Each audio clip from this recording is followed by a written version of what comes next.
The Revolution of Beelzebub by Samael Aun Weor. Dedication. I dedicate this book to the human beings with will of steel, to the great rebels, to the high-flying eagles, to those who never humble themselves before the whip of any tyrant, to the supermen of humanity, and also to the great repented sinners, since from them a new race of gods will be the outcome. In order to reach the high initiation, one does not need to be an erudite. Instead, what one needs to be is perfect, as our Father who is in heaven is perfect. One does not reach the high initiation with the intellect, but with the heart. Consequently, there are true masters of the white fraternity who do not know how to read, nor to write. Nevertheless, they are great illuminated sages. The intellect never attains the initiation. Only the heart attains the Golgotha of the high initiation. The majority of people have their heads filled with absurd theories and ancestral prejudices. They do not open their minds to anything new. Justice is the supreme piety and the supreme impiety of the law. The gods judged the great whore, humanity, and they considered her unworthy. Thus, the sentence of the gods is, to the abyss. To the abyss. To the abyss. Human beings of the Aquarian age. Beings of the XXI century. Beings of the XXX century remain firm within the light. Remember that the human beings of the XX century were barbarians, and that all of them were punished because of their evilness. Let this serve as an example, so that you will remain firm within the faith of Christ. Beings of Aquarius. Exert yourselves on your path towards the light. Redeem and fuse yourselves with your intimate, before the evil ones of this XX century leave the abyss. A new sign of darkness is approaching, Capricorn. Therefore, it is the time for you to be alert and vigilant, because the earth will again be invaded by the demon souls of this dark age, who Aun Weor bound into the abyss in order for you to have the happiness that you are now enjoying. Beings of Aquarius. I especially dedicate to you this book that the barbarians of the XX century did not understand. People from this XX century heard the word of Jehovah, thus saith Jehovah of hosts. Even so will I break this people and this city, as one breaketh a potter's vessel, that cannot be made whole again, and they shall bury them in Tophet, the killing valley, till there be no place to bury. Jeremiah 19 verse 11.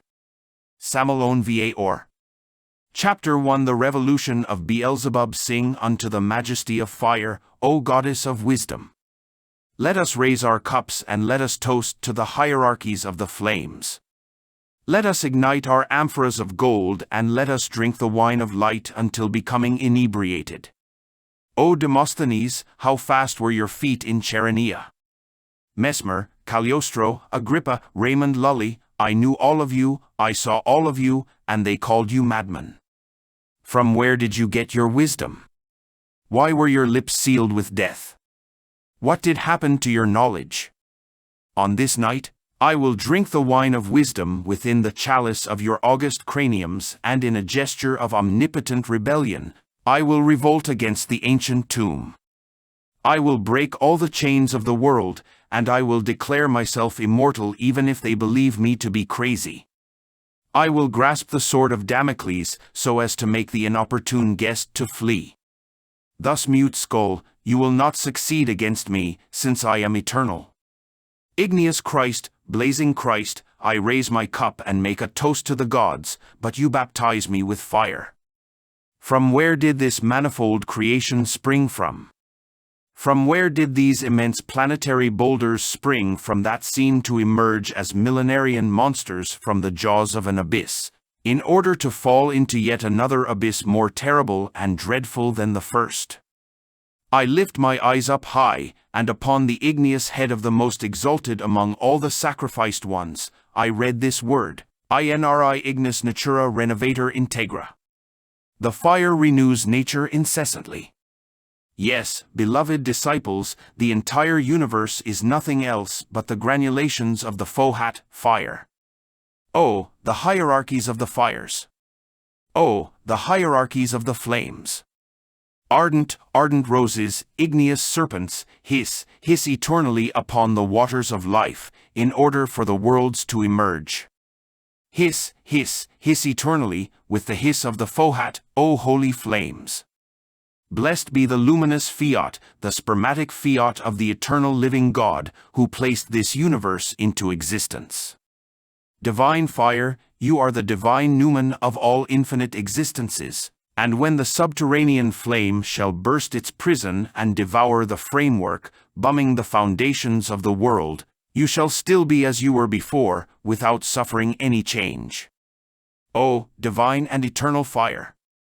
The Fohat fecundates the chaotic matter, thus, the worlds emerge into existence. All of what has been, what is, and what will be, is a child of fire. The fire of the Holy Spirit is the flame of Horeb. The Fohat lives within our testicles, ovaries, and it is only a matter of putting it into activity, by means of sexual magic, that will convert ourselves into gods, into devas, into divine and ineffable beings.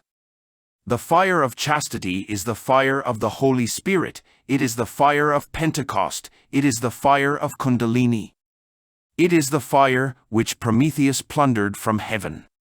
It is the sacred flame of the temple, ignited by the Vestals. It is the flame of triple incandescence. It is the chariot of fire on which Elijah went up into heaven. In the time of ancient Egypt, the neophyte who aspired to become an alchemist had to wed a mature woman in order to awaken the divine fire. But, if he married a young maiden, he had to wait some months before executing the sexual connection. Obedience to his wife was one of the matrimonial requirements, to which the alchemist was subduing to with great gladness. To introduce the virile member into the feminine vagina and to withdraw it without spilling the semen is the old formulae of ancient alchemists. This is the formula to awaken the igneous serpent and to achieve the union with the intimate.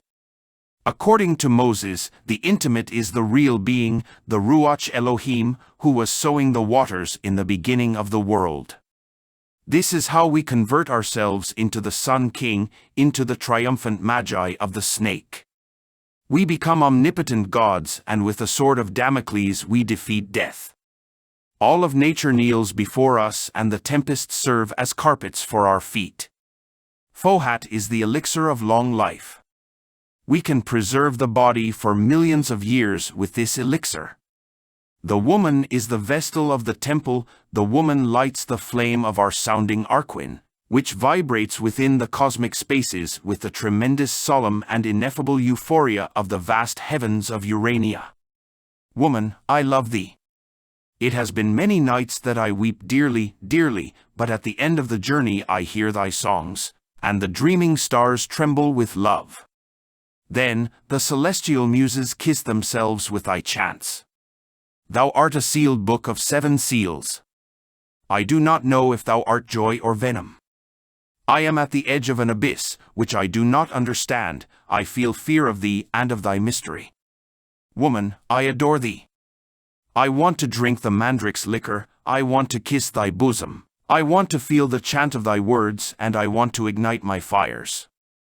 Woman, thou cannot forget me, thou told me that thou loves me, and thou swore to me thy love, in those adored nights, in those nights of idol, in those perfumed nights, nights of chants and nests.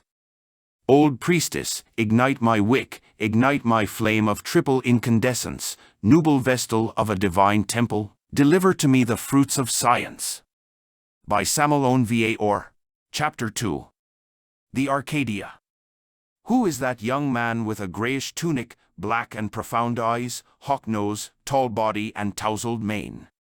Who is that joyful young man who laughs happily while in social gatherings with friends, who is broad-minded and blissful in an orgy? Ah! He is Beelzebub, the king of parties, the simpatico friend of taverns, the joyful friend of orgies, the romantic, handsome, broad-minded man from ancient Arcadia. I have clairvoyantly penetrated into the epoch of Saturn. I do not see anything vague or vaporous here, as Besant, Leadbeater, Heindel, and Steiner asserted. What of their powers? What of their knowledge? Why did they speak to me of vague things, when everything that I see here is concrete and exact? These human beings of the epoch of Saturn were human, true humans, because they had a being and they knew that this being was within them. Humanities are always analogous, and these human beings of the epoch of Saturn were like the present human beings, with a similar environment. When speaking of humanity, what may come into our minds is business, taverns, brothels, orgies, beautiful, frivolous maidens and handsome suitors, abducted princesses and ancient castles, neighboring sweethearts and night-hawk poets, an elder who passes by and a child who cries, a mother who sings a lullaby of hope, or a monk who murmurs a prayer. To that end, the whole gamut of qualities, the various and diverse defects, are what constitute the human values. Humanity is a womb where angels and demons are gestated. Therefore, the only outcome of humanity is nothing else but angels and demons. There is no danger when the divine monads are animating the three inferior kingdoms. Danger exists when they arrive to the human kingdom because from this human state the angel or the demon is the only outcome. Beelzebub was a great rebel who shook his head and his tousled mane amidst the cups and delights of Arcadia. He had longings for wisdom, but his rebel eagle wings did not fit among the parochial rabble. His tremendous and fierce verb, with its magnificent and luminous proverbs, disturbed the imbeciles and unmasked the traitors. The fire of eternity was burning within his soul and a scream of rebellion was shaking his titanic innermost parts, yet he was enjoying all kinds of commodities and he was abiding in a comfortable and luxurious house of Arcadia, which was his rebel eagle's nest. All was of a mental matter, all of the human beings were using astral bodies. They ate, dressed, drank, and were enjoying themselves like in this present time, because the astral body is an organism almost as dense as the physical. Thus, it was analogously constituted as the physical body. Certainly, these human beings of Arcadia were remembering ancient cataclysms and beautiful millenarian traditions from pre-Saturnine epochs, but within the complete apogee of the human state, life was similar to that of the present time. Small, festive parties of happy comrades, pale fires, and liquors of mandrake. Nights of revelry and orgy, nights of carnival. Romances of love and poetry that are better not to remember. Maidens of brunette chaste who fall upon arms, and who are weightless as the wind with those raiments of satin. Chapter 3 White Magic and Black Magic. There are 7 truths, 7 sublime lords, and 7 secrets. The secret of the abyss is one of the 7 great unutterable secrets. Abaddon is the angel of the abyss. He wears a black tunic and a red cap, like those worn by the Dugpa and Bons from the Oriental Tibet and from the regions of Sikkim and Bhutan, also as worn by the black magicians from the altar of Mathura, pronounced Mazra by the Rosicrucian school AMORC from California. Red cap magicians are also the venerable Anagarikas. To that end, all of these black magicians are the great hierarchies from the tenebrous caverns. One thing is theurgy and another thing is necromancy. The internal master of the theurgist is the intimate.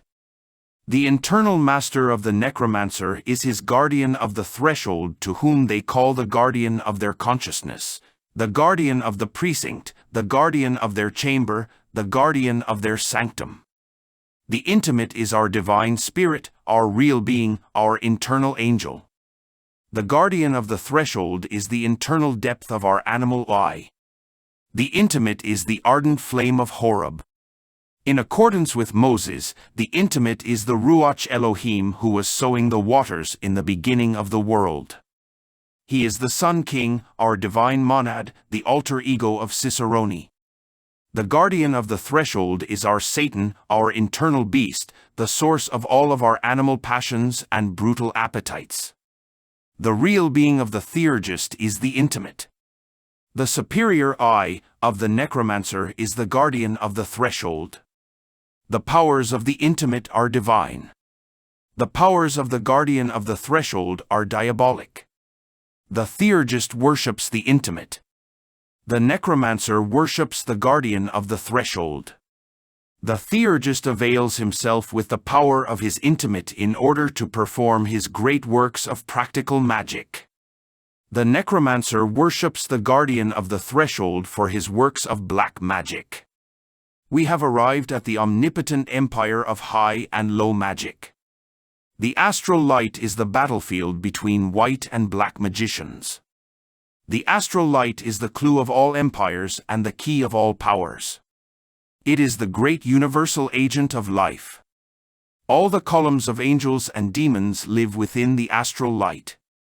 In order to attain theurgy, one firstly needs to be an alchemist, and it is impossible to be an alchemist without a spouse. Vitriol is one of the clues of the Gnostic alchemist. The word signifies visitum interiorem terra rectificatum invenias occultum lapidum. Visit the interior of the earth, which through rectifying you will find the occult stone. The clue is found within the flexible and malleable liquid glass. This liquid glass is the semen. Therefore, we have to sink ourselves within our own organic laboratory to rectify our liquid glass, with the goal of heroically expanding the philosophical stone, the force of nous, the immortal logos, the solar snake, which sleeps with silent inquietude within the bottom of our ark. The woman is the vestal of the temple. The vestal is the one who ignites the sacred fire of triple incandescence. The elixir of long life is the potable gold, and that potable gold is the semen. The secret is to sexually connect oneself with the priestess wife and withdraw from her without spilling the semen. IAO, these three vowels must be pronounced during the sexual trance as follows.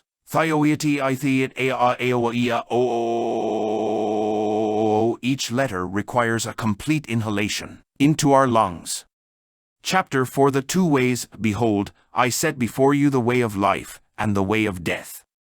Jeremiah 2:1-8. The bewitching flower of crime grows by the shadow of liquor and the orgy. The wild vermin and the writhing reptile make their nest by the shadow of the nubile foliage of passion. In the middle of all the revelry and the bacchanalia, Beelzebub learned to gamble with a great amount of money. In reality, money and the original sin are coexistential, both are the tragedy of the human. Gambling has driven the elegant lady and the cunning gentleman, as well as the working man and the bohemian gambler, to ruin and suicide. Beelzebub learned the vice of gambling, and he laughed happily while in the bacchanalia, amidst the bare sound of the dice and the happy and triumphant pop of another bottle. Yet, lo and behold, a mysterious personage was never absent within the orgy. This ominous personage with a sinister face was wearing a black tunic of Arcadian style, and great rings of gold were always shining in his ears. What mystery was surrounding this sinister personage? Was he perhaps a genie of the light who came from remote spheres? Was he perhaps some luminous lord of the flame, or some ancient inhabitant from some historical epoch already ended? No, nothing of the sort. This man was only a horrible and monstrous transgressor of the law, a black magician. Beelzebub learned certain clues from this black magician in order to win in the vice of gambling. Their friendship was mingled with thankfulness and orgies. Thus, this sinister personage was conducing his victim throughout the black path. The human beings of the epoch of Saturn were using astral bodies, and they were tall in stature. At that time, our actual human bodies were only germs, which had the possibility of unfolding. The present human intimates, spirits, were just virginal sparks who were animating the mineral kingdom. But Beelzebub was a human being of that epoch because he had a being, and he knew that this being was within him. If Beelzebub had followed the narrow and straight way, which leads towards the light, he then would have become a lord of the mind, a son of the fire, like his most beloved friends. However, liquor, pleasure, Gambling and fornication with its exotic flowers of malignant and seductive beauty were hypnotizing the weak and taking him into the abyss. This is how Beelzebub became an intimate friend of this sinister personage, who with his miraculous clues was leading him triumphantly in the vice of gambling. Sadly enough, one day Beelzebub was finally prepared in order to receive the first initiation of black magic within a tenebrous temple. His master had made ineffable promises to him.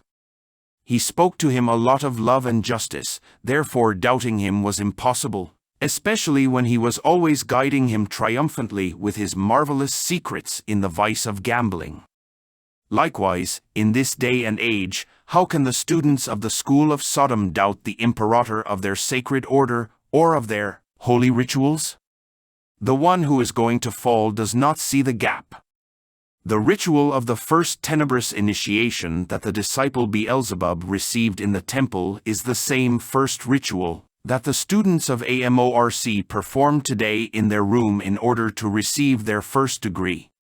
Thus, in the same way that the student of first degree from Sodom remains enslaved by the guardian of the threshold after the rite, as well Beelzebub remained enslaved by the guardian of the threshold. This is how he started his career as a demon. What occurs is that during the ordinary hours of sleep Veritas, the black guru, takes the disciples of first black degree in astral body and submits them to a very curious rite, which we will now observe. The disciple goes sporadically around a table a few times, he strikes it, then he receives a brick from the hands of the initiator, who ceremoniously pronounces these words, "Underneath the devil, do not forget it." Afterwards, the disciple buries the brick under the ground. This ceremony symbolizes that the poor disciple has laid the foundation for his black fellowship, and that he now has to obey the commands of the black fraternity. Afterwards, certain occult treatments are made upon the principal chakras of the head of this naive victim, with the goal of controlling him for the service of the Black Brotherhood. Also, a lens in a form of an eye is placed upon his neck, in order to influence him over the important centers of his subconsciousness. When the disciple awakes upon his bed, he does not bring back any memory of what happened in the astral plane. The black magicians have their mysticism, and they always firmly believe that they walk on the good path. No black magician believes that he walks on the evil path. The path of black magic is a broad way filled with vices and pleasures. Mariella, the great female black magician, was filled with a delectable and fatal beauty. With her enchanting voice and tender face, she was agilely and weightlessly slithering upon the soft, thick carpets of the great and splendid halls of the oldest aristocratic lineage of the European nobility. Her seductive voice was resounding in the party like a poem of love, like a kiss from the shadows, like ineffable music. She was something like the romance of a symphony of Beethoven. She was Mariella, the great black magician, the splendid lady of all the European courts. The 70 souls of the cauldron, with their gray hair, were resembling something like a garden of white daisies among perfume, silk and the swallow-tailed coats of the royal palaces. They were the 70 souls of the cauldron, a garden of white flowers, which were blown by a breath of death. The testament of the 70 Hellenes was a testament of darkness and death. What about you, Angela? That royal vesture with a long gown makes you look like the longed-for fiancé of a lover who never arrives. You look like a mysterious nymph of a delectable enchanted labyrinth. You look like an unforgettable beauty within the velvety night strewn with stars. How many times I saw you, O Angela, like a fatal goddess amongst the bewitched mirrors of that elegant hall of witchcraft, where you were a queen of evil. What is the name, O children of evil, of that splendid mansion which is similar to an idol? It is Javasimo, the delectable hall of purple and silk. Fatal love and the beauty of the abyss of evil only reign there, and every maiden is a poem, every smile an idol, and every dance a romance of an unforgettable love. The limber and delicate waist of every malignant beauty is a bayadere within the silhouette of a mysterious landscape. Andromlech, the wealthy and pompous black magician of China, says that the human being is an angel, therefore, he does not need to suffer. He always advises his friends to enter into the aristocracy, to dress like princes and to collect a lot of money. The Black K.H., when talking about social matters, says that his disciples must be triumphant, and that the disciple who is not triumphant cannot be his disciple. The black magicians love fornication, and in order to justify themselves, they say such is a divine relationship. The black magicians greatly know that the souls who move away from their intimates eventually disintegrate themselves into the abyss.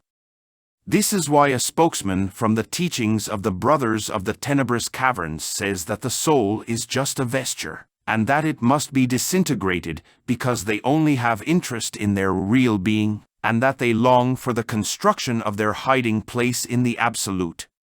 This is the dangerous mysticism of black magic. Any neophyte in occult science will easily fall into this philosophy of a terribly malignant and seductive beauty. The black magicians hate the Christ, and they consider him an evil personage. They say that the Lord Christ was not an initiate, because no initiate allows himself to be killed. With this philosophy of darkness is how the black magicians elaborate their mysticism, and filled with rejoicing, they drink, cohabit and enjoy themselves. They assist in their great festivities and delectably dance in their elegant halls while enjoying and laughing in the arms of fornication. The black path is easy and open. So, Beelzebub, the handsome and simpatico gallant of ancient Arcadia, was oriented in this easy and happy path. Straight is the gate, and narrow is the way, which leadeth unto light, and few there be that find it. The path which leads unto light is filled with caltrops and thorns. Many are called and few are chosen. Matthew 7 verse 13. Therefore, the majority of souls in our terrestrial evolution are lost. The black path, filled with vices and pleasures, was the easier and more accessible path for all of them. The human evolution has failed. Only a handful of souls will be united with their intimate and will enter into the angelical kingdom. The majority of human souls will disintegrate themselves into the abyss throughout the centuries and eons, within the exterior darkness and the weeping and gnashing of teeth. Christ, the divine Redeemer of the world, came in order to publicly open the initiatic path for all of humanity. The whole Via Crucis of the divine Rabbi of Galilee is the path of the initiation, that the initiate must walk on to go towards the Golgotha of high initiation. Once there, the soul is united with its intimate and immortalizes itself and reaches the ineffable souls of Pleroma. The lethargy of impenetrable centuries weigh upon the august and sacred mysteries. The Verb made flesh lies in the bottom of our sacred ark, awaiting for the supreme moment of our resurrection. The holy doctrine of the Savior of the world shines with the luminous and spermatic fiat of the first instant, and the rod of Aaron remains waiting for the footsteps of the snake. The Holy Gnostic Church is the zealous guardian of Pistis Sophia, which is the book in which all of the teachings of the divine Rabbi of Galilee are found written. The very ancient and painful path through which all of the masters of humanity have walked shines with resplendence in the bottom of all ages. Chapter 5. The Staff of the Patriarchs. Beelzebub, each time more anxious for wisdom, was faithfully and sincerely accomplishing all of the commands which his sinister instructor was giving to him. He knew the course of his seminal currents, and he awoke his kundalini negatively through the procedures of fornication and concentration, as taught by necromancy. The twilight of the cosmic night was extending the velvet of its mysterious wings over the profound valleys and over the enormous and gigantic mountains of ancient Arcadia. The corpulent, millenarian trees, the last offspring from unknown parents, had already seen their autumn leaves falling during many long years, but now they seemed to definitively wither in order to fall into the arms of death. Our current human bodies were in those times resembling human phantoms, and the intimates of our present humanity had already received their more fine vesture. Terrible earthquakes were shaking Arcadia, and everywhere a breath of death was sensed. From the enormous multitude of human beings, two types of creatures were the outcome: angels and demons. The ancient beauty of Beelzebub, the handsome gallant of Arcadia, had disappeared. His body was covered with hair, and he took on the resemblance of a gorilla. His eyes took on the criminal and horrible aspect of a bull. His mouth became gigantic and presented as a snout of a voracious beast with its horrible teeth. His head with an enormous mane, his deformed and gigantic feet and hands gave him the aspect of a horrible, corpulent and enigmatic monster. This was Beelzebub, the enigmatic and handsome gallant of ancient Arcadia. Was this the cup of wisdom from which he had wanted to drink from? In order to reach such horrible monstrosity, did he have to pass all of those sacred initiations in the temple? Was this the nectar of science or the liquor of wisdom which he was longing for? Wisdom, divine treasure, thou burns me with thy fire. When I want to cry, I do not, and if I do, thou consoles me. There was an old woodsman of the country who did not know how to read nor write. He only loved the edge of his axe, yet he felt a longing for life. He was watering the furrows with his tears while feeling love for wisdom. His pale cheeks were smiling when he inebriated himself with love and poetry. Wisdom, wisdom, wisdom, how much thou burns me, exclaimed the agonizing elder under the blonde stars. Wisdom, liquor of gods, is a liquor which poisons. Thus, in a very hard way my spirit will come. Terrible, O God of mine, is this torture of waiting. Wisdom, for thee, I raise my cup, since I am tired of crying. Wisdom, to thee I chant my strophes and await within the roses the love that must come. Wisdom, divine treasure, thou bums me with thy fire. When I want to cry, I do not, and if I do, thou consoles me. Thus, the Kundalini awakened in a negative way and converted Beelzebub into a tenebrous potency of nature. During passionate fornication, the black magicians take advantage of the moment of seminal ejaculation by means of mental concentration. This is done in order to exert the ascension of the vitalizing hormones that are segregated by the sexual glands towards the head. Then, with their mind, they take the hormones into the heart, which then sends them towards the fat toe of the right foot. This is how they awake their Kundalini in a negative way, and they convert themselves into a monster with 7 heads, which the book of Revelation, Apocalypse, refers to. There exist schools of black yoga in India, which instruct their disciples in that tenebrous science. We can reduce all of the profound studies of occultism into one synthesis: the serpent. If we spill the semen, reach the orgasm, then we convert ourselves into devils, and if we do not spill it, we then convert ourselves into angels. If the serpent ascends, then we are gods, but if the serpent descends, then the tail of the demon is formed in us, and we become demons. The tail of the demon, the Kundartagwader, is a prolongation of the astral counterpart of the coccyx and is the result of the movement of the serpent downwards, towards the earth. The Kundalini is the staff of the patriarchs, the rod of Aaron, the reed of Brahma, and the scepter of the gods. The Gnostic alchemist awakes the Kundalini through the practicing of sexual magic. Thus, the Kundalini ascends through a conduct, which is in a canal called Sushumna. This igneous serpent is thick in those who have accumulated a lot of crystonic substance, semen, but it is thin in those who have not stored a lot of sexual energy. The positive awakening of the Kundalini is accompanied by a great festivity within the temple. Terrible pain is produced in the coccyx. Afterwards, the serpentine fire opens its way upwards, towards the head. The passing from one canon into another is performed in accordance with the moral merits of the disciple. These canons are the vertebrae of the spinal column. They are also called pyramids. Any unworthy action takes the kundalini of that disciple out from one or more canons, in accordance with the magnitude of the fault.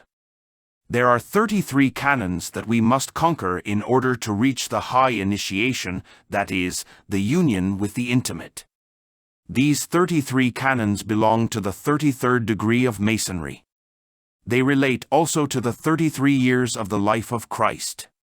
Thus, the 33rd degree is only acquired by the masters of major mysteries. The two threes, when united, are the symbol of the union of the matter with the spirit, the perfect circle of eternity, whose center is everywhere and whose circumference is nowhere. The high initiation is performed when the kundalini has already reached the head, but in order for the kundalini to triumphantly rise through the 33 canons, it is necessary to practice in detail all of the teachings of the Holy Gospels. In order to reach the high initiation, we must first pass the 9 arcades, that is to say, the 9 initiations of lesser mysteries. All of the powers of the human being are awakened according to the ascension of the serpentine fire through the spinal column, since each canon has its occult name and is related with specific powers.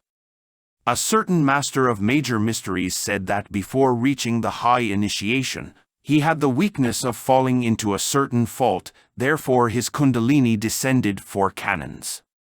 Consequently, in order to reconquer them again, he had to struggle very much. The ordeals of initiation are extremely severe. The disciple has to follow a perfect, holy and chaste path. Thus, when reaching the intimate, the human being becomes converted into a master of major mysteries and into a theurgist. Chapter 6. I accuse. After a period of cosmic repose, before the start of the solar epoch, life recapitulated the Saturnine epoch. Then afterwards, the solar epoch began. The earth was shining with resplendence with the ineffable colors of the astral light, and the matter of the universe was the same astral light. The physical bodies of our present humanity were developed a little more, and these bodies received the vital body, which in the present time serves as a foundation for the whole human biology. The angels and demons of the Saturnine epoch were floating in the environment of the solar epoch. Here we clairvoyantly see Beelzebub, the prince of demons, surrendered to the worst crimes, an active member of a great temple of black magic. He was intensely struggling in order to make proselytes among that humanity of the solar epoch. Consequently, there were many souls who he conquered for his tenebrous temple. Beelzebub descended the 13 steps of black magic, thus achieving the 13th black initiation, which converted him into a prince of demons. He was wearing around his waist the sinister cord of 7 knots, which is worn by adepts of black magic. He became skillful in mind control and received the lost word of the black magicians, which is written Mathrem, and which they pronounce Mazram. He placed upon his head of long hair the cap of black magic, and covered his wide and hairy shoulders with the black cape of the prince of demons. Upon his forehead appeared the horns of the devil. These horns are the mark of the beast. He became familiar with all the passwords and converted himself into a great hierarch of the Black Lodge, into a left-handed adept. The black magicians have some very curious passwords in order to recognize each other. Arco is the password for those of 2nd degree. Kyra is the word for those of 3rd degree, which they pronounce Kaira. Mathra is the password for those of 4th degree, which they pronounce Mazra, and which is the lost word for the black magicians. Mathra is the name of a temple of black magic. Such a temple is situated in Jinn state over the mountain of Pico, or Pico's mountain, on the Azores Islands. The black magicians from the altar of Mathra are magicians of red cap, as are the Bons and Dugpaw from Tibet. The black rituals of this day and age come from this tenebrous Atlantean temple and not from Egypt as they falsely claim. I, Aun Weor, the very ancient hierophant of Egyptian mysteries, accuse the Black Lodge before the verdict of the public consciousness of the crime of fraudulence. I accuse this black institution of the crime of attributing to us, the ancient Egyptians, the rituals of black magic, which we never used in Egypt. I accuse the Black Lodge of the crime of profanation. I accuse the Black Lodge of making merchandise of the souls of men. I accuse the Black Lodge before the verdict of the public consciousness of the horrendous fraud of making their naive disciples believe their institution to be white.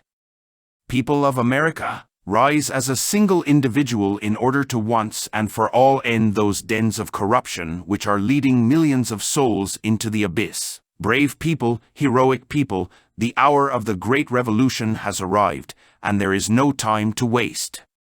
The hour of the great decisions has arrived, and we, all human beings, must reunite ourselves around the divine Rabbi of Galilee, who from the summits of Golgotha exclaims, my Lord, how hast thou glorified me?" The black magicians of the fifth degree will scream their password Astro in vain, because that den of black magic will sink into the abyss, where the great beast and the false prophet abide. The horrible victims of the sixth degree will scream Zokas, Zokas, Zokas in vain, because the edge of the sword of cosmic justice will seal their throats within the horrible darkness of desperation, where only weeping and the gnashing of teeth are heard. What about you, black mystics of the seventh degree? In vain you will burn the witch's salt with alcohol and incense. The filthy guardian of your sanctum will be incapable of saving you from the darkness and desperation, because the millennium has arrived, and all of them who are not near to Christ will go into the abyss, even if they scream Mathrem, Mathrem, Mathrem as madmen.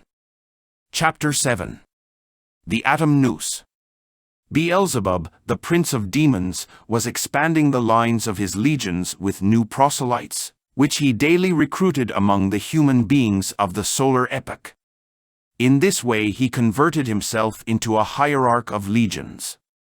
Filled with an ineffable beauty, the universe was resplendently shining. The humanity from the solar epoch was similar to the humanities of any epoch. There was one among the human beings of that epoch who was tremendously struggling in order to attain perfection. This man was later known as Christ, the divine Rabbi of Galilee, the solar Logos. There was another temple of black magic in the solar epoch in which many human beings were initiated. They were later converted into demons. Astaroth was initiated in that black and gigantic temple. When the cosmic night of the solar epoch approached after millions of years, the four lords of flame endowed the present human intimates, spirits, with a spiritual soul or Buddhic body, which is the body of intuition. The vehicle of intuition is directly connected with the heart. Accordingly, the heart is the center of intuition. Its chakra or lotus flower spins and shines with extraordinary beauty. 7 atomic centers exist in this chakra, which serve as instruments for the 7 great cosmic hierarchies in order for them to act upon our marvelous organism. As we have already stated in our book entitled The Perfect Matrimony, or the Door Entering into the Initiation, the heart of the sun is constructed like the heart of our human organism. Just as 7 hierarchs exist in the sun who direct the 7 cosmic rays, also 7 brains exist in our heart which belong to the 7 great cosmic hierarchies. The sun has an atomic central nucleus, which is the atom nous, and is the dwelling of Brahma within us. This atom is the first vital center, which functions in the fetus, and also the last one which stops living in our organism. This atom contains the mind, life, energy, and will power of the human being. It has an opal-like luminous aura, which irradiates and shines. At the end of the solar epoch, the humanity of that epoch attain the angelic state. They are the archangels of present times. The highest initiate among them was Christ. But not all of the human beings of that epoch reached that state, since the majority converted themselves into demons. Jav is the contrary pole of Christ. Jav was the highest black and tenebrous initiate of that epoch. When the cosmic night arrived, then the universe seemed to submerge itself into the chaos. All of nature entered into a happy dream. The seeds of all living things delivered themselves into the arms of dreams. Thus, the harps of the Elohim were delectably vibrating within the infinite spaces. Chapter 8. The Mind and the Intuition. The intellectual man lives in his head with its 7 portals. The brain is made in order to elaborate thought, yet it is not thought. The brain is nothing else but an instrument of the mental body. The mental body is a material organism, yet it is not the physical organism. The mental body has its ultrabiology and its internal pathology, which is completely unknown to the present men of science. The mental body is enveloped by a silken membrane, which protects it and keeps it in line with the cerebrum spinal nervous system. This covering is the silver shield of the mental body. Such a shield is completely covered by certain truncated cones. These are called modules, which are the senses of the mental body. One among these sensorial centers of the mental body permits this body to manipulate the individual and universal seminal currents. There also exists in our mental body certain senses which allow us to receive the wisdom from distinct stars. The lower counterpart of our shield forms the convolutions of the brain. The mental body has an atomic nucleus, which serves as its base. Such a nucleus is the master atom of the mind. This master atom contains the whole wisdom of nature. Whosoever learns how to be in communication with such an atom through meditation will be taught and instructed upon the cosmic wisdom, since this atom is a sage. This master atom resides in our seminal system. By practicing sexual magic, this atom rises towards our head and then illuminates us in the world of the mind. The silver shield shines like gold when we practice sexual magic because millions of transformation atoms of high voltage cover it and totally transform it. Hence, the awakening of the consciousness and the aristocracy of intelligence truly arrive. Then indeed we can talk of having mental erudition and transformable ethics. How can we talk of human sublimation, current achievement, and of immediate results, without possessing solid mental erudition? Are perhaps the intimate existent relationships between sexuality and the mind known? The psychoanalysis of Sigmund Freud should be studied in order to know the first notions of sexuality in relation with the mind. Some believe that by playing sports, riding horses, or by selecting other sensations, they will get that which pompously is called the most new conceptions, mental erudition, aristocracy of intelligence, and spiritual rebirth. How can an individual degenerate by the morbidity of carnal passion talk of having a methodical life and complete attention? How can an individual whose mental body still has not been transformed by the transformation atoms talk about associations of ideas and of longings? How can someone who has yet to have the master atom on his throne talk of having mental expansion? How can the oversexed person talk of having a creative mind? Do they not know that the thoughts which are not penetrated by the determinative energy of nature, sexual energy, become disintegrated? Do they ignore that the determinative energy is the sexual force? How can an individual whose pineal gland is atrophied because of fornication talk of having courage, willpower, and triumph?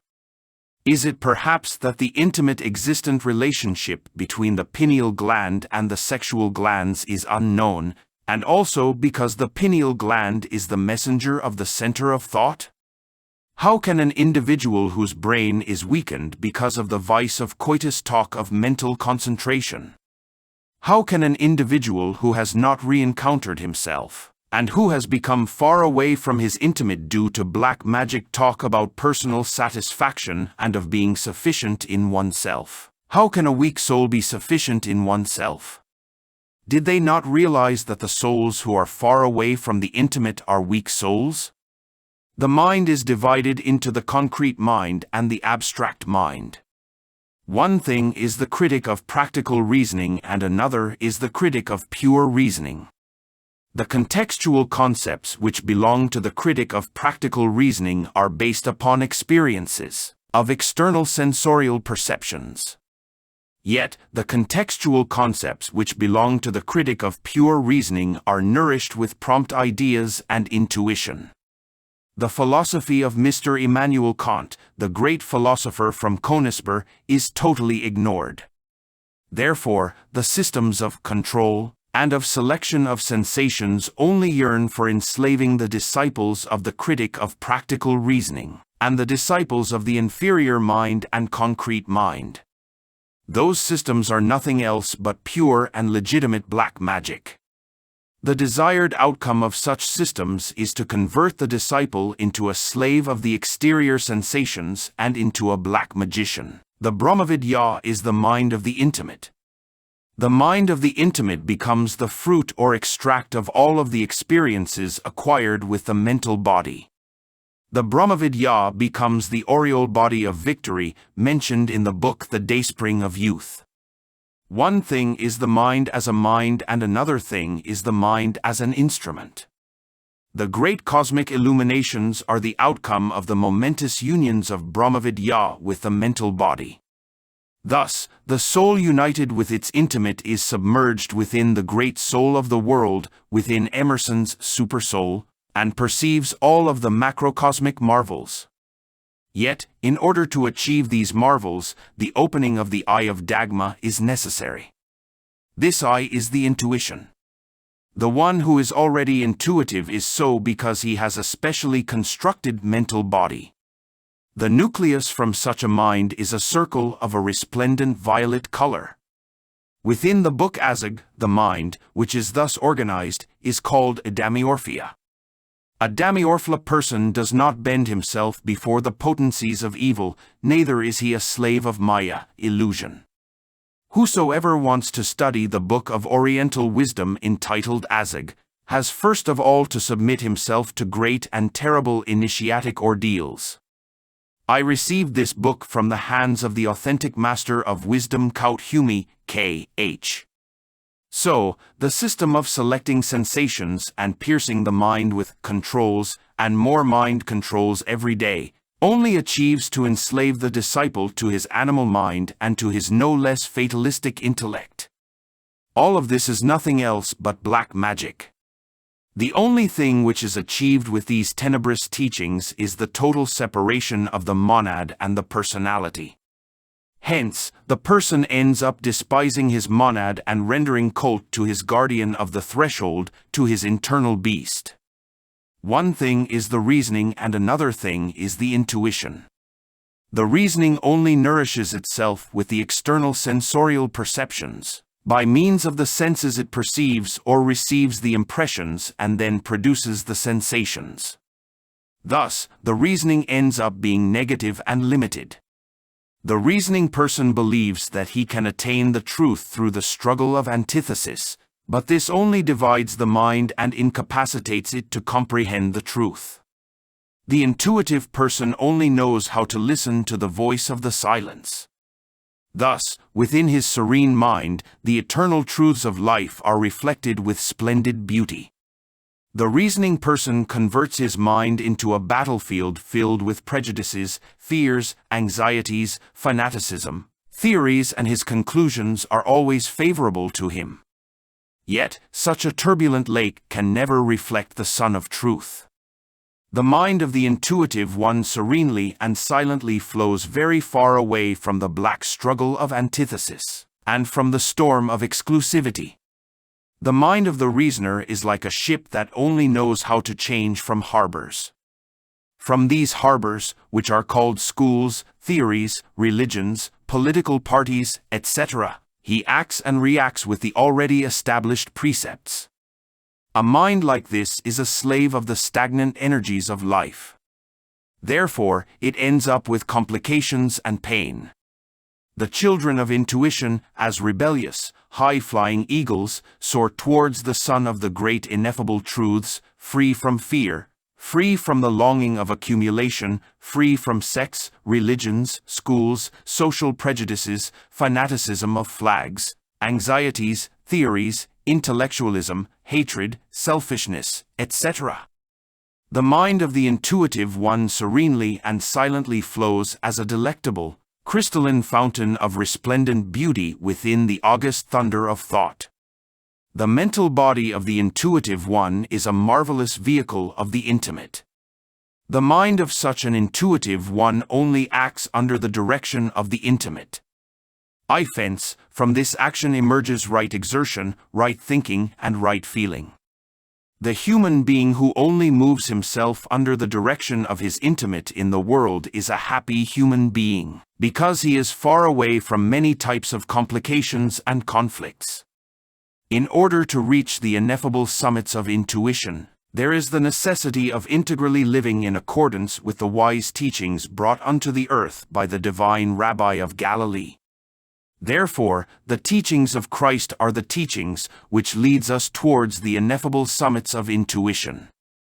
What is interesting is to exactly move ourselves in this physical world in accordance with the wise teachings of the Master. What is important is to make the teachings of Christ become flesh and blood within ourselves.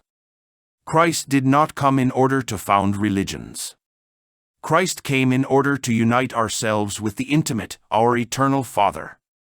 The whole teachings of Christ have the great musical rhythm from the plane of the waves of life, which is the Buddhic or intuitive world. The mantra Aum Mani Padme Jum develops intuition when it is daily vocalized for 10 minutes.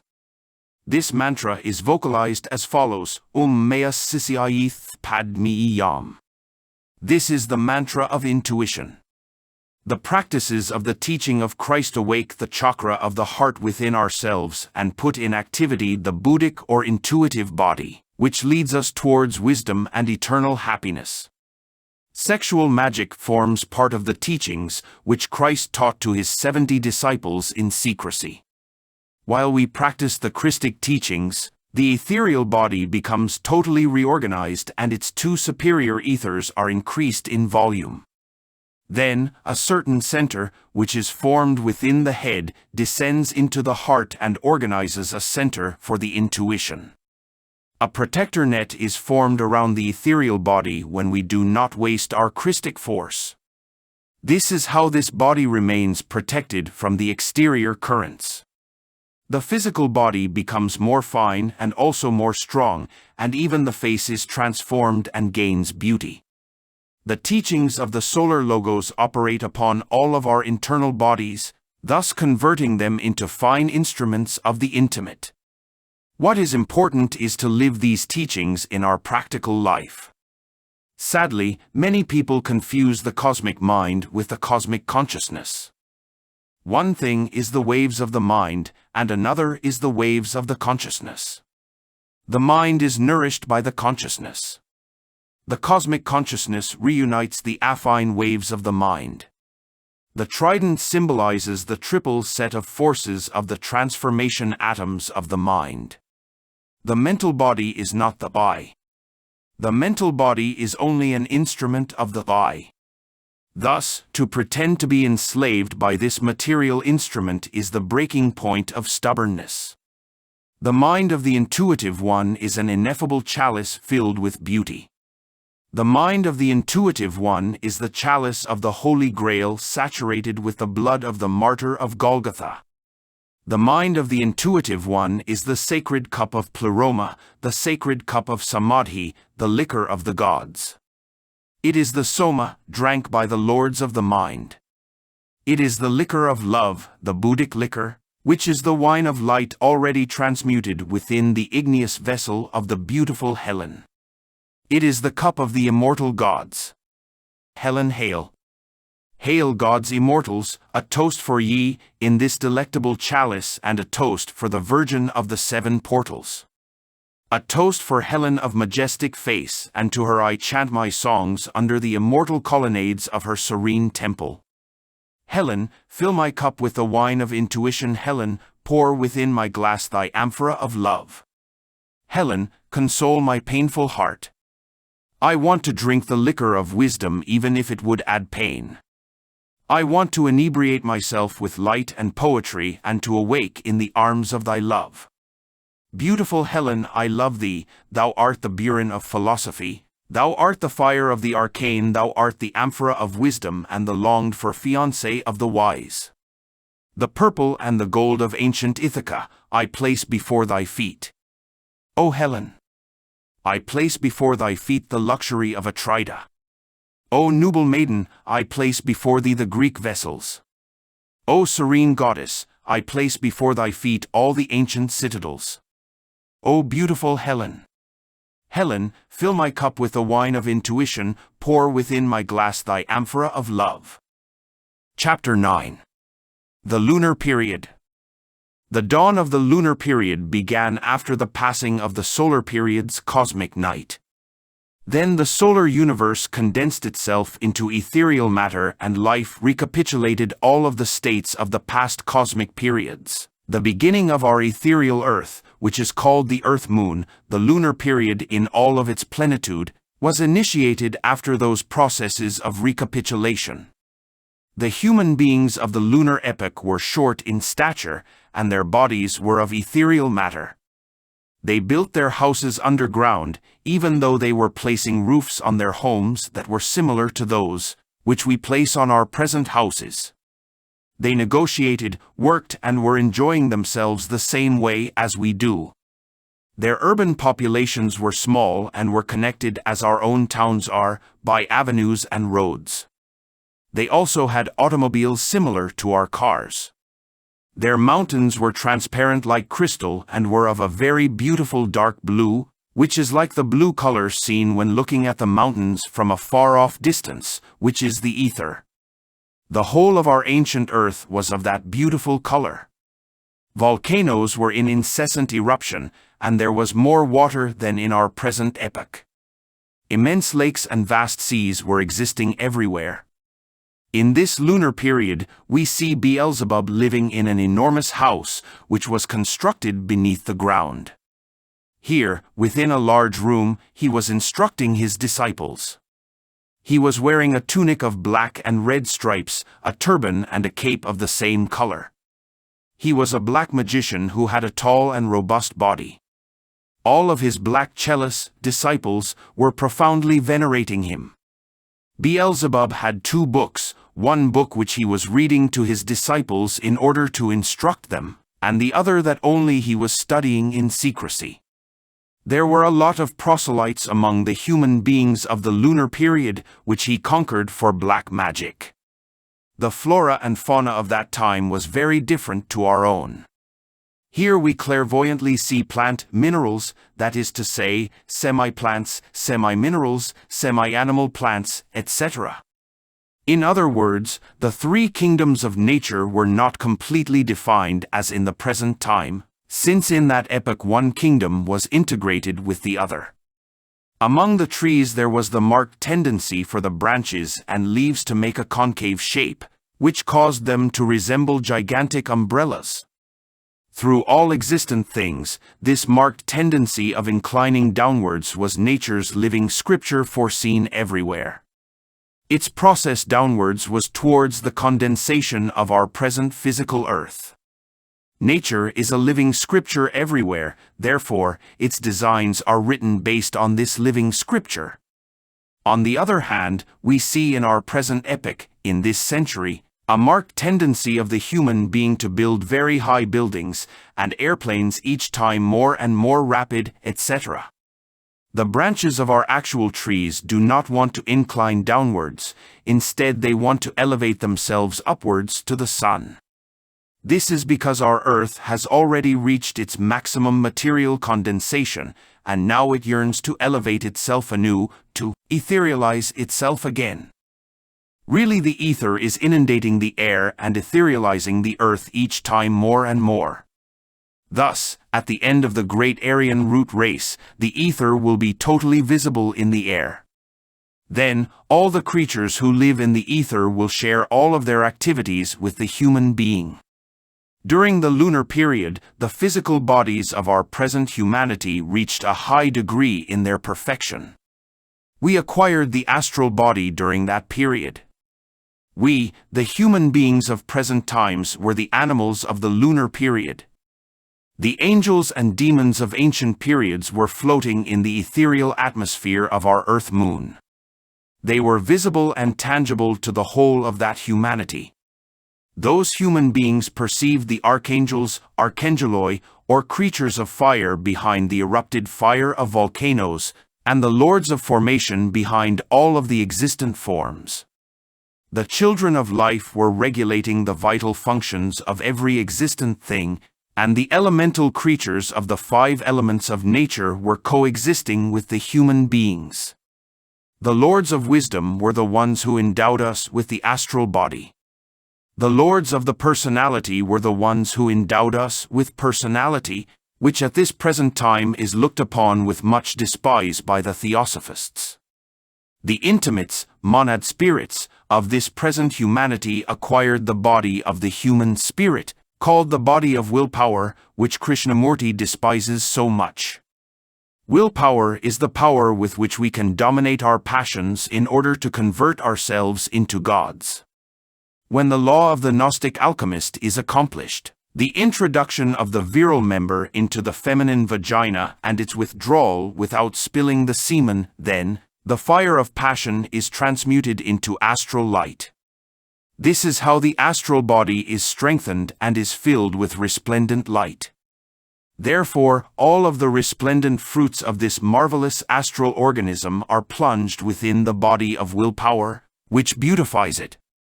The fire of chastity is the fire of the Holy Spirit, and the body of the Holy Spirit is the body of willpower, also called abstract mind and causal body.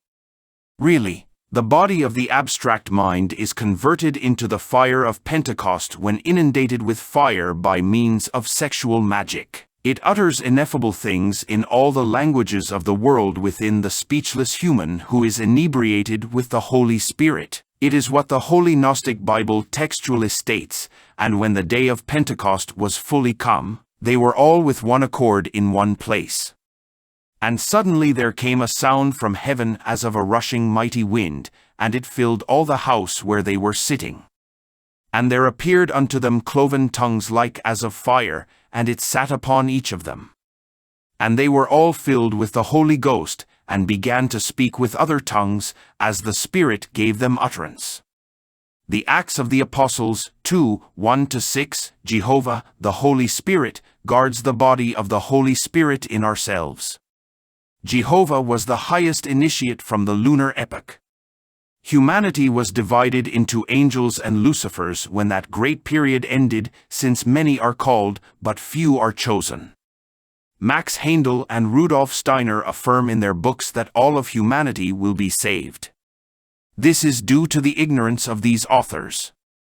Verses 23, 24, 25, 26, 27 and 28 of the 13th chapter of Luke textually say, Then said one unto him, Lord, are there few that be saved?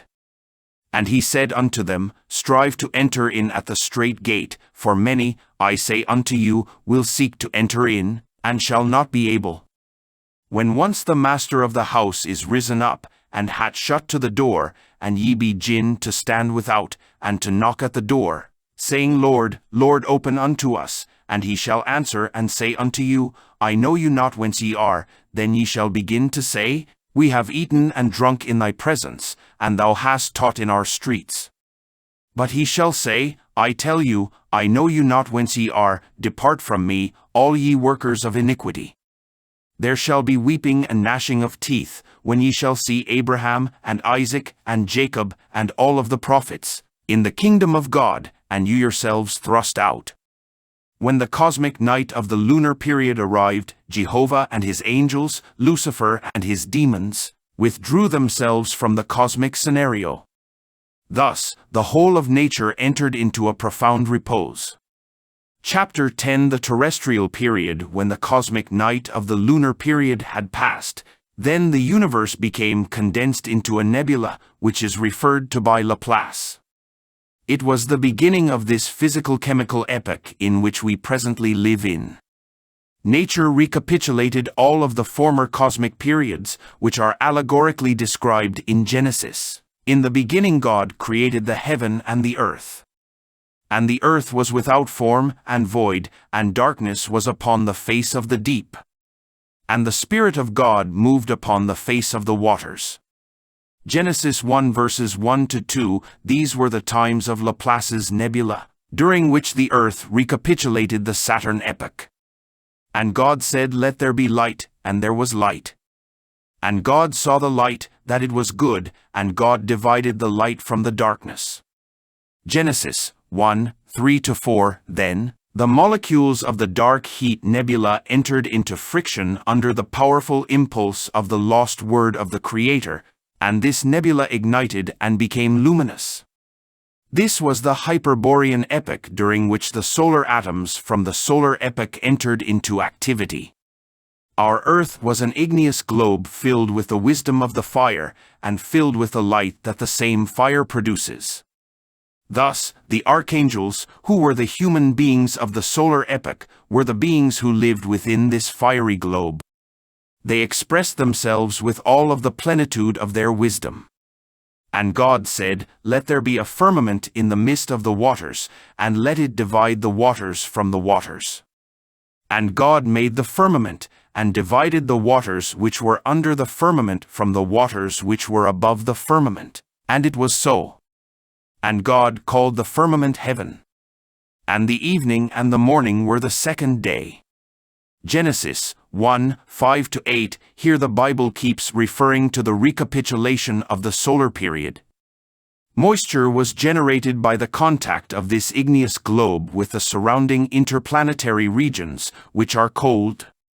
Enormous clouds were condensed which were gravitating back to the source of heat in the form of rain, and enormous seas and wells were formed which were incessantly boiling upon the fiery globe.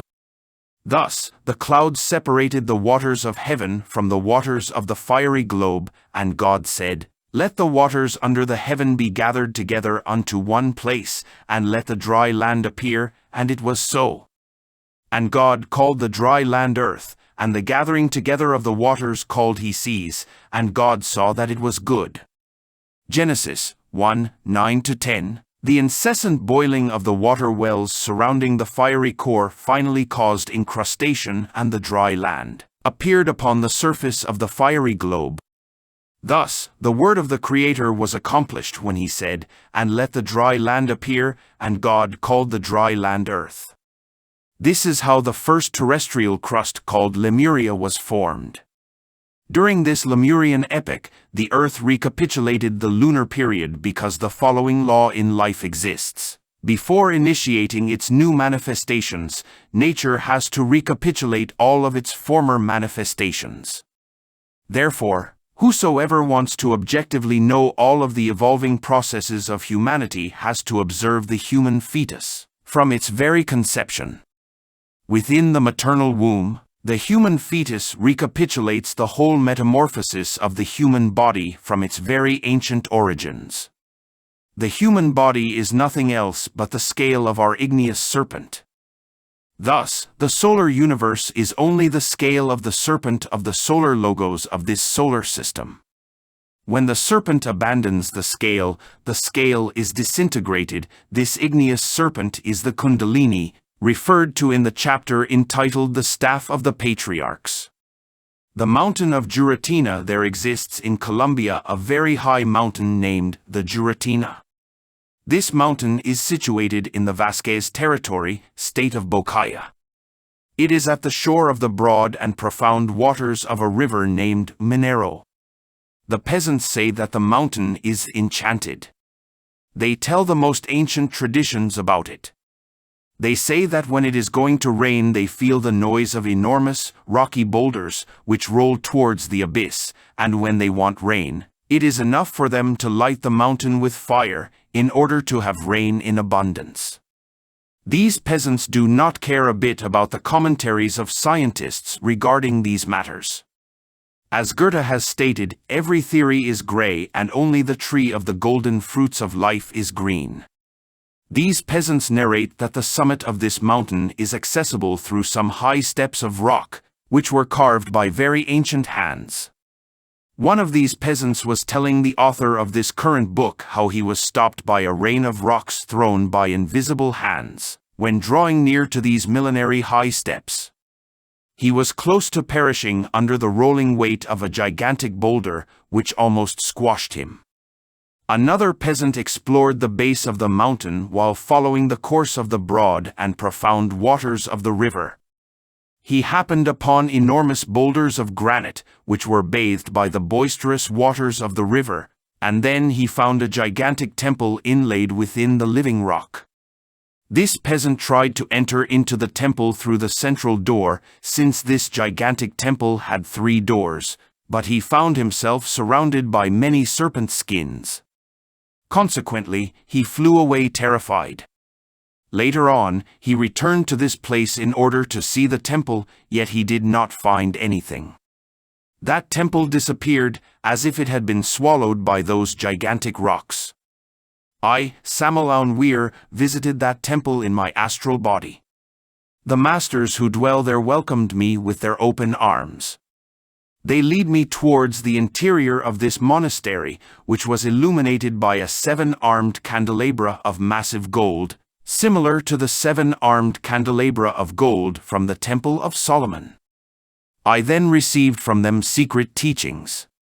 Theosophists believe that the masters are only in Tibet, and some of them would like to travel there in order to follow the Chelahud fellowship.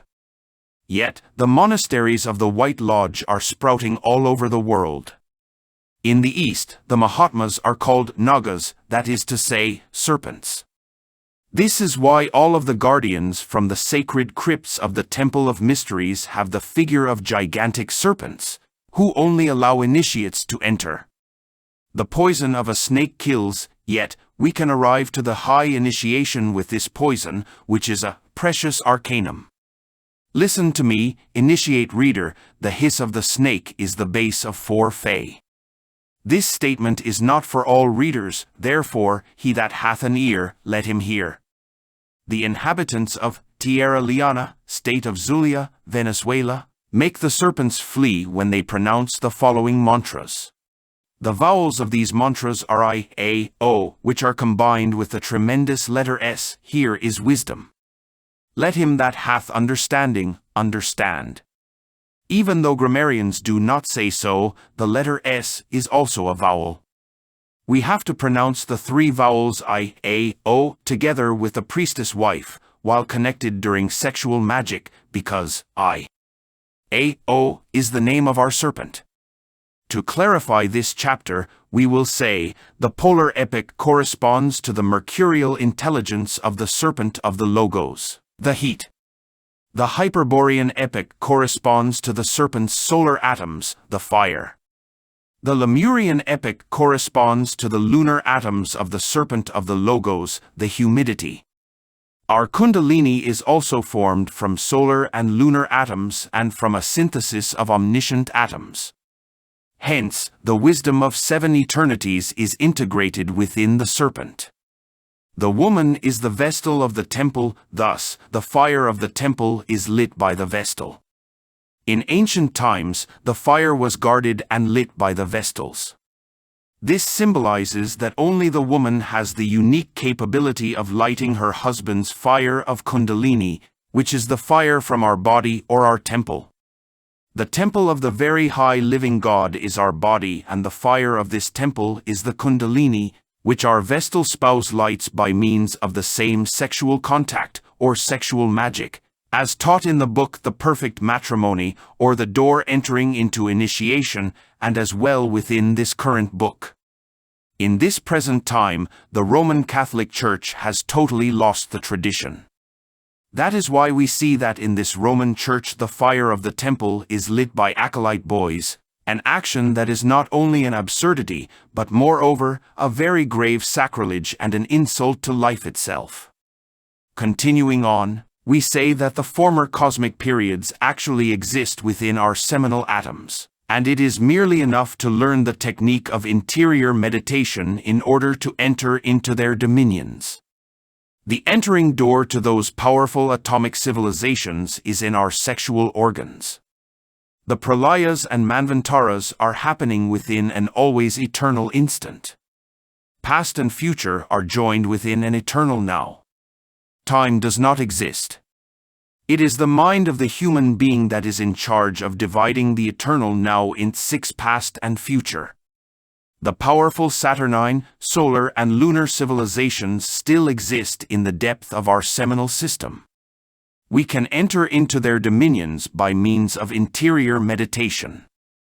The transition of the consciousness from one state into another is what we erroneously call time, but these states of consciousness are in a successive enchainment within an eternal now. Therefore, the human being must learn to always live in the present, liberating himself from all type of pompous theosophy, religious sectarianism, country and flag fanaticism, religions, intellectualism, yearning for accumulation and general attachments. All of these hedonistic parrot cages are nothing else but a den of business and tyranny. We gain nothing from their gibberish, because they only achieve to fill us with prejudices and absurd fanaticism. The whole wisdom of all ages is within ourselves. Past and future are joined within an eternal now. All of the cosmic wisdom is within ourselves. The solar atoms initiate us into the wisdom of the fire. The lunar atoms initiate us into the very ancient Neptunian Amantine wisdom. The sacred fire awakens and we convert ourselves into gods when these solar and lunar atoms make contact. During full moon nights, the lunar atoms make contact with the silver shield of our mental body. At that time we can receive the teachings of the lunar wisdom by means of meditation. 7 lunar ethereal currents exist. The civilization of our ancient Earth moon intensely lives within them. The solar and lunar civilizations live within our interior worlds and we can visit those civilizations by means of profound interior meditation. The solar and lunar civilizations, which intensely palpitate within our own internal worlds, initiate us into their profound truths. They take us to the great illumination by means of the awakening of the sacred fire of Kundalini through sexual magic. Our 7 chakras are 7 internal churches, and each one of these 7 churches contains the wisdom of a cosmic period. When we have opened the 7 seals from the 7 churches of the human book with the sword of the Kundalini, then the 7 churches deliver to us the whole cosmic wisdom of the 7 cosmic periods of the Mahamanvantara. This is how we become omniscient. The book of the Apocalypse, Revelation, says the following, "And when he had opened the 7th seal, there were silence in heaven about the space of half an hour. And I saw the 7 angels which stood before God, and to them were given 7 trumpets. And another angel came and stood at the altar, having a golden censer, and there was given unto him much incense, that he should offer it with the prayers of all saints upon the golden altar which was before the throne. And the smoke of the incense which came with the prayers of the saints ascended up before God out of the angel's hand." Revelation 8, 1-4. Here, the Apocalypse refers to the book sealed with 7 seals, which is within our organism with its 7 churches.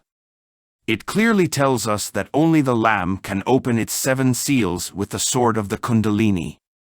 The Lamb is our interior angel, that is to say, our intimate. When the 7th seal is opened, the seal that is related with the church of Laodicea, situated on the head, then the Lamb teaches that the 7 angels of the 7 trumpets are the same 7 angels of the 7 churches. The angel with the golden censer is our intimate, who triumphantly enters into the white hierarchy along with his diamond soul. He becomes another perfect one among the community of the elected ones. And the angel took the censer, and filled it with the fire of the altar, and cast it into the earth, and there were voices, and thundering, and lightnings, and an earthquake. Revelation 8:5. Here the Apocalypse tells us that when we have opened the seventh seal with the sword of the Kundalini, then the seven churches open their doors for us and teach us the wisdom of the seven great terrestrial periods, which correspond to the seven great cosmic periods. The 8th chapter of the Apocalypse continues referring to the seven angels, stating that when they consecutively sound their respective trumpets, the great cosmic events are successively occurring. These seven angels are the angels of our seven planets, who direct the seven chakras of our organism and also the seven terrestrial epochs. Therefore, the seven terrestrial epochs are directed by seven cosmic hierarchies, and the whole wisdom of all of these seven epochs is within our seven chakras. Our terrestrial period has seven epochs. And I saw another mighty angel come down from heaven, clothed with a cloud, and a rainbow was upon his head, and his face was as it were the sun, and his feet as pillars of fire, and he had in his hand a little book open, and he set his right foot upon the sea, and his left foot on the earth. And cried with a loud voice, as when a lion roareth, and when he had cried, seven thunders uttered their voices.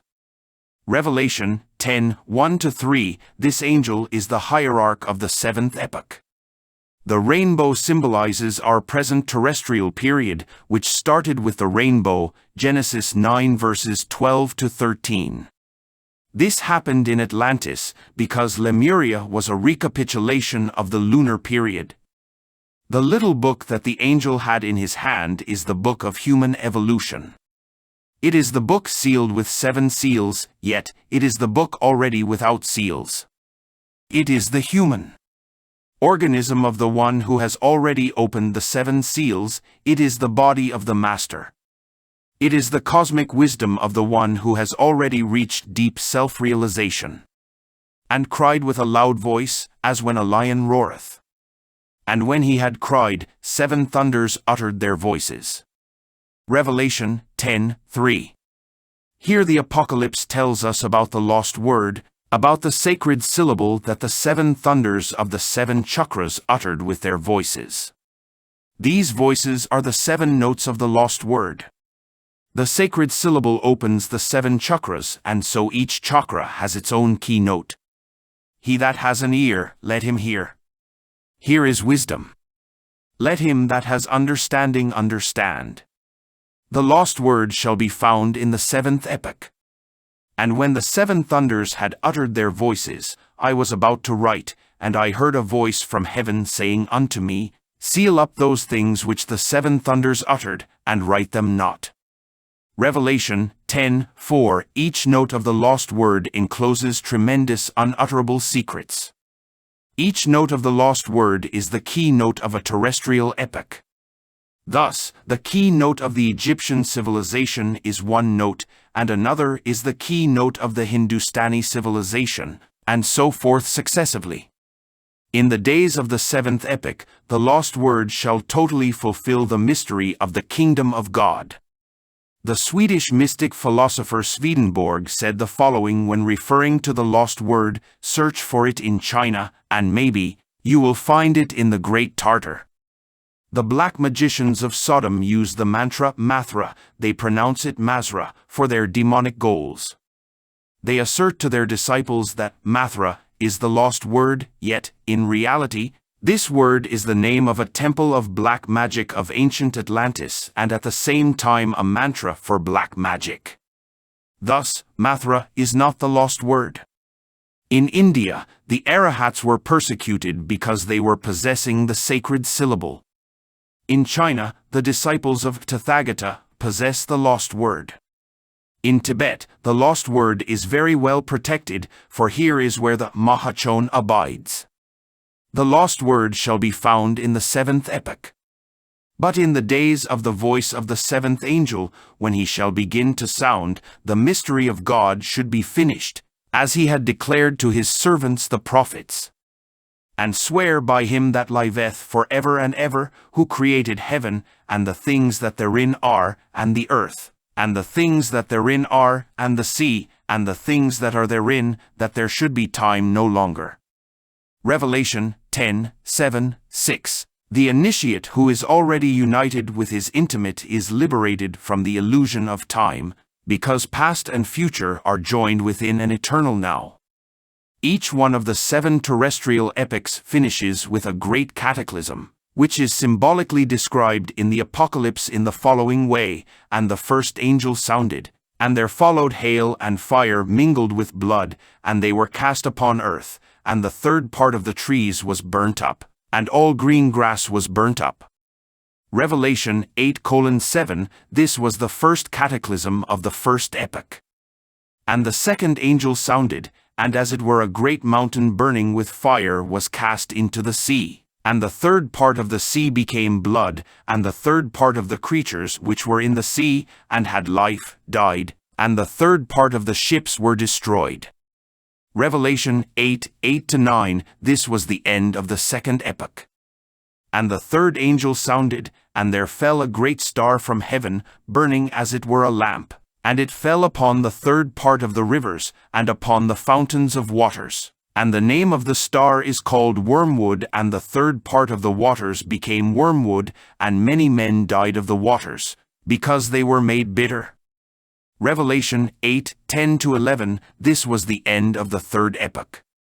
"And the fourth angel sounded, and the third part of the sun was smitten, and the third part of the moon, and the third part of the stars, so as the third part of them was darkened, and the day shone not for a third part of it, and the night likewise."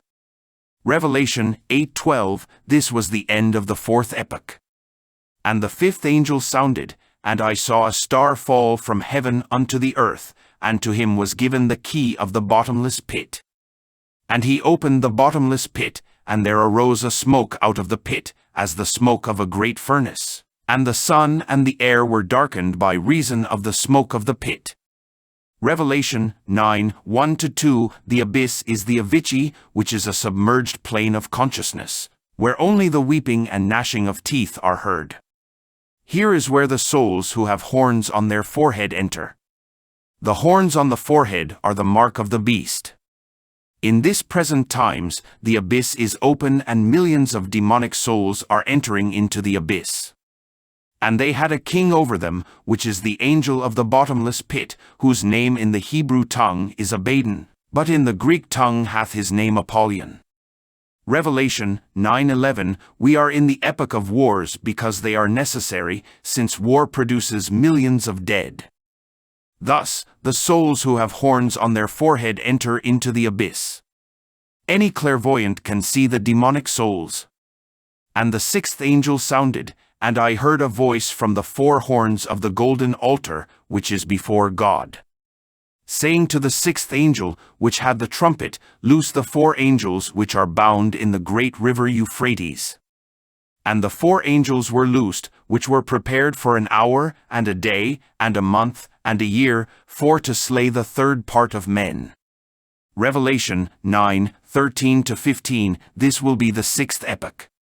In that epoch the human demons will be taken into the abyss again, after a very good opportunity for progress has been given to them. "And the 7th angel sounded, and there were great voices in heaven, saying, The kingdoms of this world are become the kingdoms of our Lord, and of his Christ, and he shall reign forever and ever." Revelation 11:15. In those future times, the earth will be more ethereal, and only the human beings who have reached the angelical state will live in it, because the millions of demonic souls will definitively go into the abyss, where they will be disintegrated throughout the ages. This is the second death. Chapter 11. Lemuria. And Jehovah Elohim planted a garden eastward in Eden, and there he put the man whom he had formed. Genesis 2:8. There has been much discussion regarding the topic of the terrestrial paradise. Max Handel sustained that the terrestrial paradise is the astral light, yet he did not inquire into what the word terrestrial signifies. Really, this paradise existed and was the continent of Lemuria, which was situated in the Pacific Ocean. It was the first dry land that existed in the world. The temperature during that time was extremely warm. But there went up a mist from the earth, and watered the whole face of the ground. Genesis 2:6. The very intense heat together with the water mist was creating a foggy atmosphere. Consequently, human beings were breathing through galls like fish. So, Elohim created man in his own image, in the image of God created he him, male and female created he them. Genesis 1:27. The human beings of the Polar Epoch, the Hyperborean Epoch, and even in the beginning of the Lemurian Epoch were hermaphrodites. They reproduced themselves as hermaphrodite microbes reproduce themselves. In the earliest times of Lemuria, there was almost no differentiation between the human species and the animal species. Yet, after 150,000 years of evolution, the Lemurians reached a very grand degree of civilization, which we, the Aryans, are still very far from reaching. It was the age of gold, it was the age of the Titans. It was the delectable time of Arcadia, a time in which what is mine and what is yours did not exist, because everything belonged to everybody. It was the time in which the rivers were pouring forth milk and honey. The imagination of the human being was an ineffable mirror in which the panorama of the starry heavens of Urania was solemnly reflected. The human being knew that his life was the life of the gods. The one who knew how to play the lyre was shaking the divine fields with his delectable melodies. The artist who was handling the brush inspired himself with the eternal wisdom. He gave to his delicate sculptures the tremendous majesty of God. Oh, the epoch of the Titans! It was an epoch in which the rivers were pouring forth milk and honey. The Lemurians were of a high stature and they had a broad forehead. They wore symbolic tunics, which were white in the front and black in the back. They had flying ships and boats propelled by atomic energy. The lighting system used in the Lemurian structures was made from nuclear energy. They reached a very high degree of culture. Such were the times of Arcadia. The human being knew how to listen to the voice of the gods through the 7 vowels of nature. The 7 vowels I, E, O, U, A, M, S were resounding in the Lemurian bodies with all of the ineffable music of the accentuated rhythms of the fire. The Gnostic disciple must vocalize for 1 hour daily the vowels in the described written order. Each vowel must be prolonged as follows, emptying the lungs with each intonation.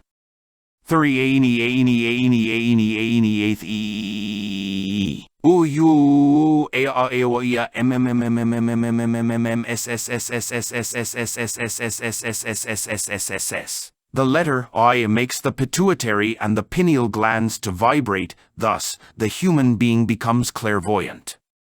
The letter E makes the thyroid gland to vibrate, thus the human being becomes clairaudient.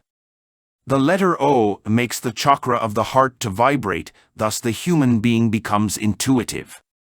The letter U awakes the solar plexus, tip of the stomach, thus, the human being awakes telepathy. The letter A makes the chakra of the lungs to vibrate, thus, the human being acquires the power of remembering his past lives. The vowels M and S efficiently help in the development of all of the occult powers. Therefore, 1 hour of daily vocalization is more worthy than reading 1,000,000 books of Oriental theosophy. The body of the Lemurians was a miraculous harp where the 7 vowels of nature were sounding with the tremendous euphoria of the cosmos. When night was arriving, all of the human beings were falling asleep as innocent creatures within the cradle of Mother Nature. They were lulled with the very sweet and moving chant of the gods. Thus, when the dawn was rising, the sun was bringing diaphanous contentment and not tenebrous grief. Oh, the epoch of the Titans! Those were the times in which the rivers were pouring forth milk and honey. The matrimonies of Arcadia were Gnostic matrimonies. Then, the human beings were performing the sexual connubii under the commands of the Elohim, and as a sacrifice on the altar of matrimony, in order to provide bodies to the souls who needed to reincarnate. Fornication was completely unknown and there was no pain in giving birth. Throughout many thousands of years, Lemuria was sinking within the boisterous waves of the Pacific Ocean. Meanwhile, the Atlantean continent was emerging from the bottom of the ocean. Chapter 12 The War in Heaven. And there was war in heaven. Michael and his angels fought against the dragon, and the dragon fought and his angels, and prevailed not, neither was their place found any more in heaven. And the great dragon was cast out, that old serpent called the devil and Satan, which deceiveth the whole world. He was cast out into the earth, and his angels were cast out with him. Therefore rejoice, ye heavens, and ye that dwell in them. Woe to the inhabitants of the earth and of the sea! For the devil is come down unto you, having great wrath, because he knoweth that he hath but a short time. Revelation 12, 7-9, 12. There have been 2 wars against the black magicians. First, the war in Arcadia, and the second, the one in the year 1950, a date in which the pit of the abyss was opened. The latter is the war related with the millennium. The third war will be the one related with the New Jerusalem. When the terrestrial period was initiated, the mental plane and even the most divine planes of consciousness were densely superpopulated by every type of white and black magician, who belonged to the Saturnine, solar and lunar periods. The millions of black magicians were constituting gigantic populations of evil, who were obstructing the action and life of the white magicians. Hence, they were already a grave inconvenience for the cosmic evolution within the superior worlds of consciousness. If life would have continued in that way, then the progression of aspirants toward the superior worlds would have been impossible. Therefore, the white fraternity gave the mission of casting out all of the black magicians from the superior planes of consciousness to Michael. He received the sword of justice, and tremendous powers were granted to him so that he could totally accomplish his mission. All of the organizations of the Black Lodge and all of the temples of that tenebrous fraternity were established in the superior planes of consciousness. Michael was able to perform this mission due to the fact that he belonged to the ray of power. So, Michael fought in tremendous combats, hand-to-hand with the terrible hierarchies of the Black Lodge. This is how the great dragon, the old serpent called the demon, Satan, or black magic with all of its legions of demons, was cast out from the superior planes of consciousness by Michael. Luzbel is a great hierarch of the Black Lodge.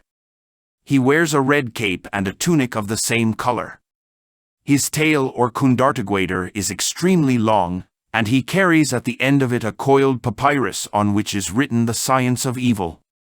The tail of the demons is formed when the current of the kundalini is directed downwards, towards the infernos of the human being. Therefore, this tail is nothing else but the kundalini itself that has departed downwards from the coccyx. The horns of every black magician are certainly the mark of the beast. These horns belong to the guardian of the threshold, who becomes the superior eye of the black magician. Ahriman, a great black hierarch, wears a red turban and he is chief of enormous legions. Lucifer was the greatest black initiate from the lunar epoch. His legions are numerous. All of these millions of demons remained in the environment of our earth. They dedicated themselves to placing all of the human souls on the way of the black path. Beelzebub, with his legions, also established himself in our environment. He became very well known by all of the present human beings throughout time. In the Bible, Beelzebub is called the god of Ekron because a temple was built for him in Ekron, and he was worshipped there as a god. So, Beelzebub established his cavern and dedicated himself fully, as in the ancient periods, to misleading souls.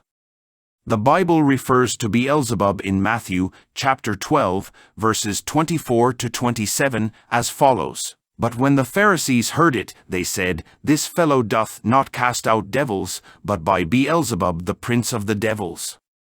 And Jesus knew their thoughts, and said unto them, Every kingdom divided against itself is brought to desolation, and every city or house divided against itself shall not stand. And if Satan cast out Satan, he is divided against himself, how shall then his kingdom stand? And if I by Beelzebub cast out devils, by whom do your children cast them out? Therefore they shall be your judges. All of the black magicians established their temples, lodges, halls, cults, etc. on our earth, and they dedicated themselves to the developing of their plans in accordance with the supreme commands of Jav. Therefore, they are responsible for the failure of our present human evolution, since it is a terrible reality that this present human evolution has failed. Michael triumphed in the heavens, but our earth was filled with profound darkness. Woe to the inhabitants of the earth. Chapter 13. Atlantis. The human beings of Atlantis reached a very high degree in their civilization, similar to that of the Lemurians. During that time, the earth was enveloped by a thick mist, and the human beings were breathing through galls. The Lemurian flying ships and boats propelled with atomic energy were also known in Atlantis. In the beginning of this civilization, sexual relations were only performed with the objective of engendering bodies for the reincarnating souls.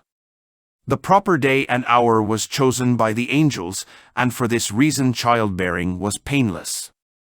The human being was living in a paradisiacal state, yet Lucifer and the Lucifers, who are the black magicians from the lunar period, tempted the human being and they mislead him towards the black path. The serpent is the sexual force, and not simply material attraction, as supposed by the Rosicrucians in their monographs of 9th degree. The sexual force has two poles, positive and negative. The positive is the serpent of bronze, which was healing the Israelites in the wilderness. The negative is the tempting serpent of Eden. The work of the Lucifers was a work of black magic. They awoke the passionate fire of humanity with the only purpose of creating proselytes for the Black Lodge, since every demon is a fornicator. The cephalic rachis liquid and the semen are the poles of the sexual energy. The angel has the two poles upwards, towards his head. The common and current human beings and the demons have one pole upward and the other downward. They form the brain with one pole, and they fornicate with the other pole. The kundalini of the angel goes upwards, yet the demon's kundartagwader goes downwards. Jehovah prohibited fornication to man, yet Lucifer seduced him towards it, and Jehovah Elohim commanded the man, saying, Of every tree of the garden thou mayest freely eat, but of the tree of the knowledge of good and evil thou shalt not eat of it, for in the day that thou eatest thereof thou shalt surely die. Genesis 2:16-17. And the serpent said unto the woman, Ye shall not surely die. For God doth know that in the day ye eat thereof then your eyes shall be opened, and ye shall be as gods, knowing good and evil. Genesis 3:4-5. The commandment given by Jehovah is white magic. The commandment given by Lucifer is black magic. When the human being delivered himself to the pleasures of the coitus, he lost his occult powers. Thus, the words of Jehovah were accomplished when he said, In the sweat of thy face shalt thou eat bread, till thou return unto the ground. For out of it wast thou taken, for dust thou art, and unto dust shalt thou return. Genesis 3:19. Unto the woman he said, I will greatly multiply thy sorrow and thy conception. In sorrow thou shalt bring forth children, and thy desire shall be to thy husband, and he shall rule over thee. Genesis 3:16. The violation of any law always brings pain. Childbearing was painless for the women in Lemuria because the child was engendered in the very hour, minute and second which the cosmic laws were favoring for reproduction. Thus, the violation of this law brought pain in childbirth. Nonetheless, in this day and age there is still a remedy for those who resolve to follow the Gnostic matrimony. The Gnostic matrimony returns the human being to paradise. In the Gnostic Church, the Gnostic matrimonies receive the exact day, hour, and minute in which they have to engender their children. Thus, there is no pain in childbirth. What is important is to know how to travel in astral body in order to visit the Gnostic temple. I will give these clues later on. The Lemurians did not know death. They knew the exact date and hour of their disincarnation, and so they were digging their own tombs. They were abandoning their own body by will and with a smile on their lips. They also never disappeared from the sight of their relatives because they were clairvoyant. They kept coexisting with the dead because death was simply a passing into a different state. But when the human being lost his powers because of the coitus, then he knew death. Chapter 14 Black Magic of the Atlanteans. The black magicians of the school of Sodom say that black magic does not exist, that it is only a superstition. They say that evil and hateful thoughts which are emitted by evil minds are disintegrated since the cosmic is pure goodness. Therefore, it cannot serve as an instrument for the forces of evil. The goal of the above noted statement of the black magicians from the school of Sodom is to justify their tenebrous teachings, in order to give them the false appearance of being pure white magic. The cosmic is the whole infinite, and in the cosmos there are many things. As above so below. If a thought which is emitted by an evil one is disintegrated at once, why then is not a bullet disintegrated in the atmosphere? Why does the cosmic serve as an instrument for a bullet which is going to kill a human being who might be an elder or a child? If that concept of the black magicians from the school of Sodom would be true, then the bullet should disintegrate itself at once. Possibly they would argue by saying to me that the bullet is a material body and a thought is not. Yet, this is also not a good explanation because thought is also matter. Nothing can exist, not even God, without the help of matter. Moreover, every atom is septuple in its constitution. The bullet used as an example is a compound of physical, ethereal, astral, mental, causal, conscientious, and divine atoms. In other words, the bullet is a nucleus of atomic consciousness, which is charged with the waves of hatred from the one who shot it. Why then is the bullet not disintegrated? Why does the cosmic serve as an instrument for the bullet? Why does the cosmic serve as an instrument for the destructive waves of the atomic bomb? Could it be conceivable that the mental waves are inferior to the radioactive waves of the atoms of uranium? Hence, that concept of the black magicians from the school of Sodom serves them only in order to conceal their crimes and to cheat naive people. The only thing they want is to justify themselves as white magicians. Do not covet powers, beloved reader. Powers are born as fruits of our intimate when our soul has been purified. The mental force that we stubbornly use in order to move a piece of paper would be better used in order to dominate our carnal passion, in order to end hatred, in order to dominate our language, in order to defeat selfishness, envy, etc. Let us purify ourselves, since powers will be granted to us through successive purifications. Powers are flowers of the soul and fruits of the intimate. The powers of a Mahatma are the fruit of millenary purifications. The Gnostic disciple receives distinct powers from the White Lodge through the initiatic ordeals. These powers are acquired by the soul, and the intimate seizes them because the intimate is the real human within ourselves. For instance, when the Gnostic wishes a distant friend to come near to him, then he begs his intimate as follows: "My Father, I beg you to bring near to me, name the person, but not as I will, but as you will." If his intimate considers that his petition is just, then the intimate performs the miracle, that is to say, he performs a work of theurgy, and the distant friend arrives. Yet, if the intimate considers that the petition is unjust, then the intimate doest not perform the petition of his soul. This is pure white magic. The black magician proceeds to use his so-called asuncion, or willpower, without taking the will of his intimate into account. "Thy will be done on earth as it is in heaven," is what the Gnostic says, because the Gnostic only performs the will of his intimate on earth as it is in heaven, in other words, in the superior planes of consciousness. The Gnostic places all of his longings in the hands of his intimate. We prepare our pituitary and pineal glands for clairvoyance by dominating anger and acquiring serenity. We prepare ourselves for the awakening of the inner ear when we always utter words of love and truth.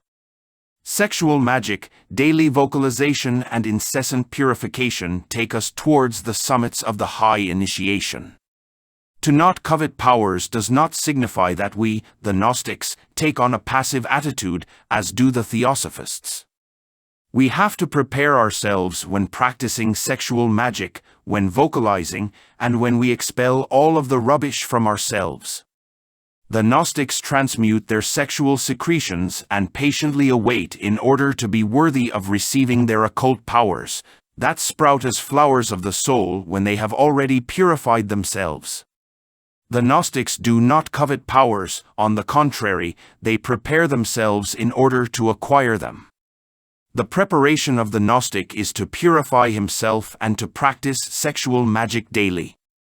In their temples, the black magicians have established similar ordeals to those of the white magicians. In order to be accepted as candidates for their initiation, the likely candidates are allowed to receive insults, grumbles, to listen to humiliations, and to even receive blows to their person whilst in their festivities. In the 5th monograph of the 9th black degree of the School of Sodom, the disciple receives a parchment after passing the 4 ordeals of earth, water, fire and air within a temple of black magic. The parchment states the following: "Peace, greetings from the master of the temple. By decree of the high priest, and by all of the guardians who have served and veiled over you, as proof of your perseverance, faith and desire, and in accordance with what has been manifested in the external chambers, you are allowed to enter into the following sanctum. You will await to be prepared in order to be admitted into the Holy of Holies after 3 days of sanctification and purification. Your name will be 777, your letter will be R, your salutation will be Aum, your book will be the one with the letter M, your jewel will be the green jasper which is in the shape of a scarab, and your hour will be 9. Rest with patience and await the hour, the number and the sign. This is pure and legitimate black magic. These ordeals are passed by the disciple in the astral plane within a temple of black magic. In the White Lodge, when the Gnostic asks the masters in the astral plane for the 4 ordeals of earth, fire, water, and air, then these ordeals are set by the masters one after the other, as described in our book The Perfect Matrimony, or the door entering into initiation. These ordeals are always occurring with the interruption of many days between each one, and the next ordeal is given only if the student has been triumphant in the previous one. Each triumph of the disciple is celebrated in the Children's Hall with ineffable music and feasts. Each one of the 4 ordeals has its special celebration. The Children's Hall is so named because the disciple is received by the masters who have taken on the shape of children, in order to tell him, "Except ye be converted, and become as little children, ye shall not enter into the kingdom of heaven." Matthew 18:3. So, there is nothing regarding a letter R, nothing about 777, nothing about jasper jewels, nothing about hours and signs, since all of these are just pure black magic from Atlantis. In the White Lodge, the only thing which is placed on the Gnostic disciple is the small cape of a Chela neophyte, which he has to ask for. After having passed the ordeal of air, the black magician receives a jewel with 2 intertwined rings, which is what becomes the sign of his triumph. The white magician receives a symbolic ring which represents the ray to which he belongs. To the ring of the black magician reminds him that he was hung from 2 rings over an abyss. The masters of the Black Temple dress in white tunics. The veiled prophets wear black veils, the stole-bearers wear gray-colored stoles, the scribes wear blue, the astrologers wear blue and white, the mystics wear yellow, and the doctors wear a reddish-gray-colored stole. The temple remains in obscurity. The disciple of ninth black degree is admonished with the following words: the living soul, who traverses this horrendous path in loneliness, without vacillations or shyness, will be illuminated by the glorious mysteries, after the purifications by earth, fire, water, and air. Afterwards, the black disciple advances towards the guardians of death. In the ordeal of fire, a guardian says to the black disciple the following: if you wish to arrive next to the master, you must pass through this door. In order to reach this door, you must pass through this hail. In order to pass through this hail, you must walk over these beams of fire. So come if you search for the master. Then the disciple says, go ahead. Go ahead. Go ahead. So, filled with courage, he traverses through the fire.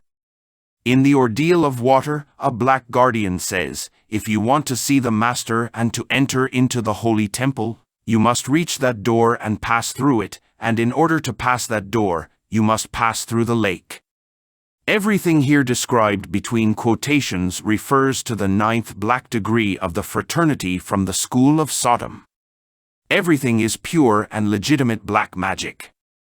The disciples of the White Lodge, as we have already stated, only celebrate their festivity in the children's hall, after having become triumphant. The 4 ordeals within the White Lodge are in order to examine the white disciple's morals. For instance, in the ordeal of fire, the disciple is attacked by crowds of enemies who insult him. Instead of returning insults, the disciple throws love towards his enemies. This is how he triumphs in this ordeal, when with serenity he passes through the fire without becoming burned. As we see in this ordeal of fire, there is the need to kiss the executioner's whip in order to triumph. Yet, in the ordeal of fire for the black magician, the only requirement is to pass through the fire, since moral preparation does not have the least bit of importance for the black magician. The ordeal of water for the Gnostic in the White Lodge is given with the only purpose of knowing what level has the disciple's altruism and philanthropy reached.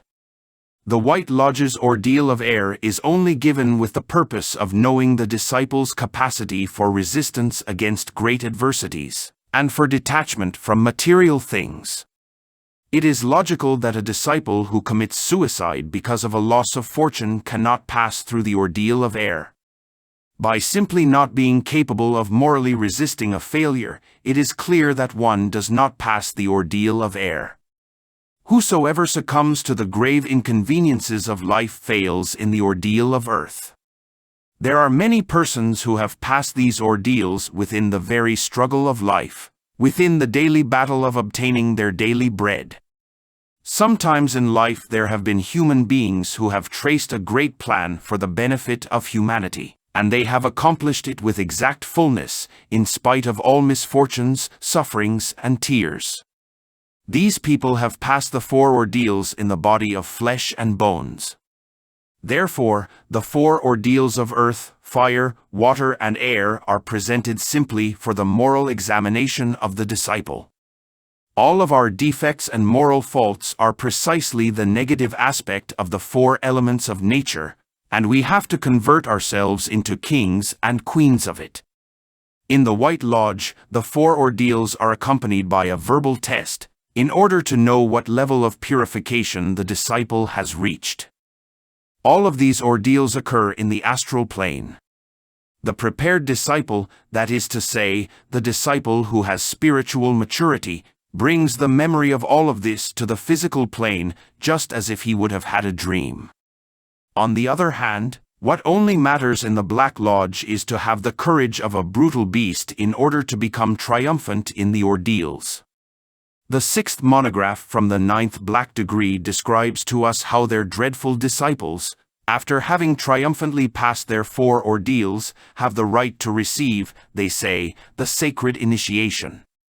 Let us see the following paragraph from the 3rd page of the 6th monograph of the 9th black degree. Now then, in this way I knew that 2 intertwined rings must be my sign, therefore, 2 intertwined circles similar to 2 links of a chain are my sign, and also these will be your sign in this initiation.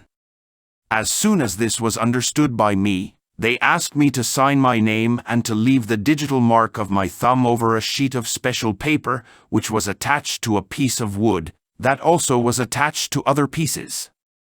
Then after, they commanded me to go towards the door, to push a small sliding seal, and give my letter and number. The whole of this seems to be like a scene in a police office, but never of a temple of white initiation.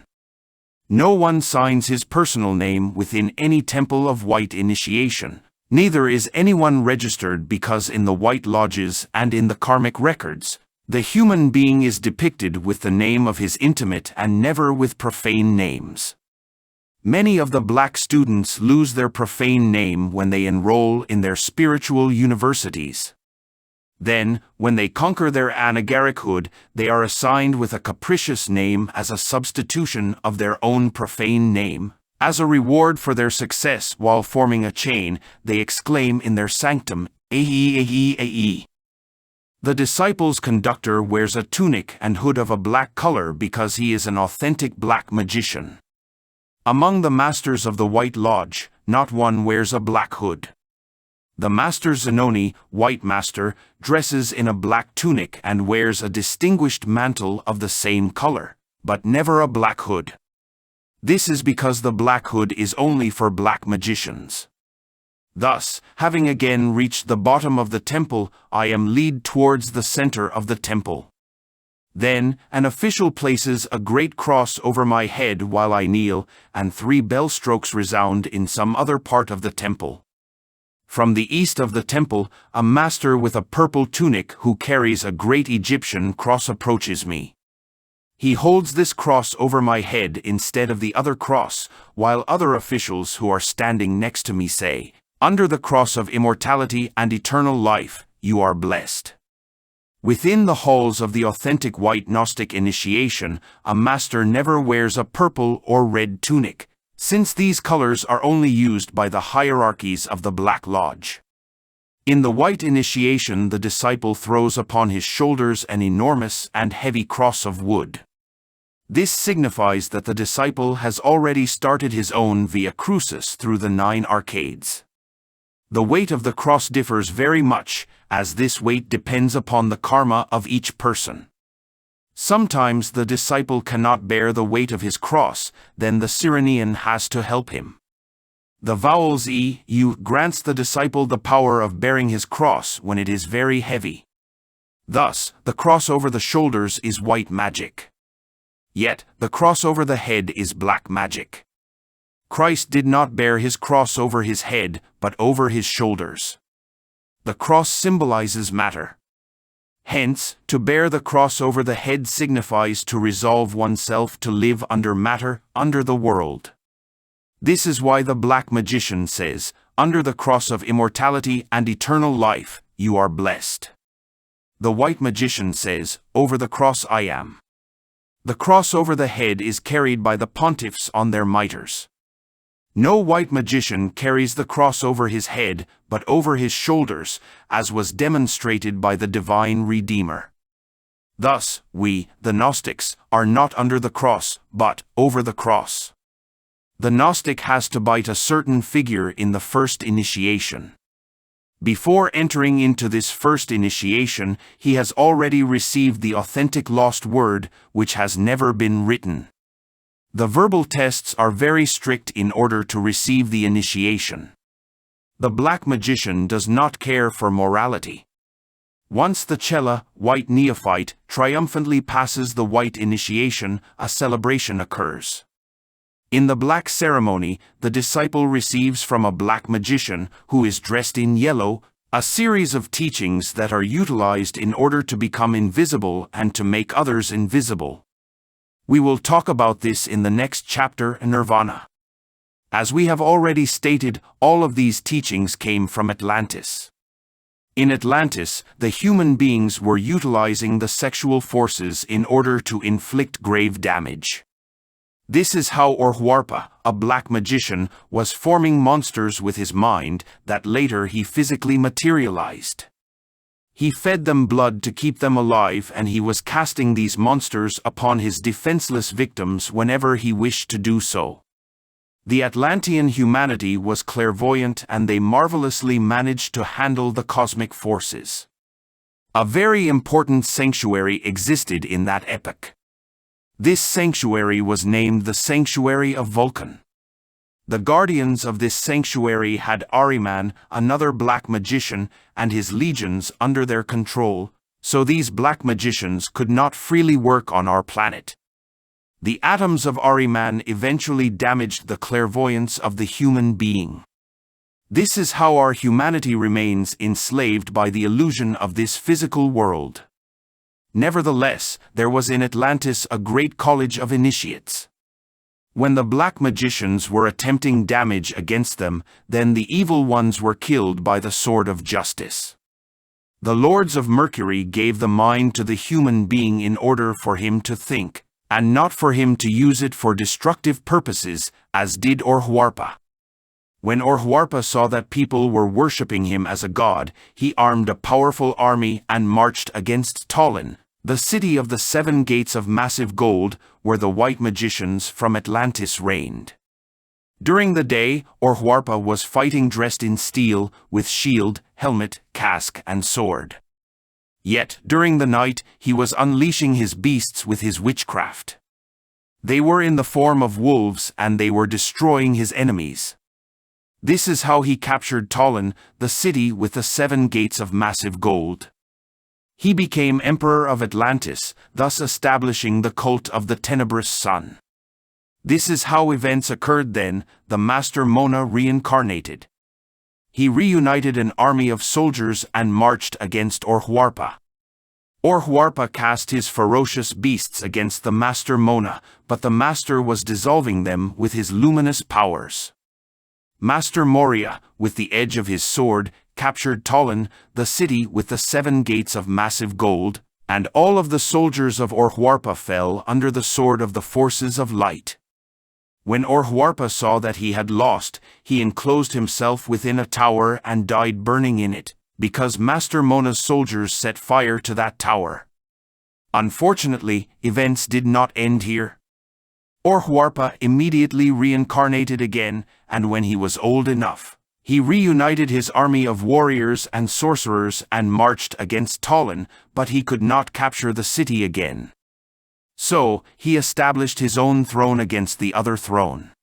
Then, the 4 thrones, deities, said to the White Emperor Noah, leave from this land and pass to the Gobi Desert, where you will find dry land, because God will sink this land.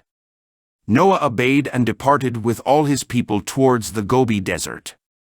The people of Noenra were the primitive Semite tribes who were following the path of white magic. Thus, Orhuarpa remained chief and lord of Atlantis. Sometime after the departure of the people of Israel, certain dangerous igneous manifestations started to appear in Atlantis. This was because the use of the sexual forces, when utilized for black magic, made the fire of the dormant volcanoes enter into activity. The sexual forces have an intimate relationship with all the forces of nature, because the sexual forces reside not only in our sexual organs, but also in all of our cells and, moreover, within each atom of the cosmos. The sexual force is the cause of electricity. It is logical then that the dormant volcanoes would enter into activity, since the volcanoes were intimately related with the black magicians by means of the sexual energy. During great earthquakes, Atlantis sank with all of its black magicians into the bottom of the Atlantic Ocean. All of the native tribes from the continent of America are Atlantean remnants. These tribes preserved many practices of black magic, which were derived from the Atlanteans. In America, there are some who make dolls with wax and then bury them with pins. This is how they empower their imagination and concentrate their minds on their victims. There are others who utilize the sexual forces for destructive purposes. The whole of this originated in Atlantis. The Arhuacos Indians, from the Sierra Nevada of Santa Marta, Colombia, burned a whole town named Dibuya, by utilizing the elementals of fire, which they call animes. I met a humble old woman in the small town of Santa Cruz de Mora, state of Merida, who made marvels with the elementals of nature. When she was young, she married an Indian. Her husband took her to his tribe into the jungle. She tells many strange things about this tribe. She says that during the day, the Indians abandon their homes, and during the night all of them arrive with the shape of animals, yet, when they are within their huts, they take the human shape again. A certain day her husband took leave from her and said that he was going to die in the jungle, since these Indians go into the jungle in order to die. He gave her an amulet and said, "I deliver this keepsake to you, so you can ask to it whatever you wish, when you are needy." This is how the old woman made marvels in the town of Santa Cruz. She asked this amulet whatever she wished for. Money, wine, jewels, liquors, perfumes, etc., etc. were coming to her as if by magic. People who were robbed did nothing more but consult her. At once she was asking the amulet for the robbed object. Then, the object was carried by invisible hands and arrived into her hands, and so everybody was recovering their lost things. Unfortunately, these marvels ended for the old woman when she had the weakness of confessing this to a priest, who took this marvelous talisman away from her. The performance of these marvels are nothing fantastical or rare, since they are simply made with the elementals of nature. The book by Mr. Franz Hartmann entitled The Elementals widely refers to these things. The whole of this knowledge comes from Atlantis. The elementals serve for good as well as for evil. The Atlanteans utilized the elementals for evil. Chapter 15. Nirvana. From the Gobi Desert, the Israelite tribes emigrated to the west in order to form the Aryan root race. This is represented in the book of Exodus, in the story of the emigration of Israel, when they were coming out from the land of Egypt towards the promised land. Enormous caravans of human beings, who were commanded by the masters of major mysteries, came away from the drowning Atlantis towards the Gobi Desert. Afterwards, they emigrated to the west in order to cross themselves with some Western races, in order to form our present Aryan root race. The captains of the biblical Exodus were the same masters of major mysteries. They were profoundly venerated by humanity, therefore no one dared to disobey their sacred commands. Moses remained 40 years in the wilderness, that is to say, the primeval Israelites remained 40 years in the wilderness. They built the Ark of Alliance, they established the mysteries of Levi, and they worshipped Jehovah. The mysteries of the 7 sanctuaries emigrated towards the west. Under the light of these sanctuaries is how the Magus Persia, the Riches India, Chaldea, Egypt, Hellenic Greece, etc., all flourished. This occult wisdom illuminated Solon, Pythagoras, Heraclitus, Socrates, Plato, Aristotle, Buddha, etc. The most powerful civilizations from the past flourished under the light of the sacred mysteries. Nonetheless, the human being was developing the intellect, and it withdrew him from the internal worlds. When the human being lost his clairvoyance, then he knew fear. Fear did not exist in the past, because the human being was contemplating the action of the gods, and he was seeing the unraveling of all things. The human being removed himself from the great light, now he has to return into the great light.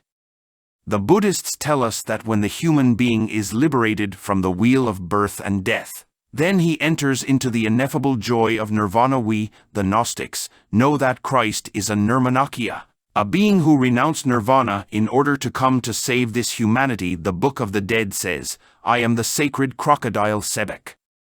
I am the flame with 3 wicks, and my wicks are immortal." I enter the region of Sikkim, I enter into the region of the flames which have defeated my adversaries. This region of Sikkim, the region of the flames, is the ineffable joy of nirvana. A Dayan Chohan is one who has already abandoned the four bodies of sin, which are the physical, astral, mental and causal bodies. A Dayan Chohan only acts with his diamond soul. He has already liberated himself from Maya, illusion, thus, he lives happily in nirvana. The sacred crocodile is the intimate. The intimate is the flame with three immortal wicks. These three wicks are the intimate's diamond soul, his igneous mind and Atman, his own spiritual body. Nirvana is a region of nature where the ineffable happiness of the fire reigns. The nirvanic plane has 7 subplanes. A resplendent hall exists in each one of these 7 subplanes of nirvanic matter, where the Nirmanakas study their mysteries. This is why they call their subplanes halls, and not merely subplanes, as the Theosophists do. The Nirvanis say, we are in the first hall of nirvana, or in the second hail of nirvana, or in the third, or in the fourth, or fifth, or sixth, or in the 7th hail of nirvana. To describe the ineffable joy of nirvana is impossible. There, the music of the spheres reigns and the soul is enchanted within a state of bliss, which is impossible to describe with words. The inhabitants of the superior hail of nirvana use diamond tunics and they carry mantles of distinction over their heads, which fall to their feet. We can visit nirvana with our astral body. The yogis from India, while in the state of samadhi, visit nirvana with their mental body or causal body. However, to pretend to visit nirvana with black magic procedures is the breaking point of madness. The Gnostic knows how to enter into nirvana by utilizing the powers of his intimate. When the Gnostic wants to visit nirvana, he does the following. First, he leaves his physical body and departs in his astral body.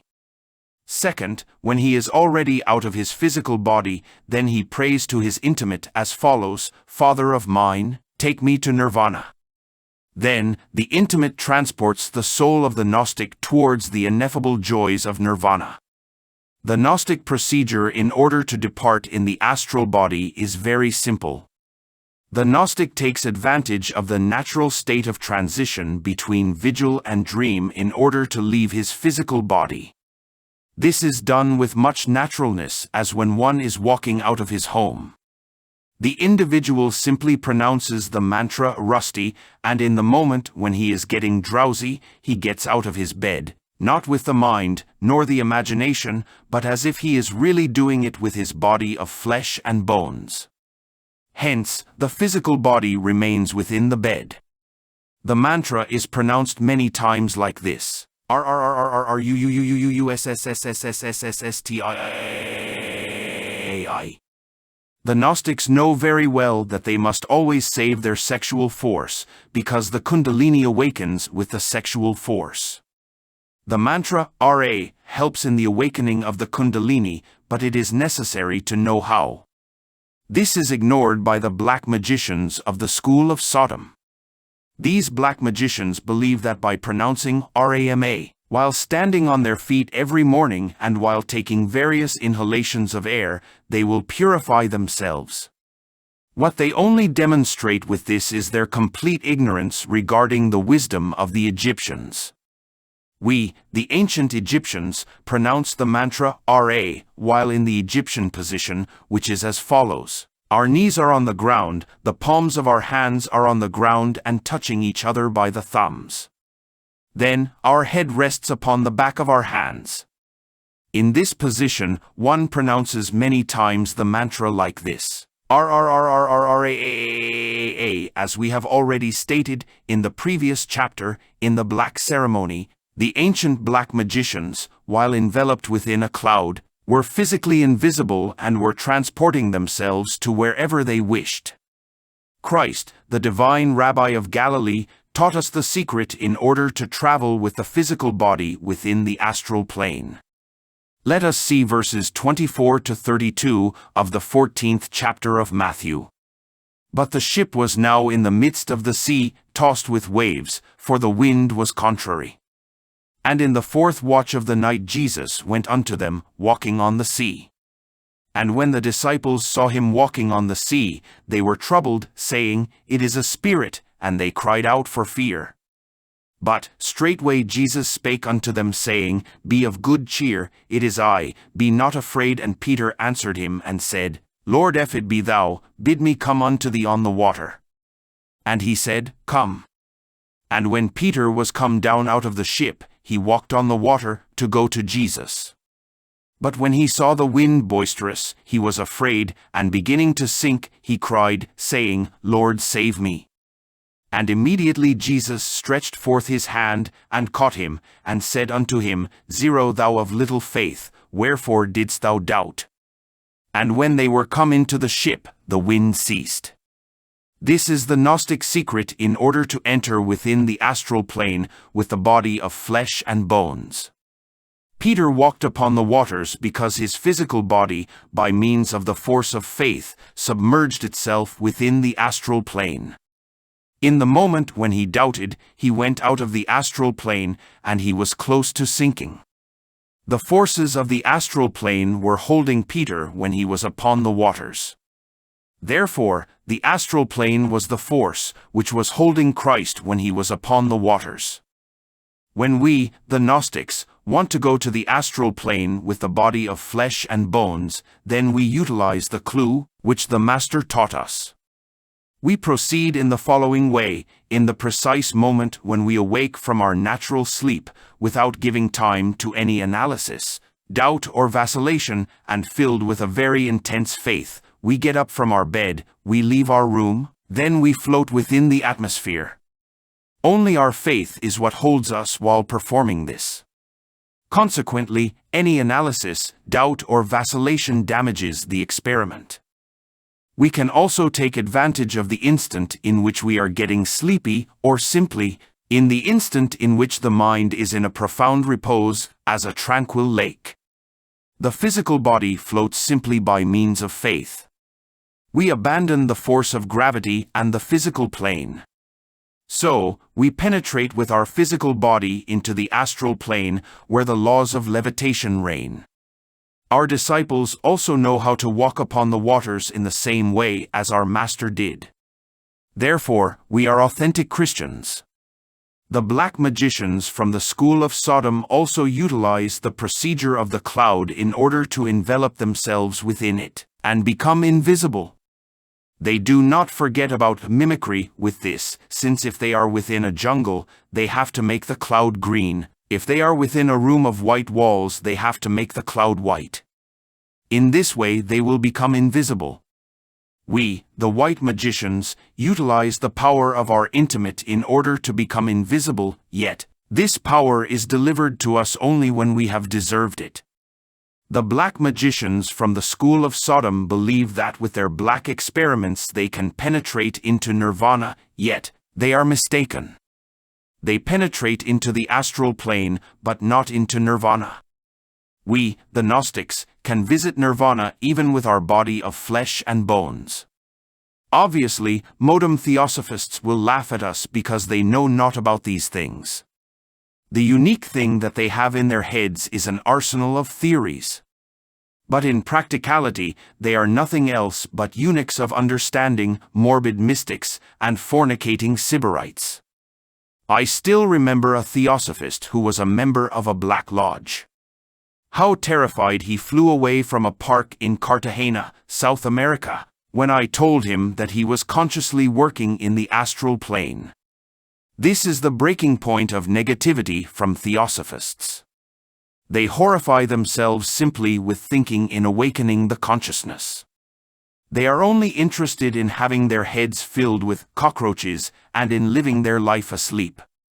Nevertheless, they say that someday they think they will enter nirvana. Foolish boasters of wisdom know that only those who have already passed through the high initiation, only those who have given their last drop of blood for this humanity will enter into nirvana. All men long for the high initiation, yet They can only reach the altar of the high initiation with the virile member in the state of erection. Explanation in next chapter. Therefore, the Gnostic always lives heroically, always triumphant and always a rebel, like the heroes of Rabelais, who knew nothing of weakness.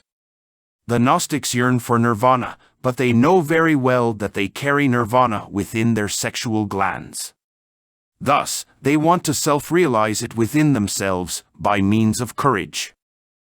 Chapter 16. The Elixir of Long Life. The Master Zanoni acquired his Chaldean initiation in very remote ages. As a result, he preserved his youthfulness for thousands of years. Megner, who was Zanoni's comrade, also lived through entire ages. These masters were invincible, death could not do anything against them. They were citizens of an already disappeared ancient nation, Chaldea. What was their secret? What was their power?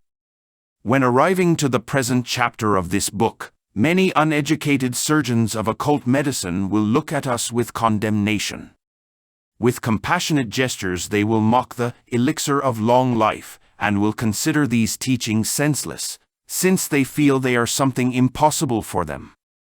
People have never comprehended, neither have they wanted to admit that the elixir of long life, the philosophical stone, and the clue of perpetual movement are found within the male testicles and within the female uterus. We have already said, and we will not tire of repeating, that the initiation is life itself, intensively lived, and that the human being's redemption exclusively lies in the sexual act. When our book The Perfect Matrimony started to circulate, then, as we had expected, many critics emerged who qualified us as pornographic. This was because the book was written in a simple language which was at the reach of everyone's comprehension, and also because the clue of sexual magic was given. Nonetheless, we know that for the pure ones, everything is pure, yet, for the impure ones, everything is impure. This is how the boasters of wisdom, the sick mystics, who through their morbid lucubration, which make them believe that they are super-transcended, came to qualify us as materialists.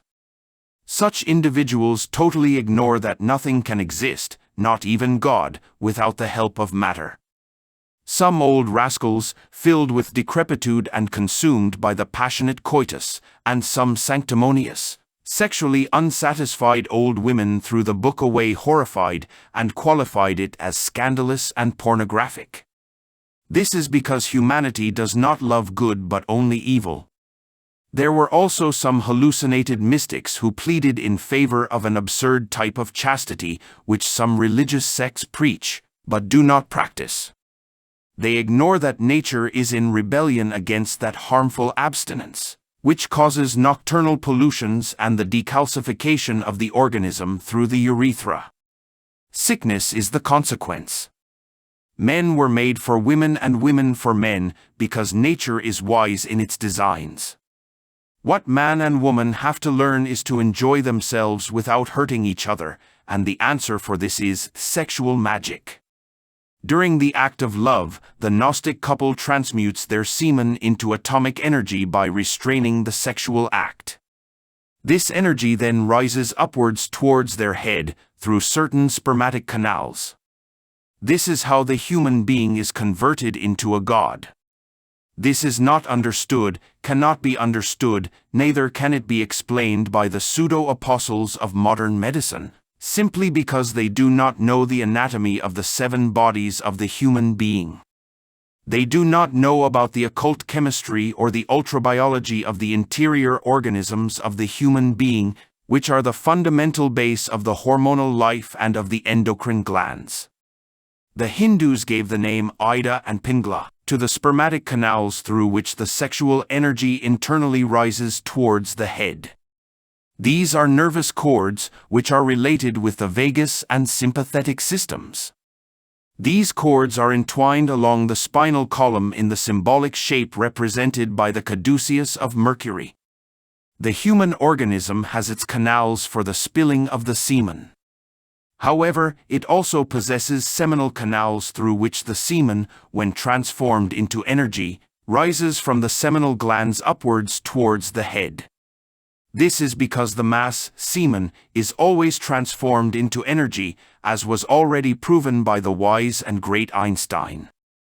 This process is what we call transmutation. These ascending spermatic canals were in use by human beings in very ancient epochs. The doctors of medicine among the Indians of the Sierra Nevada from Santa Marta, Colombia, are still utilizing these canals ever since very ancient times. This is why they reach a very old age, maintaining a very lucid understanding, black hair, and intact dentures. Among these Indians, we frequently see their children reach the octogenarian and centenarian ages, while in our present civilization, the human being is already in decrepitude by the age of 70. There exist thousands of evidences in order to make the civilized and scientific person to think upon this particular matter. For example, an infant whose sexual energy has not yet been collected in his gonads has this energy latent in his entire organism. This is why if this infant is wounded, his body will heal more rapidly than the body of an adult, because the adult has been wasting his sexual forces since puberty.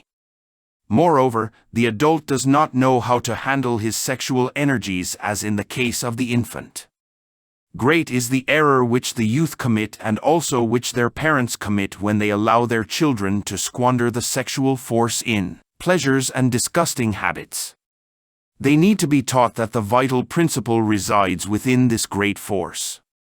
It is true, as official science states, that sex is a biological function.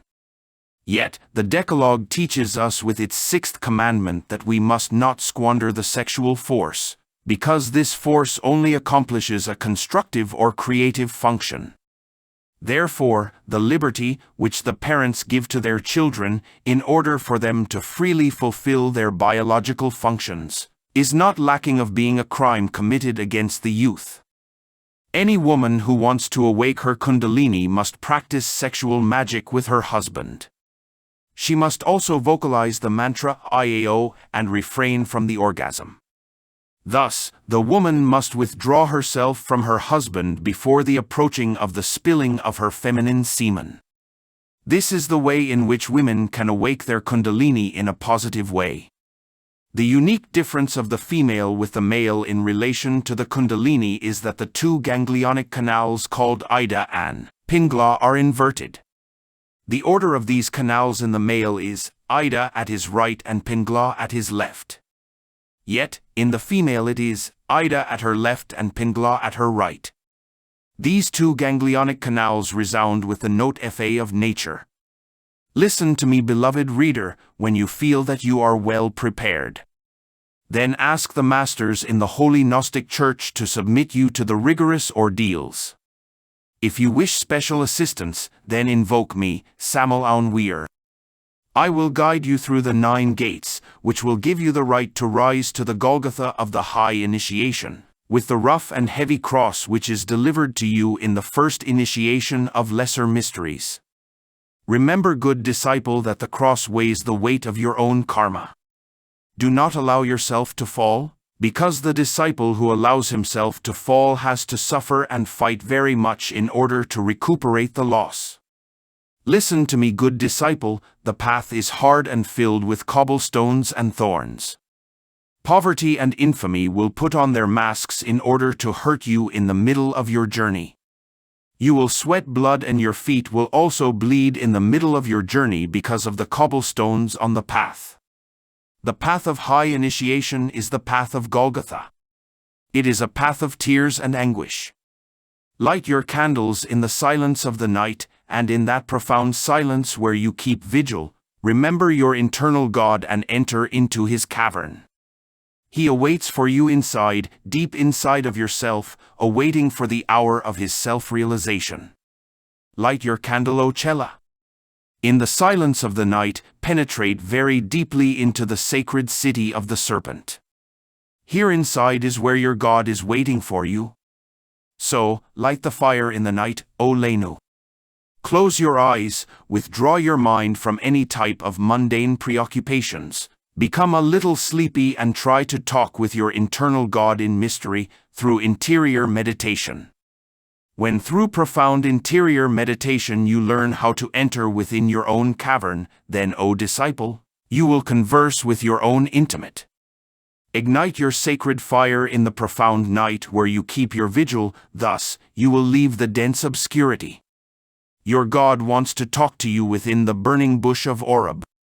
Let your chant become sensitive to your 7 churches, O disciple, and do not forget that the verb is what opens the 7 doors of the 7 churches of your organism. Chant, O disciple, chant. Ephesus corresponds to the note do. Smyrna corresponds to the note re. Pergamos corresponds to the note mi. Thyatira corresponds to the note fa. Sardis corresponds to the note sol. Philadelphia corresponds to the note la. Laodicea corresponds to the musical note ti. Clairvoyance, middlebrow, note tie, occult ear, larynx, note solo, intuition, heart, note fau, telepathy, solar plexus, note mia, memory of past lives, lungs, note la. Chanting these vowels for 1 hour daily awakens all of these occult powers. The blood rises upwards towards the head when we vocalize the vowel I. The blood goes into the throat with the vowel E. With the O, it goes into the heart. The blood goes into the intestines with the vowel U and into the lungs with the A. Within one of the rituals, which the master Huiracocha brought to Colombia, there is a mantric prayer, which is useful for sexual magic. This prayer must be pronounced in the moment when the husband and his priestess wife are practicing the connection of sexual magic. This prayer is as follows: Prayer, O Hadit, winged serpent of light, be thou the Gnostic secret of my being, the central point of my connection, my heart itself the sacred sphere and the blue of the sky are mine, O Ao Kakof Na Kansa, pronounced 3 times. When the Kundalini lights the atoms of language, which are located within the seminal system, then the human being acquires the power of speaking in all of the languages of the world. The great illuminated ones of the Atlantean chain spoke all of the languages of the world. The Kundalini becomes a creator in the throat. The Magi can create a figure with his mind and materialize it by means of the creative verb of his Kundalini. This is how the angels create living things. When the human being is already united with his intimate upon reaching the high initiation, then he utters the divine golden verb, which the gods utter. This is how we elevate ourselves to the pleroma of eternal happiness, and we convert ourselves into creative gods, by means of the verb. Therefore, a book whose theme is about the verb, word, yet does not teach sexual magic is simply flippant. To take the word out from the mysteries of sex is the breaking point of madness, since sex is the very base of the word. Thus, one cannot utter the divine golden verb, language, without the awakening of the Kundalini, and it is only awakened by practicing sexual magic. Whosoever is united with the intimate becomes omnipotent and omniscient. He knows how to command and to obey. He never becomes arrogant because he has learned to be simple and humble within the cosmos. The Master's sight penetrates within all of the spheres of nature. As a sovereign of the infinite, he unleashes the tempests and calms the hurricanes. He makes the earth tremble, the lightning serves him as a scepter, and the fire as a carpet for his feet. We will acquire the elixir of long life by practicing sexual magic. Thus, we will become omnipotent. Yet, in order to achieve omnipotence, it is first necessary to learn how to obey the white hierarchy. I am Alpha and Omega, the beginning and the end, the first and the last. Blessed are they that do his commandments, that they might have right to the tree of life, and may enter in through the gates into the city. Revelation 22:13-14. The Song of Songs. I feel within my innermost parts a tormenting fire. It is the delectable wine of love.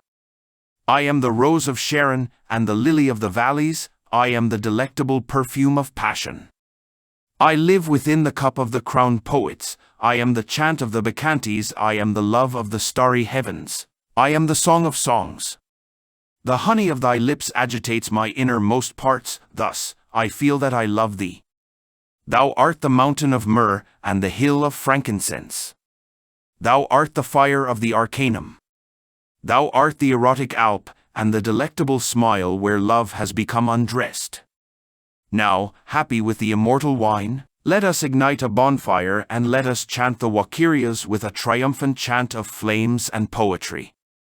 Let the liquor come, let the light and music come. Let the couples dance upon the soft carpet. Let the rose of Sharon sparkle within the cups, and let the fire devour the shadows. Let joy, fancy, and poetry come. Let us dance happily in the arms of love. Never mind the sayings.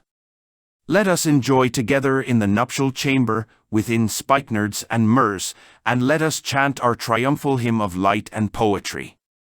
3. Woman rejuvenates. She turns more beautiful and attractive every day, because she is daily charged with powerful forces, thanks to her husband. 4. Aged man rejuvenates and does not ever get old, because life is given to him through their creative forces. Thus, luck and happiness surround them everywhere. 5. The sense of clairvoyance is awakened in both, and so the veil of the invisible worlds is disclosed before their sight. 6. The sacred fire of the Holy Spirit illuminates them internally. 7. They unite themselves with their own intimate, internal God. Thus, they convert themselves into king and queen of creation, with powers over the 4 elements of nature, which are earth, water, air, and fire. 8. They acquire the elixir of long life, which resides in the Kundalini. 9. Death will be no more. All of this is a fact, in spite of the doctors, who are consecrated by the materialistic university. Heaven is taken by assault, because heaven is for the courageous ones. The Gnostics, protected with their character shield of steel, grasp their sword of will, and as terrific warriors they hurl themselves into battle, in order to take heaven by assault. We, the Gnostics, are human beings of great tempests, and within the explosion of thunder, we only understand the language of majesty. When the warrior is close to the initiation, then he can laugh at death with a guffaw that can shake all of the caverns of the earth. Then, he can have the right to the elixir of long life, which is a potable gold and a liquid, flexible and malleable glass. He asks the lords of karma for additional years of life in order to pay his debts. This is how death and resurrection are achieved in his present incarnation, and how he is united with his intimate. Then, when his own karma is paid, he convokes the lords of karma, in order to declare to them that he has resolved to remain in this world in order to work for humanity. Therefore, he remains with his physical body forever, till the end of all centuries. The masters Kaut Humi, Mona, Saint Germain, etc., have physical bodies which have existed for thousands of years. All of them have an indescribable age. What would a master of major mysteries do if he had to constantly change his physical body? The founder of the College of Initiates is a Mahaguru who will remain with us until the last initiate has reached his rank. The author of the Dayspring of Youth tells us that in Egypt there exist 2 masters who have a really indescribable age. He states that one of them is mentioned within very ancient religious scriptures. A master can preserve his physical body for millions of years because he possesses the elixir of long life, which resides in the Kundalini. The master keeps engendering his own body daily by means of his Kundalini. Thus, the cells of the body of a master never wither because the fire of the Kundalini does not allow them to do so. The Kundalini is then the elixir of long life. This fire is the potable gold of ancient alchemists. The Kundalini is the tree of life, which the book of Genesis refers to in the following verses. And of the ground made Jehovah Elohim to grow every tree that is pleasant to the sight, and good for food, The tree of life also in the midst of the garden, and the tree of knowledge of good and evil. Genesis 2:9. The tree of life is the kundalini, and the tree of knowledge of good and evil is the semen. Both trees are from the garden of God. And a river went out of Eden to water the garden, and from thence it was parted, and became into 4 heads. The name of the first is Pison, that is it which compasseth the whole land of Havilah, where there is gold, and the gold of that land is good, there is bdellium and the onyx stone. The land of Havilah is our own physical body, and the gold of this land is the solar atoms from our seminal system, that is to say, the semen's potable gold. And the name of the second river is Gihon, the same is it that compasseth the whole land of Ethiopia. This second river is the cephalorhachis liquid, which is the other pole of our seminal system. With it we encompass the whole land of Ethiopia, that is to say, the whole of our head and throat, since we form the brain and throat with the cephalorhachis liquid. And the name of the third river is Hiddekel, that is it which goeth toward the east of Assyria. And the fourth river is Euphrates. Genesis 2:10-14. The river which goes toward the east of Assyria and the river Euphrates are the 2 poles of the woman's seminal system. Therefore, the woman is towards the east of us, because she is the door of paradise, and this door is always towards the east. Eden is sex itself. Thus, the tree of life is within Eden itself. The great Hierophant Eliphaz Levi said that the great magical arcanum is the tree of life, and that, at the foot of this tree is the source of the 4 mysterious rivers of Eden. Yet, he fearfully says in a moment of consternation, here I must pause, and I fear that already I have said too much. This is the formidable, unutterable secret, which no initiate has ever dared to reveal. This is the formidable secret of the great arcanum. The 4 rivers of Eden are the sexual forces of man and woman. The tree of life is in the midst of these 4 rivers of Eden. If the human being, with all of his vices and passions, could have eaten from the tree of life in Eden, then Nero still would be alive, and the great tyrants would not have left a single moment of light for humanity. Caligula and the 12 Caesars from Rome would still be alive, they would still be upon their thrones. Fortunately, Jehovah knew how to keep the way of the tree of life. So, he drove out the man, and he placed at the east of the Garden of Eden a cherubim, and a flaming sword which turned every way, to keep the way of the tree of life. Genesis 3:24. Ignite your 9 mystic lamps, O Chela. Listen to me, a master abides in the bottom of your soul, he awaits in mystical lurking, waiting for the hour that he will be self-realized. Listen to me, beloved disciple. That master is your intimate, and you are the soul of that master. The intimate becomes master with the fruits of millenary experiences, through innumerable reincarnations. Do not forget, beloved disciple, that you are a soul and that your physical body is your suit. Listen to me, beloved disciple, when your outfit is damaged, what do you do with it? You throw it away because you no longer need it, and you cannot deny this. Yet, if you wish to replace your outfit, then where do you go? You might answer me that you will go to the tailor's store, in order for the tailor to make another outfit for you. Therefore, beloved disciple, I have already told you that you are a soul and that your body is your suit. Your suit of flesh was well made, in accordance to your own proportions. This suit of flesh was made by 2 laborers, that is to say, your father and your mother. When your present suit of flesh is damaged, what will you do with it? You will throw it from you, and if you want to replace it, then you have to search for a new pair of male and female laborers, in order for them to build for you another suit of flesh, well made and in accordance to your own proportions. You might ask me how? Well, how was your present suit of flesh which you use made? In the same way, the new tailors will make for you your new suit. So then, this should not be strange to you. When you undress yourself, taking off your fabric clothing, and you put on another garment, It is clear that you do not stop being Mr. or Ms. XX. Neither do you forget your business and your debts.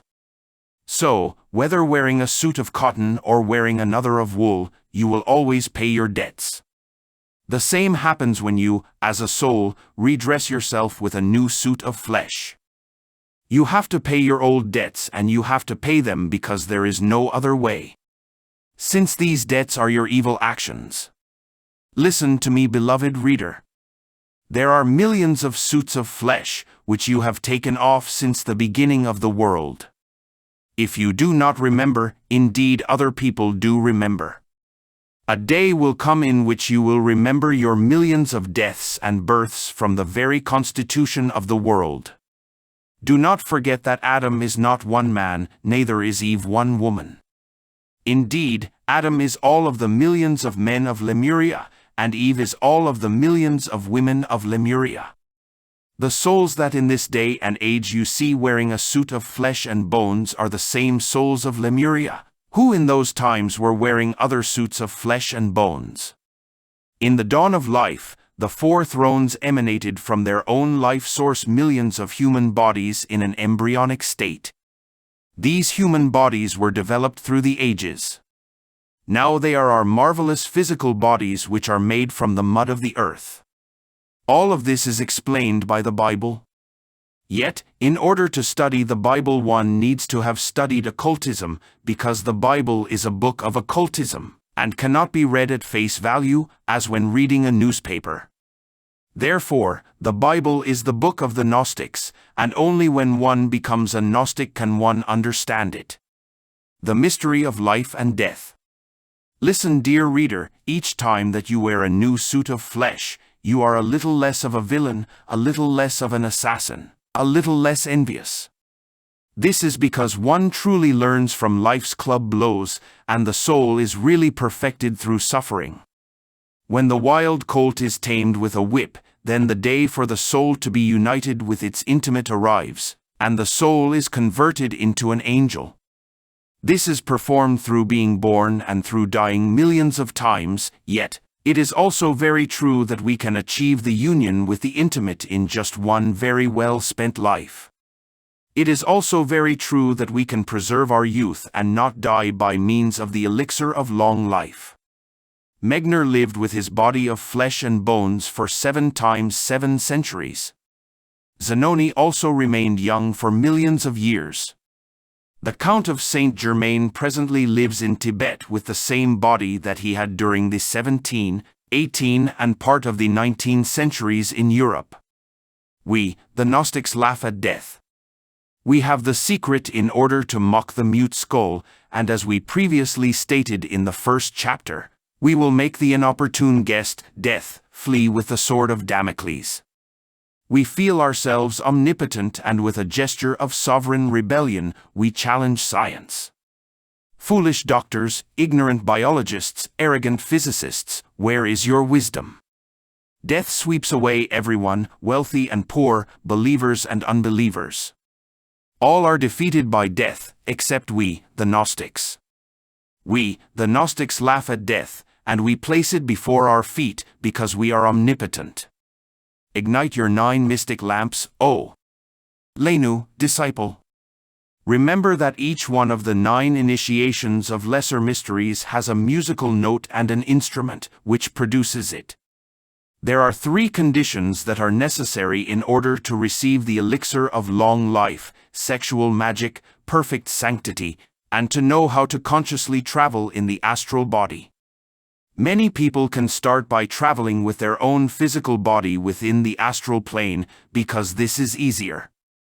Later on, they can become practical in the use and control of the astral body. Some people are acquiring their sanctity little by little. The best way to put it into effect is to make an addition of all of our defects, then to terminate each one of them in a successive order by dedicating 2 months to each defect.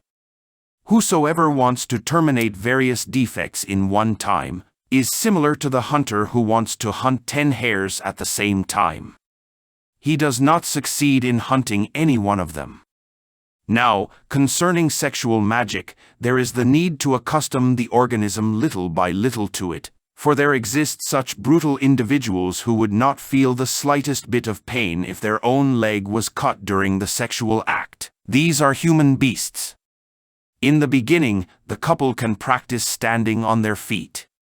The husband will massage his wife from the coccyx upwards towards her neck with his index, middle fingers and his thumb, with the intention of awakening the kundalini of his wife. She, likewise, will do the same thing to her husband with the intention of awakening his kundalini. The mind should be concentrated on the spinal medulla and not in the sexual organs. The days for beginners of sexual magic will be Thursdays and Fridays at dawn. In the beginning, there should be no sexual connection. Later on, days, maybe weeks, the man will introduce his penis within the vagina and opportunely withdraw it, in order to avoid the seminal ejaculation. Man and woman must mutually kiss and caress during this practice, pronouncing the mantra I-A-O like this. I-A-O 7 or more times, taking an inhalation of air for each letter. When strong pain is felt in the coccyx, then it is a sign that the fire of Kundalini has awakened. This fire will rise along the canal of the spinal column, cannon by cannon, vertebra by vertebra, in accordance with our moral merits. The awakening of the Kundalini is celebrated in the children's hall with a great celebration. The decisive factor in the progress, development, and evolution of the Kundalini is ethics. There is the need for the disciple to be skillful in the astral so that he can assist the pretor of the Holy Gnostic Church at dawn on Fridays and Sundays. The other days, the disciple can receive wisdom within the temple's hall of esoteric instruction. At the gate of the Holy Gnostic Church, there are some guardians who allow the entrance of the disciples based on the condition that their conduct was upright during the day.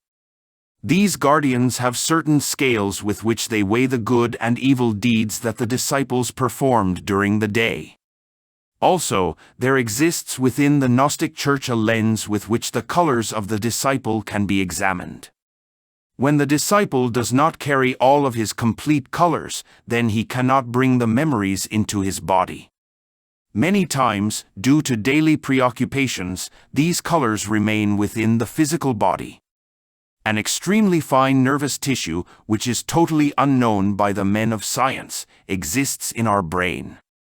This tissue is the instrument in order for us to bring back our internal memories. Yet, when an injury is present in such a tissue, then the disciple cannot bring back his memories into his brain. Then, there is the need to ask the masters Hermes, Hippocrates, or Paracelsus for the healing of such a center. A letter must be written to the Temple of Alden, asking for the help of any of the three mentioned masters. Such a letter must firstly be saturated with the smoke of frankincense. Afterwards, the letter must be burned with fire, while pronouncing the mantras Om Tat Sat Om. One must perform this action filled with faith, kneeling, praying to heaven and begging to be heard.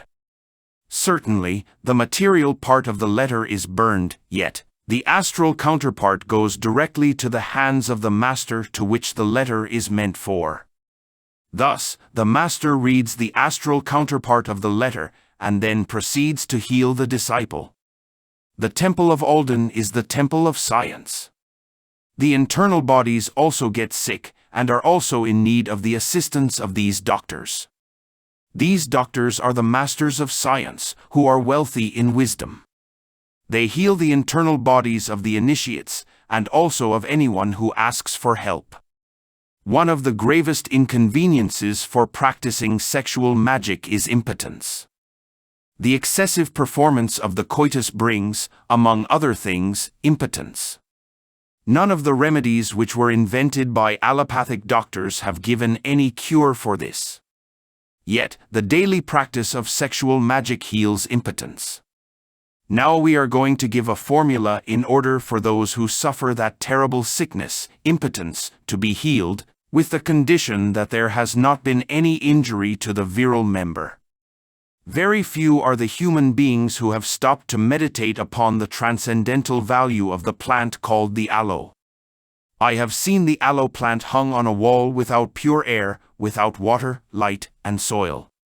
Nonetheless, it remains filled with life, it multiplies its leaves and miraculously reproduces itself. What does it live on? What does it take for nourishment? This precisely is an inconvenience for the modern pseudobotanists, since they only duplicate what others say. Very seldom does one of them have the insight to individually investigate within the marvelous laboratory of nature. The unique thing which the pharmacists can do with the aloe is create German liquor and pectorals. These are the only things which they make with their famous aloe gel. It is a great pectoral, yet they do not even remotely know about the transcendental importance of the aloe. The aloe nourishes itself with the ultrasensible rays of the sun, with the crystonic substance of the sun. The aloe gel is the crystallization of the astral light from the sun. Therefore, the gel is the semen of the sun. This is why a great similitude exists between the aloe gel and the human semen. Consequently, the aloe is a great panacea for the healing of impotence. The procedure is as follows: put into a casserole, pan or pot 1 white panela, hard cane sugar commonly found in Colombia, so it can be melted by the fire. This casserole must not contain water. Once the panda is liquefied, you must add the gel of a complete aloe plant, then add 10 grams of iron. Stir this very well with a hand mill while on the fire. When everything is very well stirred, then take the casserole from the fire and bottle up this substance, adding a little bit of sodium benzoate so that it cannot ferment. Label it, and take 1 spoonful of the remedy every hour. Impotence is cured with this marvelous formulae. We will give another marvelous formula for the healing of impotence in our next book, which is in preparation, entitled Occult Medicine and Practical Magic. Chapter 17. Beelzebub and his Revolution. Everything in life is a matter of customs. A fornicator is an individual who has intensely accustomed his genital organs to copulate. Yet, if the same individual changes his custom of copulation to the custom of no copulation, then he transforms himself into a chaste person. We have as an example the astonishing case of Mary Magdalene, who was a famous prostitute. Mary Magdalene became the famous Saint Mary Magdalene, the repented prostitute. Mary Magdalene became the chaste disciple of Christ. Paul of Tarsus, the furious persecutor of Gnostics, received the sacred initiation after the event, which occurred to him on his way to Damascus. He left the custom of persecuting the Christians, and he adopted the Gnostic customs. Therefore, he became a Gnostic Christian prophet. An evil one can become a saint if he changes his customs of evil for the customs of a saint. After this preamble, let us enter into the interesting theme of our present chapter. In our present terrestrial period, Beelzebub, the ancient prince of demons, reached a degree of perversity that is impossible to describe with words. When any magician wished to call Beelzebub in the astral plane, he had to arm himself with very terrific courage in order to confront the most monstrous beast, which the innumerable cycles of historic evolution have known.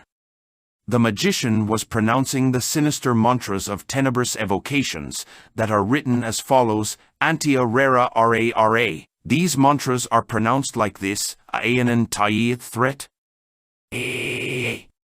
Ra. Then, the name of Beelzebub was called 3 times. A breeze of death was cooling the atmosphere of the evocator, and the prince of demons was answering with a terrifying roar, which seemed to emerge from all of the caverns of the earth. Beelzebub was concurring to the call of such a courageous magician. Beelzebub's steps were like the trot of an infernal colt, and his presence, 1,000 times more terrible, 1,000 times more horrible than death itself. Woe unto the bold one who dared to call the prince of demons without being properly prepared. Woe unto such an intrepid one because he died under the claws of the horrible beast.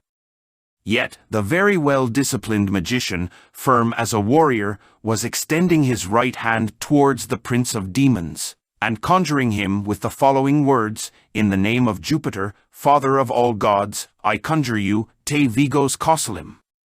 Then the monster was remaining still. His presence was like a gigantic, long-haired gorilla. He was embracing his disciples or friends with his long tail while talking with them. His eyes were like a bull, his nose like a horse, his mouth like a mule, his feet and hands were enormous and horrible, and his body, as we have said, was hairy like the body of a gorilla. He was wearing upon his head a biretta, upon his shoulders was the black cape of the prince of demons, and a cord with 7 knots was around his waist. All of these garments were indicating that he was a prince of demons, a black magician of the 13th black initiation. When he was signing a pact with the black magicians, he was signing the following upon the document: Bel tengo mental lapitra, ykea ella anduv sidra veo genezerleds. Beelzebub knew how to momentarily abandon the astral plane in order to enter into the physical plane. This is how he was becoming visible and tangible for his daring evocators in the physical plane. He was making rich those who were signing pacts with him. Consequently, the soul of that evocator was remaining a slave of Beelzebub. He was giving them money, yet the evocator had to resolve to follow Beelzebub in a determined moment, in a determined day, hour and minute. This was because Beelzebub was demanding the evocator's own life and the soul of his most beloved son. Beelzebub himself was disincarnating the evocator in order to take him and place him under his service. I know of a rich landholder who has signed a pact with another demon who is not Beelzebub. Every year a laborer mysteriously disappears from his farm. One little girl watched her mother precisely in the very moment in which she was disappearing, snatched by the mysterious hand of someone who was not seen. Consequently, this child remained an orphan. The black magicians can take their victims into the astral plane, even with their bodies of flesh and bones, in order to place them under their service within that plane. Many will say that the former statement is impossible, that the author of this book is getting peskier than a fly. Yet, I recommend to those people to study the initiatic novel of occultism by Crumheller Wiracocha, so they can learn about the history of the Holy Grail. The Holy Grail was in the physical plane, yet now it is within the astral plane. Also in the astral plane is the Temple of the Holy Grail, which was physical in the past, and also part of the mountain of Montserrat in Catalunya, Spain. This is what is called Jinn state. This chalice is filled with the blood of the Redeemer of the world, which Joseph of Arimathea collected when he was at the foot of the cross in Golgotha. We read in Crumheller's book how Commander Montero entered with his physical body into the authentic Rosicrucian temple of Chapultepec, Mexico. This temple is in a Jinn state, so Commander Montero entered into this temple with his body in a Jinn state. Dr. Rudolf Steiner, the great German doctor, said, "A physical body can enter into the internal worlds without losing its physical characteristics." Mario Rosso de Luna made beautiful studies about the Jinn lands. Don Mario Rosso de Luna died disappointed with the Theosophical Society. The Rosicross is one of 7 initiatic sanctuaries which are located in the astral plane. Yet, all of the Rosicrucian schools, which are presently known in this physical world, are false ever since such schools fell into the hands of Jav. The natives of America knew about the Jinn states in depth. Therefore, when the Spanish conquistadors arrived, they hid their most sacred temples within the astral plane. As a result, the Mayan mysteries were saved from the Spaniards' profanation.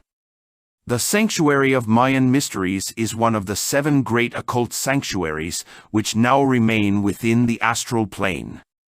When a physical body is active within the astral plane, it remains subjected to the laws of that plane, without losing its physiological characteristics. I know about a fellow who robbed 2 gold bars from the profound cave of the Pregoneros, state of Mérida, Venezuela. When the man in question went out of this cave, he felt that these 2 gold bars were moving in his hands, and simultaneously, a storm was unleashed. He then saw that his 2 gold bars had transformed into 2 horrible snakes. This man then threw them out of his hands and flew away in terror. What also can occur is that a disincarnated person can momentarily abandon the astral plane and penetrate into the physical plane. Such an individual becomes invisible for those persons from the astral plane, yet he remains tangible for the people of this physical world. In such a case, the disincarnated person remains momentarily subjected to the laws which command the physical plane, without his astral body losing its own characteristics. These cases are counted in thousands within the apparition archives of psychic societies. These are the apparitions of deceased persons, which the spiritists talk of. Nonetheless, they could never know how to explain them. Superficially, they say that these are materialization phenomena, and they fill them with millions of theories. They ignore that the soul can enter into the distinct departments of the kingdom. What is necessary is to know how to do it, as the magicians do. Therefore, the magician does not need spiritist mediums in order to perform these phenomena of practical magic. When magic is explained as it really is, then what occurs is that it seems to make no sense to fanatical people. They prefer to follow their world of illusions. I know the case of an evocator who called Beelzebub with a clavicle clue of Solomon, which is as follows. Agen tetragram vation estamilia maten ispares retrogrammaton orgaron irion. Erglion existion ariona omera brosin moim messias solar, Emmanuel Sabaoth Adonai. I praise thee and I invoke thee. When the evocator saw Beelzebub in the middle of the room, he became filled with infinite terror and did not dare make any pact with him, for he became tongue-tied. Beelzebub always had his cavern filled with weapons and seals in order to mark the astral bodies of his disciples. I, Samael Aun Weor, was always observing Beelzebub in the astral plane. I tried to gain his affection because what kept calling my attention was the overwhelming fact that he was irradiating love towards his friends. He was a very rare and unique case among his kind because I had never heard of a demon whose aura was irradiating a blue light, which is that of love. Certainly, he was always hurling terrible threats upon me. Yet, I always defeated him with my mantras, and thus I was accompanying him into his caverns within the astral plane. I reached even to the point of taking part in his feasts, pretending to be a black magician, and even his comrade.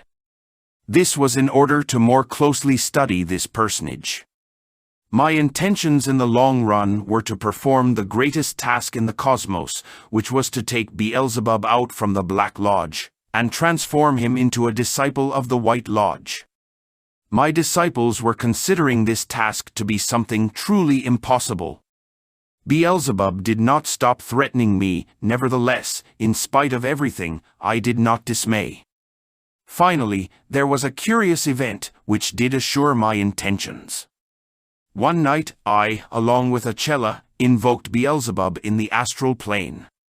Once he concurred to our call, we invited him to dinner.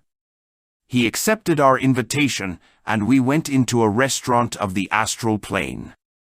As we already explained, the astral body also eats elements which are related to its organism. Thus, the astral world is almost similar to our own physical world. So, I asked food for Beelzebub, while I contented myself to drink a glass of water. When Beelzebub sat at the table, he took the biretta off from his head and began to eat in a gentleman-like manner. It was intriguing to see that type of gorilla eating at the table like a great lord. Some chellists who were in that place addressed me and told me that I was being disrespectful in bringing a demon into that place. As it was expected, they were looking at him with disgust, and soon they began to vacate the place. Notwithstanding, I answered them, "This is also a man and he deserves to be respected." Then Beelzebub took the floor and in a profoundly sad tone, he said, "Everybody despises me. The only one who does not despise me is my friend Samael Aun Weor." This was the astral experience that did encourage me to continue with my longed-for purpose, which was to take Beelzebub out from the Black Lodge and to make him a disciple of the White Fraternity.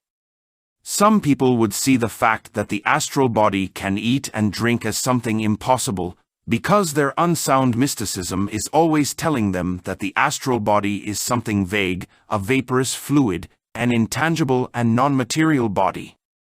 Considering they are only theorists, it does not occur to them to verify it. Let such ladies and gentlemen study Vivekananda's books, in order for them to be informed that the internal bodies, astral body, etc., are also material. This is why we, the Gnostics, say that nothing can exist, not even God, without the help of matter. So, the astral body is material, and it is a dense organism such as the physical body. The fact that matter in its last synthesis is reduced to energy does not deny its existence once in that state. If we cannot see it with our sense of sight, it is because it belongs to the fourth dimension.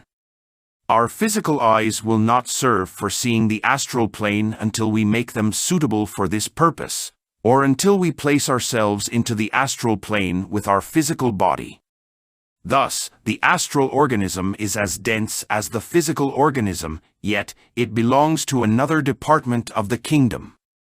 The astral body is much more sensitive than the physical body. The astral organism is like a duplicate of the physical organism. As the physical body has to be nourished with food related to its nature, so does the astral body. The occultist utilizes the astral body for his studies and for his great investigations, because such a body is advantageously arranged over the physical body. Time and distance do not exist for the astral body, and what one learns through it remains immediately recorded within the consciousness of the being forever.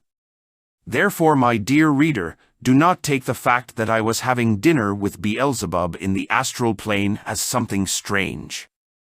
Many times I had asked for the attention of Beelzebub's intimate in order for him to do something for his soul, but the answer of his intimate spirit was, "I cannot, he does not obey me.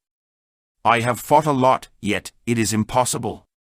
Beelzebub, as all black magicians from the school of Sodom, considers that the spirit is inferior and the soul is superior. This is because they say that the soul is more psychic. So, Beelzebub, as well as the disciples from the school of Sodom, were convinced that the guardian of the threshold was their real being. Precisely, this is why Beelzebub did not listen to his intimate. Beelzebub ignored that he was in evil. He was furiously attacking the white magicians, and believing them to be perverse. He was feeling himself to be a saint and good and considered the white magicians to be demons. He was ignoring our Gnostic principle, which states, one has a soul, and one is a spirit. The Testament of Learning says, "Before the false dawn came over this earth, those who survived the hurricane and the storm gave praise to the innermost, and to them appeared the heralds of the dawn." The intimate or innermost is our internal sun. Thus, the soul who removes itself from its intimate falls into the abyss. The spirit is our real being. The soul who removes itself from its own spirit is disintegrated. This is the second death. As a result of the words that Beelzebub uttered in the middle of that dinner, I, filled with enthusiasm, performed another experiment. I invoked him anew within the astral plane. Once Beelzebub attended my call, I politely invited him to have some drinks with me. Beelzebub happily and joyfully accepted my invitation. While Beelzebub and I were walking in the astral plane, I was changing Beelzebub's own vibration. Finally, I succeeded, and I removed him out of the astral plane and took him into the most divine plane of consciousness of the cosmos. This most divine plane of the cosmos is named the Pass-Not Ring, in the first volume of the Secret Doctrine by the Master Blavatsky. If we consider the cosmos as a great tree with its roots in the absolute, then these roots will be the Pass-Not Ring, because no one can pass that plane, not even the most great gods of the cosmos can pass beyond that ring. Beelzebub was really overwhelmed before the tremendous luminosity of that ineffable region. Its beauty and happiness is indescribable. Yet, he felt terror because for 4 eternities Beelzebub was living within the darkness of the tenebrous caverns. When seeing the light he was feeling fear, and so with a hoarse voice he uttered, "This is unceasingly terrifying," I responded. "More terrifying is the darkness in which you live." Then, walking through this plane, we passed in front of a house. "Can I enter?" he asked me, and I answered him affirmatively. Immediately we entered and stayed inside for a while. Really, everything was new for Beelzebub. He was feeling discontent because he was accustomed to living among the veiled prophets, and the tremendous luminosity of that plane was horrifyingly bothering him. After this interval of light, I took him again to the other extreme, into the terrible darkness of the Avicii, hell, of our earth, where one does not see anything but pieces of souls in the state of disintegration. There you find souls of prostitutes, who by means of too much copulation became totally separated from their intimate. Now, while lying down upon their filthy beds, they are disintegrating themselves like candles, melting with the fire of their passion. We found their souls of demons who were nothing else but pieces. "Here I feel a little bit better," said Beelzebub to me. I answered him, "You have to accustom yourself to the light."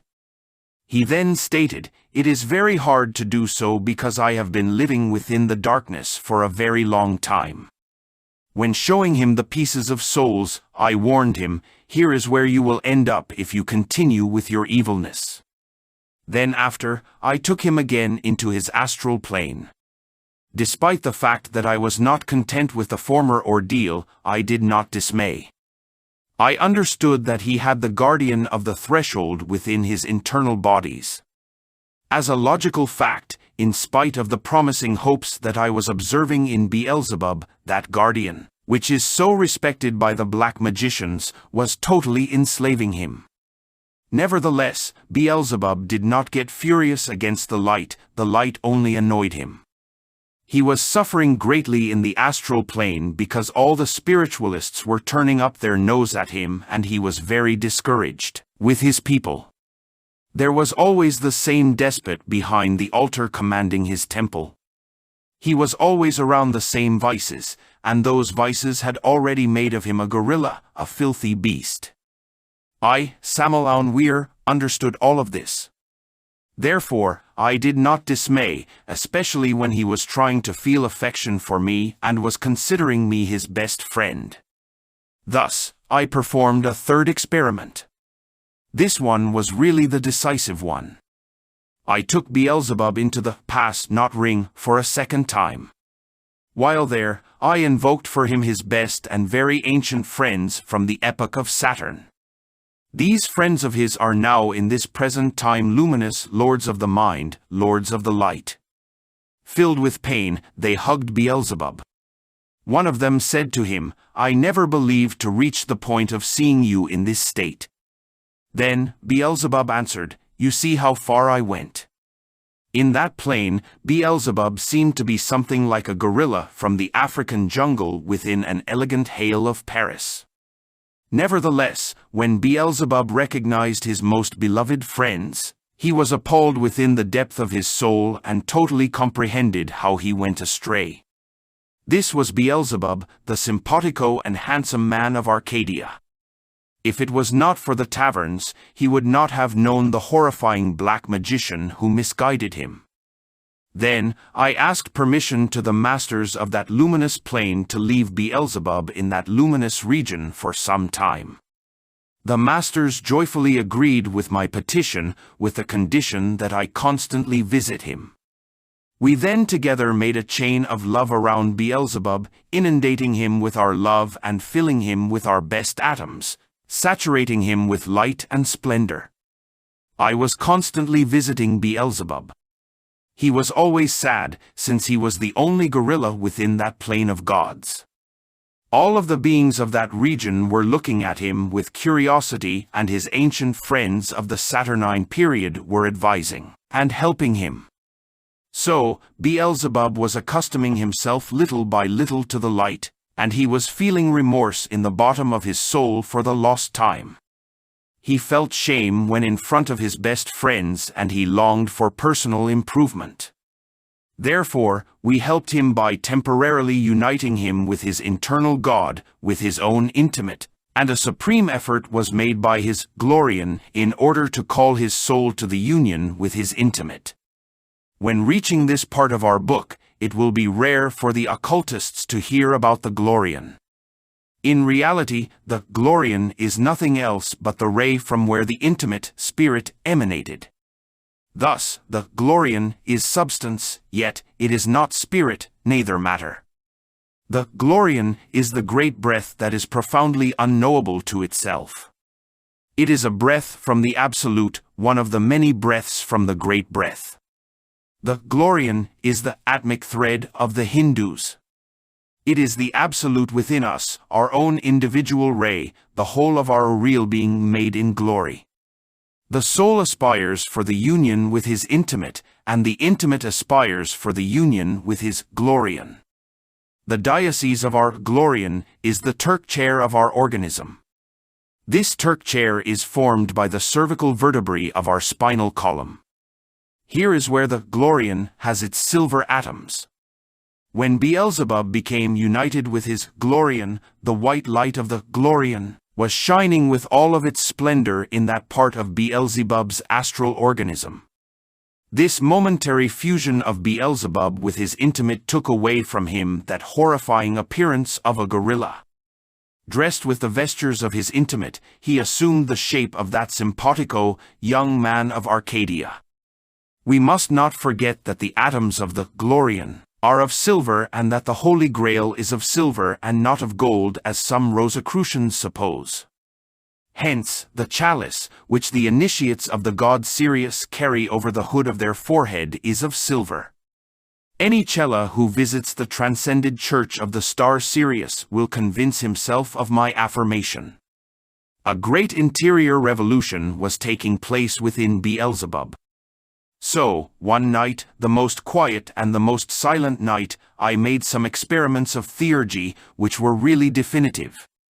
I projected for Beelzebub upon the cosmic scenario some scenes of the Akashic records. The primeval epics from the Saturnine period were appearing, epics in which Beelzebub still was a good and simple man, when he still did not have vices, when he still was not a friend of brothels or taverns. All of those scenes were moving themselves in a successive order. Beelzebub was silently contemplating them. Then after, the taverns, the little parties, the social nights, and the brothels with their orgies appeared. Beelzebub, filled with a terrible internal emotion, was contemplating those very ancient scenes, and he was remembering his errors. He was before the primeval causes, which had conduced him towards his present state.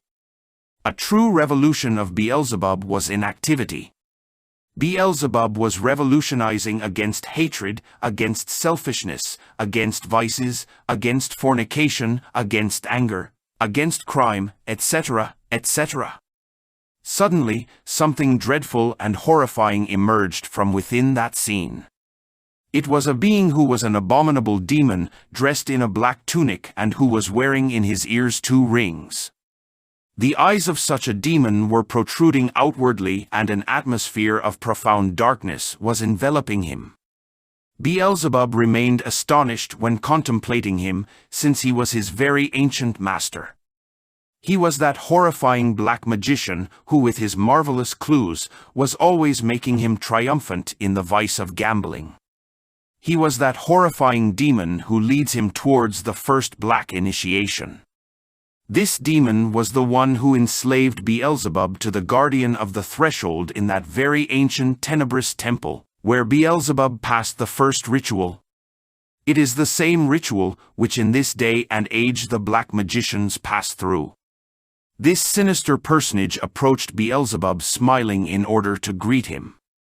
Beelzebub, as when one is attracted by a hypnotic spell, wanted to approach him in order to return the greetings. Yet he stopped, and a gesture of rebellion emerged from within the bottom of his soul. Heroically he exclaimed, "No, I do not greet you, I do not want anything from you, since you are responsible for me being in this state." Then, the sinister personage, with a very hoarse voice, which seemed to emerge from within the bottom of the centuries and from within the tenebrous caverns, answered, "Is this the payment which you give for my services? Have you already forgotten my sacrifices? Have you already forgotten the teachings that I gave you? You are allowing yourself to be guided on the bad path." Yet, filled with energy, Beelzebub answered, "I do not want to listen to you, since you are responsible for my being in this state. So, I believe I did pay you for the granted favors." Then, I conjured this sinister personage in order for him to withdraw. Hence, the black magician withdrew with his profound darkness. He seemed to sink himself into the abyss. This was an ordeal for Beelzebub, and he emerged successful in this ordeal. Beelzebub revolutionized himself against black magic. A gesture of rebellion was bursting within the bottom of his soul. After having projected these Akashic records in the atmosphere for the sake of Beelzebub, we, the masters and my disciples, performed chains of love together in order to irradiate light to Beelzebub. Afterwards, I projected in the form of pictures the fate which was awaiting for him if he would still follow the black path. Pictures were appearing of Beelzebub happy in the taverns and delivering himself to all the vices of the earth. Finally, the setting of the cosmic night was appearing, and all the seas overflowed over the earth. Everything was in ruins and ice. There, thrown away on a shore, was a piece of the head and the chest and arms of the one who had been Beelzebub in the past. Once the former picture concluded, I then told him, "Lo and behold the doom which is awaiting for you, if you keep following the black path." Afterwards, I projected the pictures of the fate which was awaiting for him if he would follow the path of white magic. In these pictures Beelzebub was shown already united with his intimate, dressed in the tunic of mastery with its long cape of a hierophant, and with his scepter of power. A luminous garden appeared, and Beelzebub was treading upon this garden as an omnipotent and heavenly god. I told him, "This is the providence which awaits for you, if you follow the path of white magic. Thus, resolve yourself now. Do you follow white magic or do you continue on the black path?" Beelzebub's firm answer was, "I stay with white magic." Then, Beelzebub fell down on his knees weeping as when a child weeps. Raising his eyes towards heaven, he closed his hands together over his chest, and among tears and sobs, he prayed to heaven. He was a repented demon. His horns were shining upon his forehead as if they already wanted to vanish with the light. The major brethren were hugging him with tears in their eyes. All of them were rejoicing amongst themselves while a triumphal and delectable march with its ineffable melodies played in the starry heavens of Urania. I say unto you that likewise joy shall be in heaven over one sinner that repenteth, more than over 99 just persons, which need no repentance. Luke 15 verse 7. Then, I kneeled and prostrated myself before the most powerful hierarch of the cosmos, who is called by the Tibetans, the Mother of Mercy, or the Melodious Voice Eo. He is the only begotten, the great universal verb of life, whose body is all of the sounds which are played in the infinite. His beauty is ineffable. He bears a crown with 3 points, and the Elohim carries his very long cape. They carry the long train of his cape. So, I begged the only begotten to have Beelzebub close to him, in order for him to adjust Beelzebub's kundalini. Beelzebub's kundalini was flowing downwards, forming the tail, kundartiguator, of the demon. Now, the only begotten's duty was to raise Beelzebub's kundalini upwards, towards his head, in order to convert him into an angel. The Master, the only begotten, accepted my supplication, and within that plane of diamantine light, he placed Beelzebub within a resplendent garden, and gave him a cosmic book for him to study. He instructed him in the path of light and filled him with atoms of wisdom. Later on, I made Beelzebub revive the whole of his life throughout all of the 4 great cosmic periods, and I showed him the beautiful fate, which was awaiting for him if he was going to follow the luminous path. When Beelzebub saw himself already converted into a hierarch of the future, he asked me, would this be soon? I answered him affirmatively. Afterwards, when he finished reviving all of these scenes, he then arrived before the only Son, only begotten, saying, I come with my soul transformed. The Master then continued helping him, and his kundalini arose. Thus, the tail, kundartiguator, of the demon disappeared from him. Nonetheless, the horns were still over his forehead, because these horns belonged to the guardian of the threshold, and he was closely fused with the guardian of the threshold. This internal beast was a terrible obstacle for his evolution.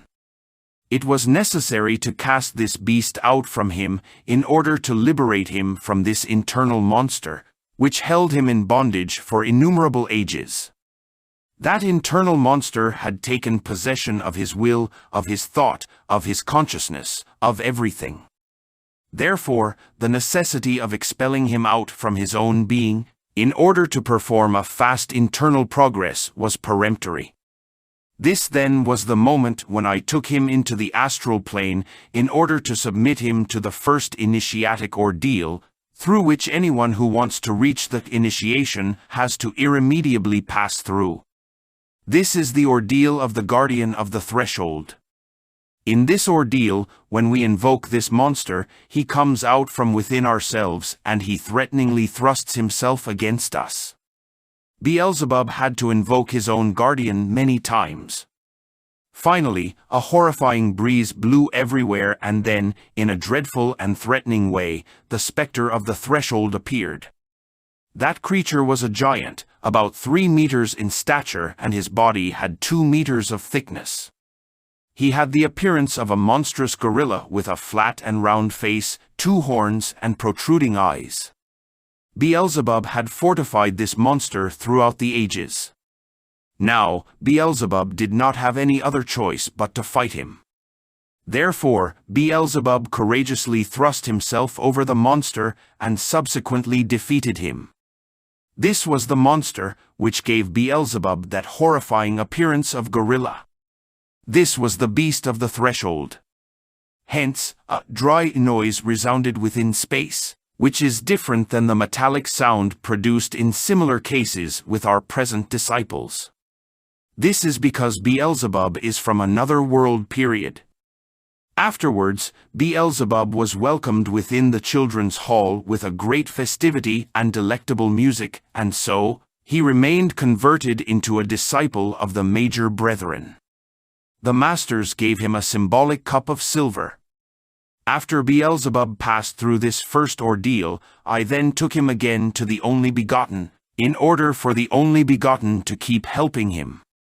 The horns disappeared from the forehead of Beelzebub, because these horns belonged to his internal beast, to the guardian of threshold, which is called by the Rosicrucians from the school of Sodom, the guardian of their chamber, and also, the guardian of their sanctum.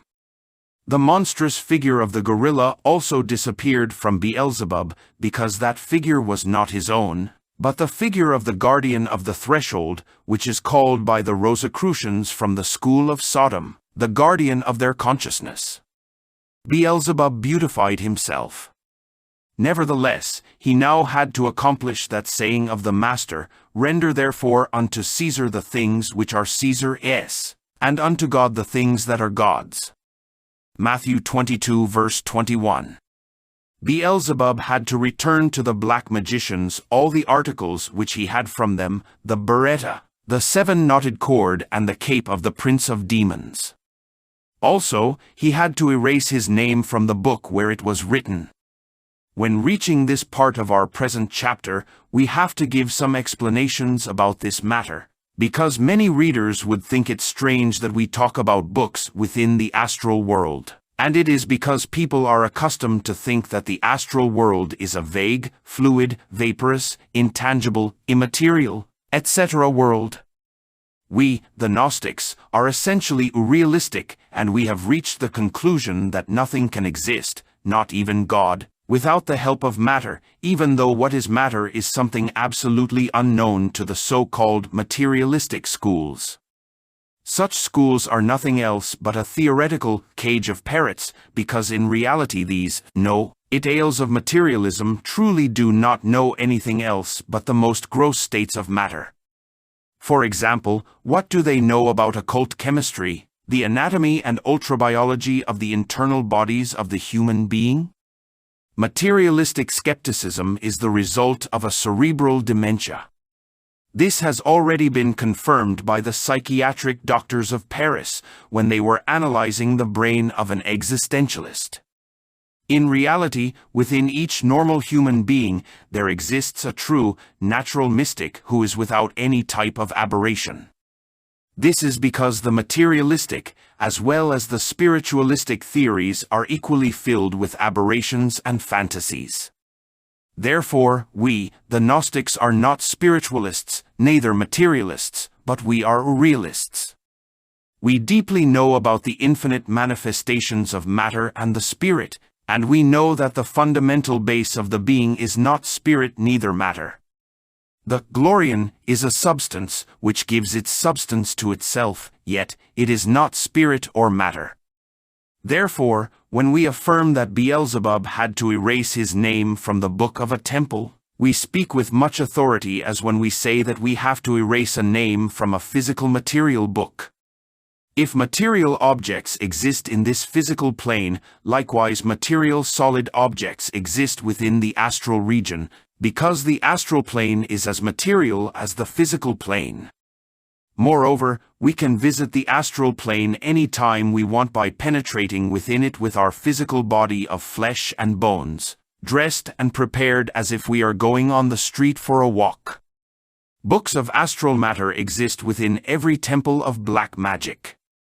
The names of its affiliates are written in these books. Whenever a black magician withdraws from a temple of black magic, he must always erase his name from the book where it is written. Also, he has to return all of the articles to their owners, render therefore unto Caesar the things which are Caesar's, and unto God the things that are God's. Matthew 22 verse 21. So, after the ordeal of the guardian of the threshold, Beelzebub presented himself to his tenebrous temple in order to erase his name from the book where it was written. It was an enormous, gigantic temple of black magic. The great hierarch of the temple was behind the altar. When he saw Beelzebub, impatiently and irritably he exclaimed, "You finally remember to come. Since you are the one who directs this temple, why do you delay so much in coming?" Then Beelzebub answered with an energetic tone, "I do not belong to this temple anymore.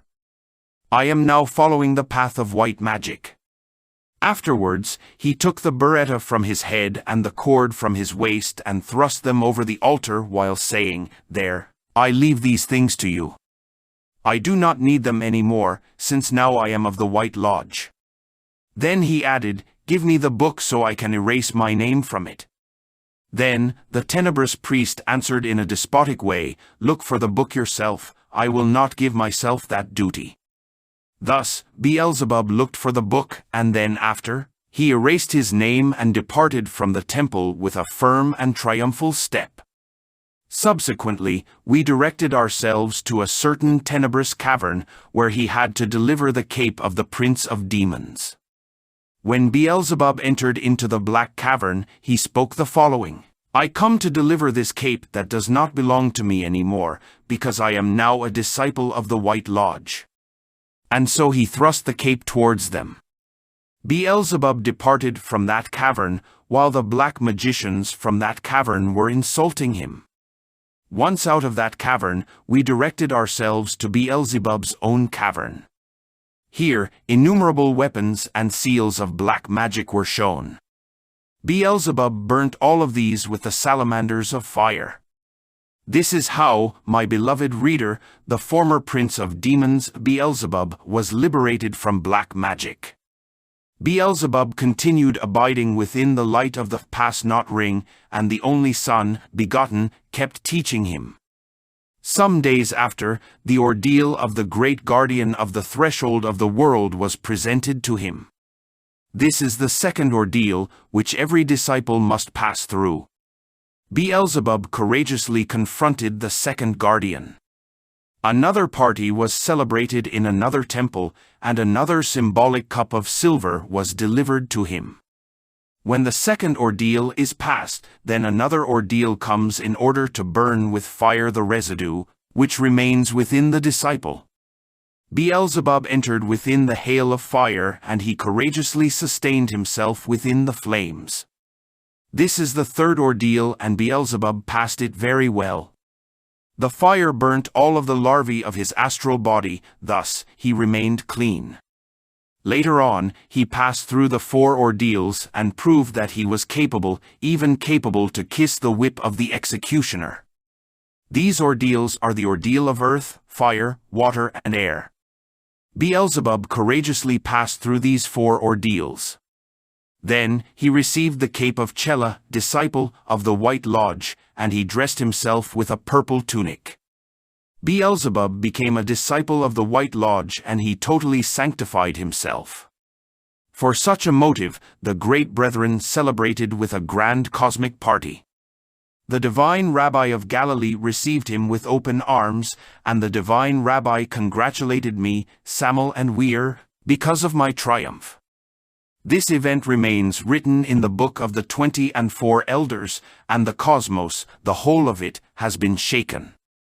This is the greatest event of cosmic evolution because I have heard about fallen angels, yet I have never heard of a repented demon.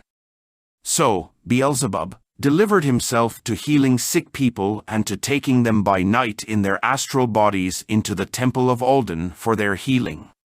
He delivered himself to goodness, to righteousness, and to justice. He changed his demonic customs for the customs of a saint, and hence he became a saint. Therefore, the main link, which was Beelzebub, was lost and panic sprouted within the Black Lodge. The disciple's conductor wears a tunic and hood of a black color because he is an authentic black magician.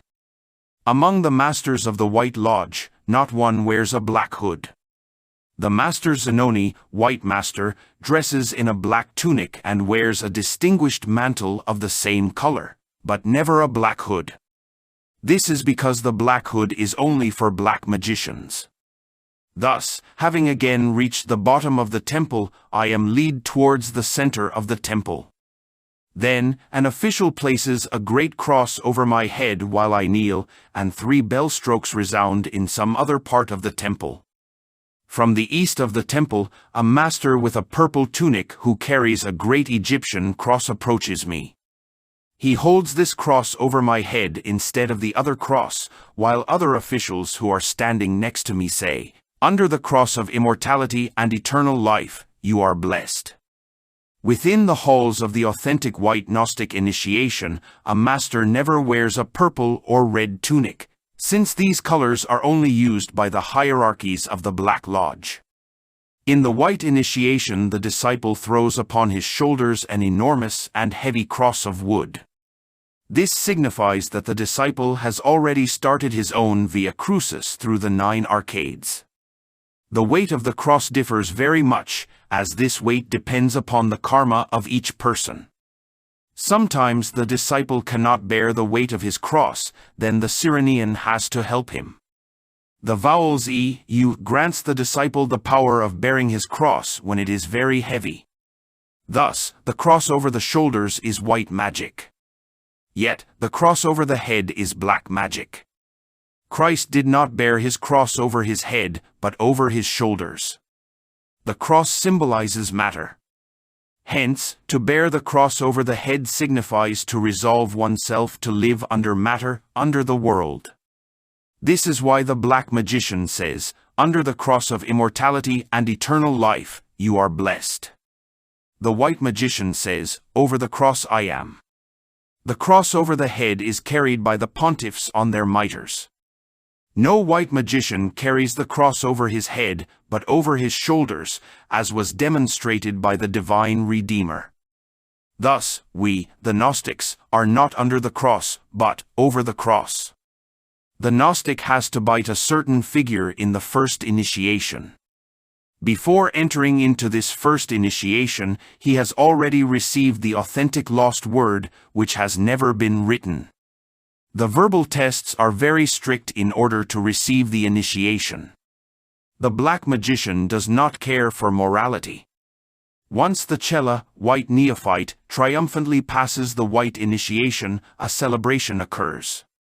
In the black ceremony, the disciple receives from a black magician, who is dressed in yellow, a series of teachings that are utilized in order to become invisible and to make others invisible. We will talk about this in the next chapter, Nirvana. As we have already stated, all of these teachings came from Atlantis. In Atlantis, the human beings were utilizing the sexual forces in order to inflict grave damage.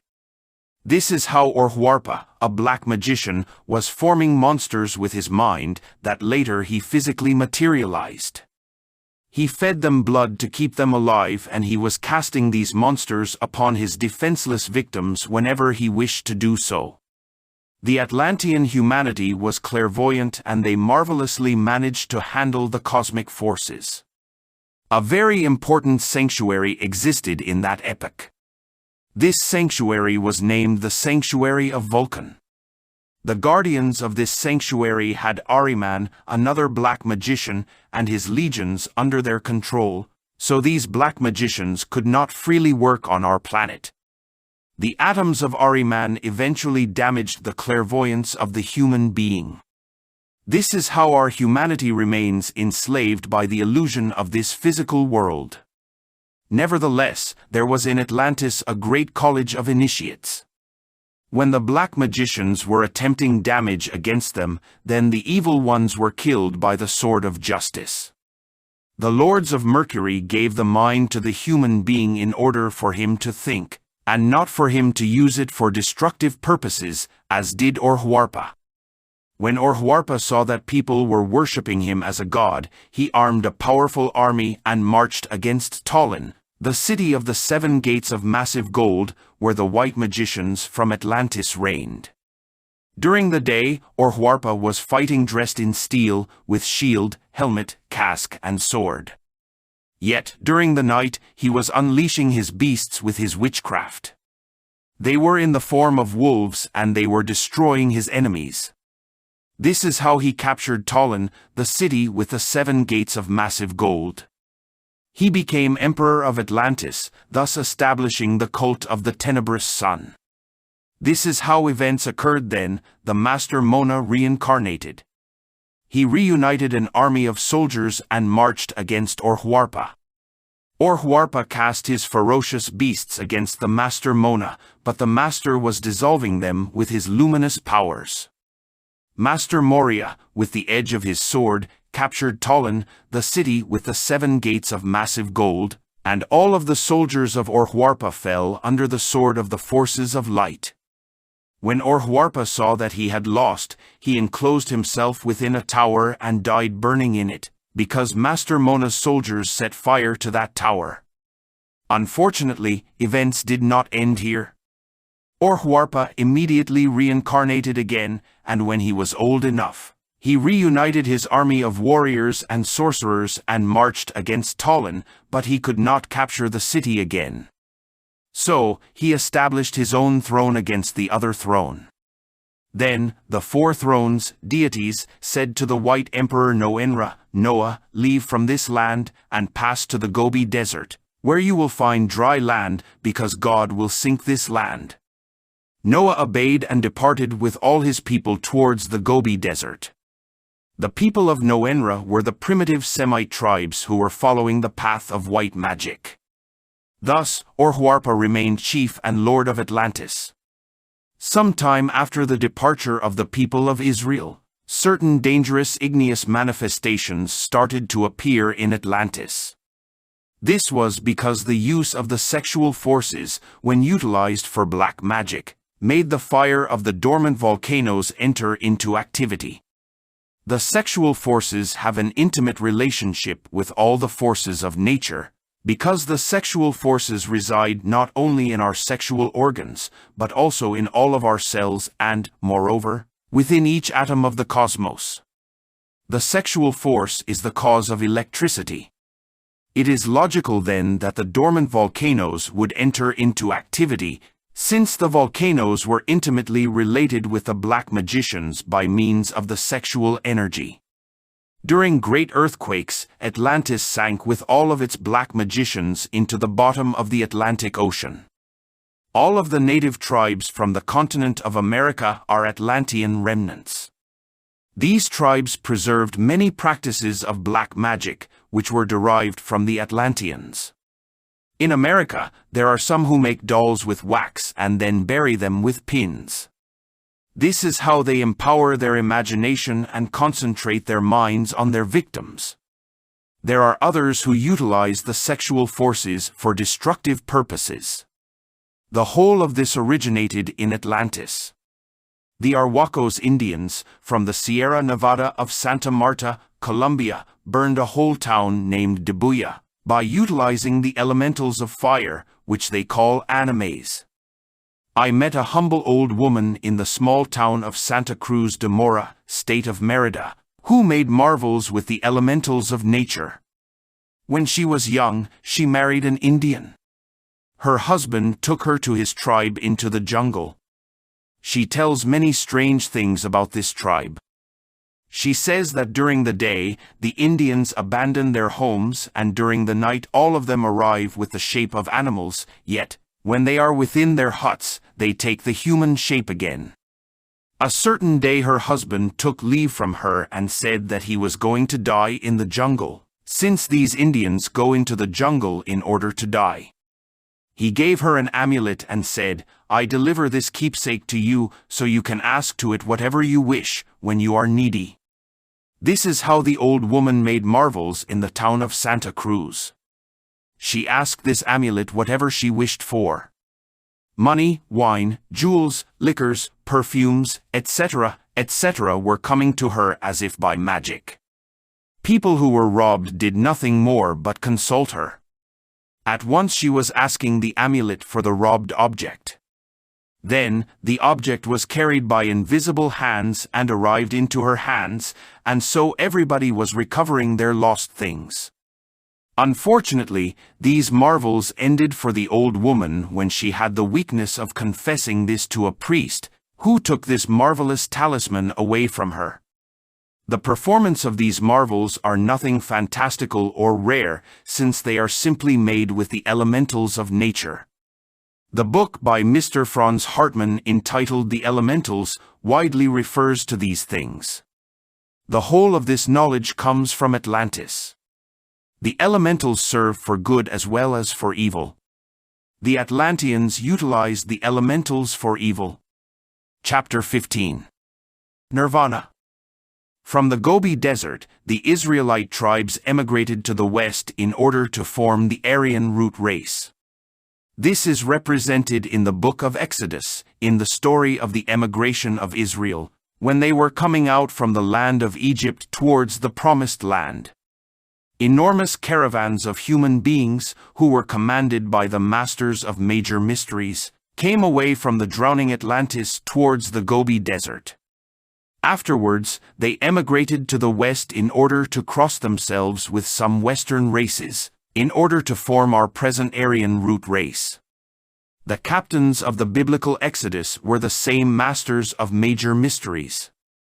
They were profoundly venerated by humanity, therefore no one dared to disobey their sacred commands. Moses remained 40 years in the wilderness, that is to say, the primeval Israelites remained 40 years in the wilderness. They built the Ark of Alliance, they established the mysteries of Levi, and they worshipped Jehovah. The mysteries of the 7 sanctuaries emigrated towards the west. Under the light of these sanctuaries is how the Magus Persia, the Riches India, Chaldea, Egypt, Hellenic Greece, etc., all flourished. This occult wisdom illuminated Solon, Pythagoras, Heraclitus, Socrates, Plato, Aristotle, Buddha, etc.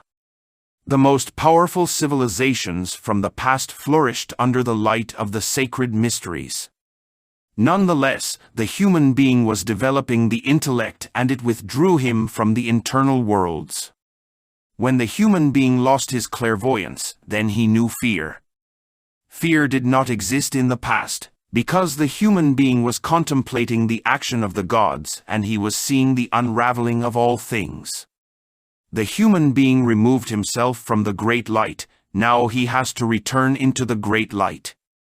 The Buddhists tell us that when the human being is liberated from the wheel of birth and death, then he enters into the ineffable joy of nirvana. We, the Gnostics, know that Christ is a Nirmanakya, a being who renounced nirvana in order to come to save this humanity. The Book of the Dead says, I am the sacred crocodile Sebek. I am the flame with 3 wicks, and my wicks are immortal.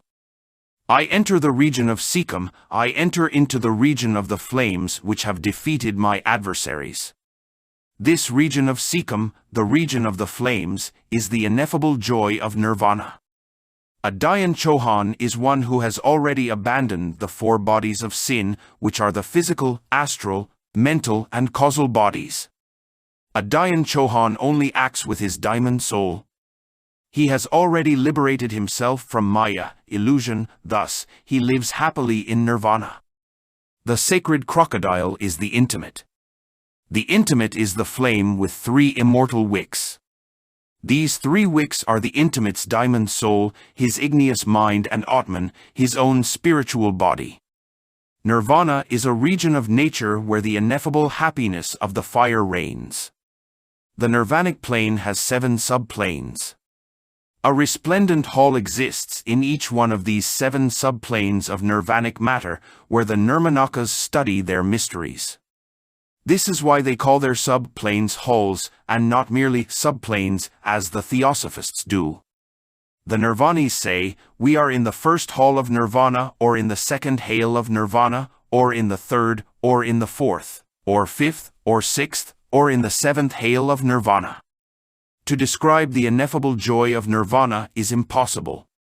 There, the music of the spheres reigns and the soul is enchanted within a state of bliss, which is impossible to describe with words. The inhabitants of the superior hail of nirvana use diamond tunics and they carry mantles of distinction over their heads, which fall to their feet. We can visit nirvana with our astral body. The yogis from India, while in the state of samadhi, visit nirvana with their mental body or causal body. However, to pretend to visit nirvana with black magic procedures is the breaking point of madness. The Gnostic knows how to enter into nirvana by utilizing the powers of his intimate. When the Gnostic wants to visit nirvana, he does the following. First, he leaves his physical body and departs in his astral body. Second, when he is already out of his physical body, then he prays to his intimate as follows, Father of mine, take me to nirvana. Then, the intimate transports the soul of the Gnostic towards the ineffable joys of nirvana. The Gnostic procedure in order to depart in the astral body is very simple.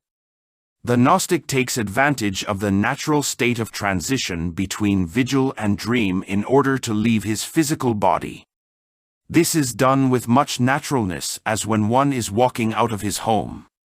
The individual simply pronounces the mantra Rusty, and in the moment when he is getting drowsy, he gets out of his bed, not with the mind, nor the imagination, but as if he is really doing it with his body of flesh and bones. Hence, the physical body remains within the bed.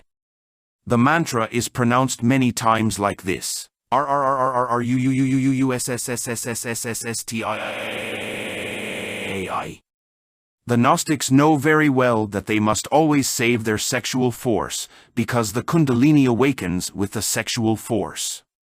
The mantra RA helps in the awakening of the Kundalini, but it is necessary to know how. This is ignored by the black magicians of the school of Sodom.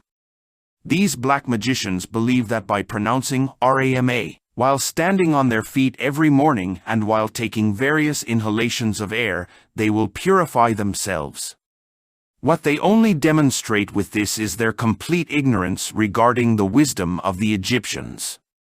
We, the ancient Egyptians, pronounce the mantra RA while in the Egyptian position, which is as follows. Our knees are on the ground, the palms of our hands are on the ground and touching each other by the thumbs.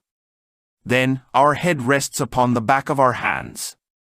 In this position, one pronounces many times the mantra like this: RRRRRRAAAAA, as we have already stated in the previous chapter, in the black ceremony. The ancient black magicians, while enveloped within a cloud, were physically invisible and were transporting themselves to wherever they wished.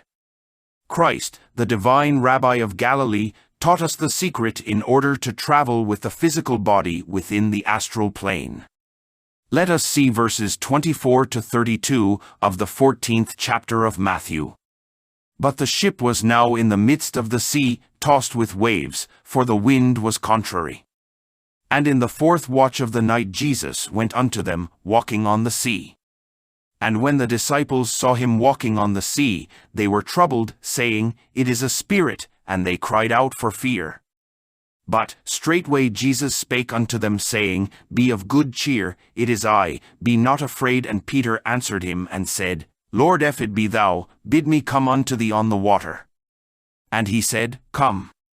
And when Peter was come down out of the ship, he walked on the water to go to Jesus. But when he saw the wind boisterous, he was afraid, and beginning to sink, he cried, saying, Lord, save me. And immediately Jesus stretched forth his hand, and caught him, and said unto him, Zero, thou of little faith, wherefore didst thou doubt? And when they were come into the ship, the wind ceased. This is the Gnostic secret in order to enter within the astral plane with the body of flesh and bones. Peter walked upon the waters because his physical body, by means of the force of faith, submerged itself within the astral plane. In the moment when he doubted, he went out of the astral plane, and he was close to sinking. The forces of the astral plane were holding Peter when he was upon the waters. Therefore, the astral plane was the force which was holding Christ when he was upon the waters. When we, the Gnostics, want to go to the astral plane with the body of flesh and bones, then we utilize the clue which the Master taught us. We proceed in the following way, in the precise moment when we awake from our natural sleep, without giving time to any analysis, doubt or vacillation, and filled with a very intense faith. We get up from our bed, we leave our room, then we float within the atmosphere. Only our faith is what holds us while performing this. Consequently, any analysis, doubt or vacillation damages the experiment. We can also take advantage of the instant in which we are getting sleepy, or simply, in the instant in which the mind is in a profound repose, as a tranquil lake. The physical body floats simply by means of faith. We abandon the force of gravity and the physical plane. So, we penetrate with our physical body into the astral plane, where the laws of levitation reign. Our disciples also know how to walk upon the waters in the same way as our Master did. Therefore, we are authentic Christians. The black magicians from the school of Sodom also utilized the procedure of the cloud in order to envelop themselves within it, and become invisible.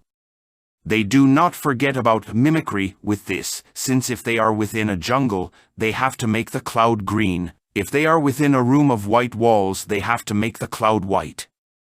In this way they will become invisible. We, the white magicians, utilize the power of our intimate in order to become invisible, yet this power is delivered to us only when we have deserved it. The black magicians from the school of Sodom believe that with their black experiments they can penetrate into nirvana, yet they are mistaken. They penetrate into the astral plane, but not into nirvana. We, the Gnostics, can visit nirvana even with our body of flesh and bones. Obviously, modem theosophists will laugh at us because they know not about these things. The unique thing that they have in their heads is an arsenal of theories. But in practicality, they are nothing else but eunuchs of understanding, morbid mystics, and fornicating sybarites. I still remember a theosophist who was a member of a black lodge. How terrified he flew away from a park in Cartagena, South America, when I told him that he was consciously working in the astral plane. This is the breaking point of negativity from theosophists. They horrify themselves simply with thinking in awakening the consciousness. They are only interested in having their heads filled with cockroaches and in living their life asleep. Nevertheless, they say that someday they think they will enter nirvana. Foolish boasters of wisdom know that only those who have already passed through the high initiation, only those who have given their last drop of blood for this humanity will enter into nirvana. All men long for the high initiation, yet they can only reach the altar of the high initiation with the virile member in the state of erection. Explanation in next chapter. Therefore, the Gnostic always lives heroically, always triumphant and always a rebel, like the heroes of Rabelais, who knew nothing of weakness. The Gnostics yearn for nirvana, but they know very well that they carry nirvana within their sexual glands. Thus, they want to self-realize it within themselves by means of courage. The black magicians were unfolding ancient parchments, and were astonished when reading the innumerable degrees which Beelzebub had, and how now, in a manner of speaking, he had betrayed them. Some of them were commenting on this case by saying, "Now we have nobody else but our chief Jav, the boss. If he abandons us, then we are lost." Afterwards, when Beelzebub passed through the 4 ordeals of earth, fire, water, and air, he visited Jav, his former chief, and he said to him, "I come to say farewell to you, because now I am no longer dependent on your government, for now I am disciple of the White Lodge." Jav then furiously answered, "Traitor! Miserable one! Renegade! You allowed yourself to be convinced by Samael Aun Weor. Yet, he does not have your degrees, neither mine as well. Be aware that you are walking on the bad path." Then, Beelzebub answered him in an energetic tone, "The one who is walking on the bad path is you. I follow Samael Aun Weor. I did not see the light, but since Samael has shown it to me, I will not leave this light anymore, and I follow Samael Aun Weor in the same way that all of his disciples follow him." Jav then said to him, "Damned! Damned! Damned! My damnation will follow you eternally." Yet Beelzebub answered him with a smile, "Your damnation does not enter me because I am protected by the White Lodge." After Beelzebub had spoken, Jav then turned himself against me, saying, "You are the one to whom I have to attack, because you are responsible for all of this."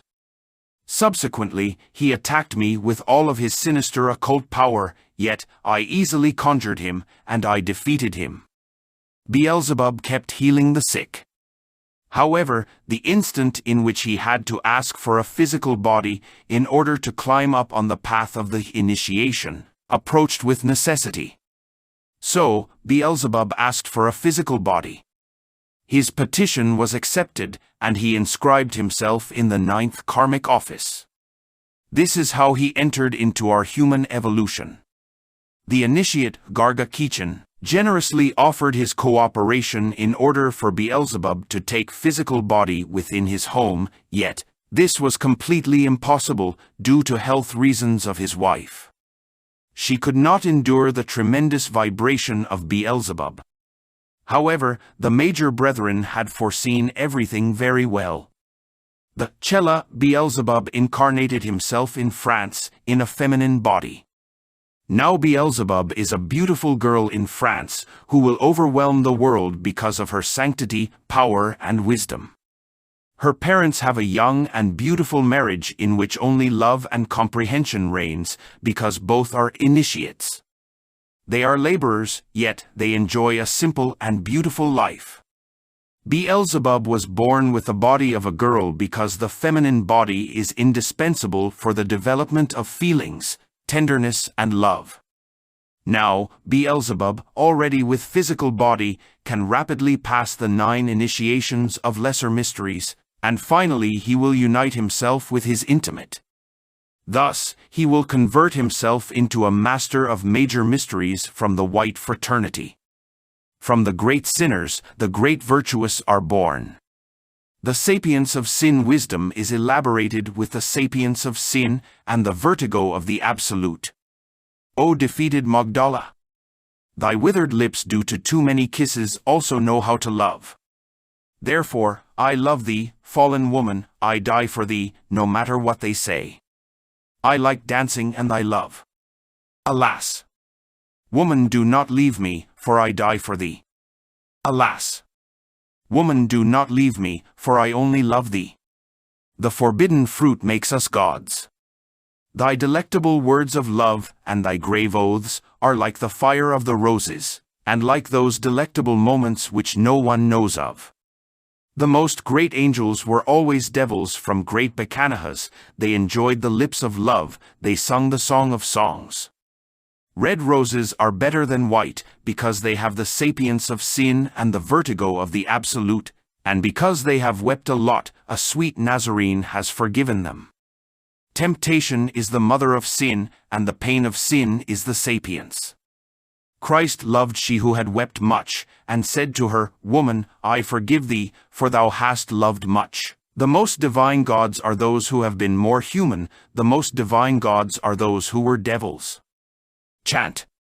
O Beelzebub, chant thy song, chant. O Beelzebub, a chant of love. Woman, thou art a rose of passion, thou hast 1,000 delectable names, yet thy true name is love. I want to fasten laurels to thy temples, I want to kiss thy lips with love. I want to tell thee rare things, I want to tell thee intimate things, I want to tell thee everything, within the perfumed room of mahogany. I want to tell thee everything in starry nights. Thou art the star of dawn, thou art the light of Obad. Thy breasts pour honey and venom, and the liquor of the female is a liquor of mandrake. It is a summit, an immensity, a fire. It is the ardent and adored flame, through which one enters into heaven. By Samael Aun Weor. Chapter 18. The Millennium. When the main link from the Black Lodge was broken, then, the revolution of Beelzebub extended itself over the whole face of the earth. Concurrently, the millennium began exactly in the year 1950. The foundations of the world were being shaken and other black magicians followed the example of Beelzebub. Astaroth, an inseparable friend of Beelzebub, and Holy Mary, the comrade of Mariella the great black magician, also followed the example of Beelzebub. Thus, the revolution of Beelzebub is marching on. Everywhere the oppressed are rising against the oppressors, and everywhere are wars and rumors of wars. What is already agonizingly old is holding on to life, while what is new wants to be born and live. The revolution of Beelzebub is in march. The age of Aquarius is reigning, and the storm of exclusivity has been unleashed with all of its fury. Parties are struggling against other parties, religions against religions, nations thrust themselves to war, and each hand is risen against other hands. Everything which is obsolete, everything which is old fights to survive, while the new wants to impose itself. It is the struggle of two epochs, one which is dying and the other which is being born. We have entered into the millennium. The human evolution has failed. Almost all of the human beings who presently live upon the face of the earth have already received the mark of the beast upon their foreheads. They are demons. The billions of souls who are presently incarnated are demon souls, perverse souls. Only a handful of souls were saved. The astral plane was filled with trillions of demons who were fighting terribly in order to win the Great War, in order to establish their worldly government. This plan is inscribed within the Protocols of Zion. Jav and his Black Lodge were already at the point of total triumph upon the earth. Everything was marching in accordance with their plans. The tempest was in its peak. The age of Aquarius was approaching, and there was not even a ray of hope within the darkness of hatred. The Second World War had just passed, and millions of disincarnated souls within the different theaters of war were still in our astral environment, thirsty for blood. This is when the Venerable White Lodge delivered into my hands the key of the bottomless pit and a great chain, in order for the first verse of the 20th chapter of the Apocalypse, Revelation, to be accomplished, which states, "And I saw an angel come down from heaven, having the key of the bottomless pit and a great chain in his hand." Revelation 20 verse 1. I received commands from the Lords of Karma in order to lock Jav and all of the black magicians within the abyss. This task was certainly overwhelming for me, yet I felt omnipotent because after submitting me to the tremendous ordeals of the initiation, the Venerable Masters delivered to me the sword of justice and a white horse. Thus, the greatest honor granted to a human being, which is to judge and to initiate the age of Aquarius, was given to me. A band was placed on my thigh which states in symbolic letters, King of Kings and Lord of Lords. This was done in order to fulfill the 16th verse from the 19th chapter, which states, "And he had on his vesture and on his thigh a name written, King of Kings and Lord of Lords." Revelation 19 verse 16. I carry this band on my thigh in order to represent that the power of the human being is within the sex. Consequently, this is why the mission of teaching the tremendous secrets of sex for the first time to humanity was granted to me. This is why the innermost, the intimate, or the real being of the one who writes this book carries that band on his thigh.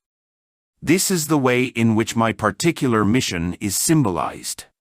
When the night in which I had to obey the command of seizing Jav arrived, I marched with all of my disciples in a rigorous military formation. We began hailing Jav, which is how we surrounded him and seized him by surprise. He was convinced that we were going to entertain him, therefore, he did not escape from our hands. Afterwards, we locked him within the Avicii of the Black Moon. 7 atomic doors of iron usher towards that plane of consciousness. The sword with which Michael defeated Luzbel, and all of the tenebrous legions of ancient cosmic periods remains hanging on the great external door. The black magicians become horrified when they see that sword. Jav has a very grave karma, since he was the secret perpetrator of the crucifixion of Christ, and he is also directly responsible for the failure of human evolution on the earth. He has to irremediably pay these old debts, because no one can mock the law with impunity. The Lords of Karma delivered to me a heavy cross covered with spikes in order to crucifix Jav on it, with his head downwards and his feet upwards. Since he crucified the Christ, now karma has entered into action. This was in order to fulfill the 2nd and 3rd verses from the 20th chapter of the Apocalypse, Revelation, which state, "And he laid hold on the dragon, that old serpent, Jav, which is the devil and Satan, and bound him 1,000 years. And cast him into the bottomless pit, and shut him up, and set a seal upon him, that he should deceive the nations no more, till the 1,000 years should be fulfilled, and after that he must be loosed a little season." Revelation 20 verses 2 and 3. 1,000 years signifies various thousands of years. In other words, Jav and his people will remain within the abyss during the whole luminous cycle of Aquarius. Yet, in the cycle of Capricorn, the last opportunity for their repentance on our earth will be granted to them. The words dragon, demon, and Satan are individual and generic words, because these words symbolize Jav and the billions of demon souls which I, Samael Aun Weor, am locking into the abyss. When locating all the evil of the world, I was aware that the evil within Asia had its principal focus in China. All of the evil in the Western world had its principal focus in Rome. I remembered that when one wants to kill a snake, one must aim for the snake's head. Thus, I started capturing and taking into the abyss all of the black hierarchs from other cosmic periods, along with their trillions of demons. I saw Luzbel with his red tunic and red turban. He was carrying a very ancient parchment rolled up in his tail. I saw Ahriman, the creator of gross materialism. Ahriman wears a red tunic and red cap. I saw Lucifuge Rofakael, creator of money. I saw Orhuarpa, the founder of the mysteries of the tenebrous sun in Atlantis. I saw Baal, the contrary pole of the luminous angel Adonai. The king Baal wears a crown. He was teaching his disciples from a great book within a cavern from the desert. I saw the soldiers of Jav, who assassinated the Christ. I disguised myself as an elder black magician in order to convince Luzbel that his boss Jav was calling him with all of his legions. Thus, I danced before them and, little by little, I lead them into the abyss. This is how Lucifer and his legions, Ahriman and his legions, Lucifuge and his legions, Orhuarpa and his legions, Baal and his legions, Baal-Pegar and his legions, were brought down. I performed marvels before these chiefs of legions. I danced, sung, played kettle drums, etc. To that end, I performed everything which was at my reach in order to clean the atmosphere of the world. I utilized all of my very ancient knowledge in order to lock up all of those billions of demons, who already had the world within their claws. I disguised myself in thousands of ways in order to take these black magicians into the abyss. All of these black magicians with their people were presenting me with great combats within the astral light, yet I defeated them while mounted on a white horse and with the sword of justice in my mouth. This is how verses 15 and 19 from the 19th chapter of the Apocalypse were accomplished, which state, "And out of his mouth goeth a sharp sword, that with it he should smite the nations, and he shall rule them with a rod of iron. And he treadeth the winepress of the fierceness and wrath of Almighty God." Revelation 19 verse 15. "And I saw the beast, and the kings of the earth, and their armies, gathered together to make war against him that sat on the horse, and against his army." Revelation 19:19. The real being or innermost of the one who writes this book performed all of these marvels, and he performed them well. The one who writes this book is only the humble and rough personality of the Master Samael Aun Weor. This master is my real being, that is to say, my intimate, my innermost, my monad. I cleaned China, and I also cleaned the Western world. The black magicians from China and from the Western world were as numerous as the sand of the sea. All of the black magicians from China were depending upon the orders of the Black Lodge called the Black Dragon. All of the black magicians from the Western world were depending upon a certain black magician from Rome. Hence, millions of souls from the fatalities of the Second World War fell into the abyss. The Lords of Karma established a tribunal within the Avicii. Power was granted to me in order to judge these black magicians and also to execute their punishment. This is how verse 11 from the 19th chapter of the Apocalypse was fulfilled. This verse states, "And I saw heaven opened, and behold a white horse, and he that sat upon him was called Faithful and True, and in righteousness he doth judge and make war." Revelation 19 verse 11. We could fill enormous volumes if we would tell in detail all of the scenes and all of the things, which I performed in order to clean the earth from all evilness. If we would not have done all of this, it would have been impossible to initiate the age of Aquarius. I, Samael Aun Weor, am the avatar of Aquarius. I am the initiator of the new age. I am faithfully accomplishing my mission. I profoundly thank the Masters for the honor which they granted to me. The Masters placed over my head many brilliant crowns, and my vesture seemed to be dipped in blood while in mid-battle. This is how verses 12 and 13 of the 19th chapter of the Apocalypse were accomplished. They state, "His eyes were as a flame of fire, and on his head were many crowns, and he had a name written that no man knew, but he himself, and he was clothed with a vesture dipped in blood, and his name is called the Word of God." Revelation 19 verses 12 to 13. The name of my real being is hidden within the name Word of God, because the Bible is highly symbolic. God is represented with the monosyllable aim or aum. Word or verb is within weir, which is pronounced veer, so the W is the V sound. This W together with the remaining three letters ERO of verb and word form weir. Thus, we have the name Weor, Aum Word, God Word, hidden within the phrase Word of God. My name was purposely hidden within the phrase Word of God because I have accomplished this mission with the lost word, with the verb of God, with the sign sentence that is within the luminous and spermatic fiat of the first instant, with the hiss of the fohat. This is how after all of this the astral plane remained clean of black magicians. The lost word of the Black Lodge, Mathrem, which appears within the monograph of 9th degree from the School of Sodom, protected them throughout millions of years within the veil of obscurity. Yet now in the millennium, it will not protect them anymore.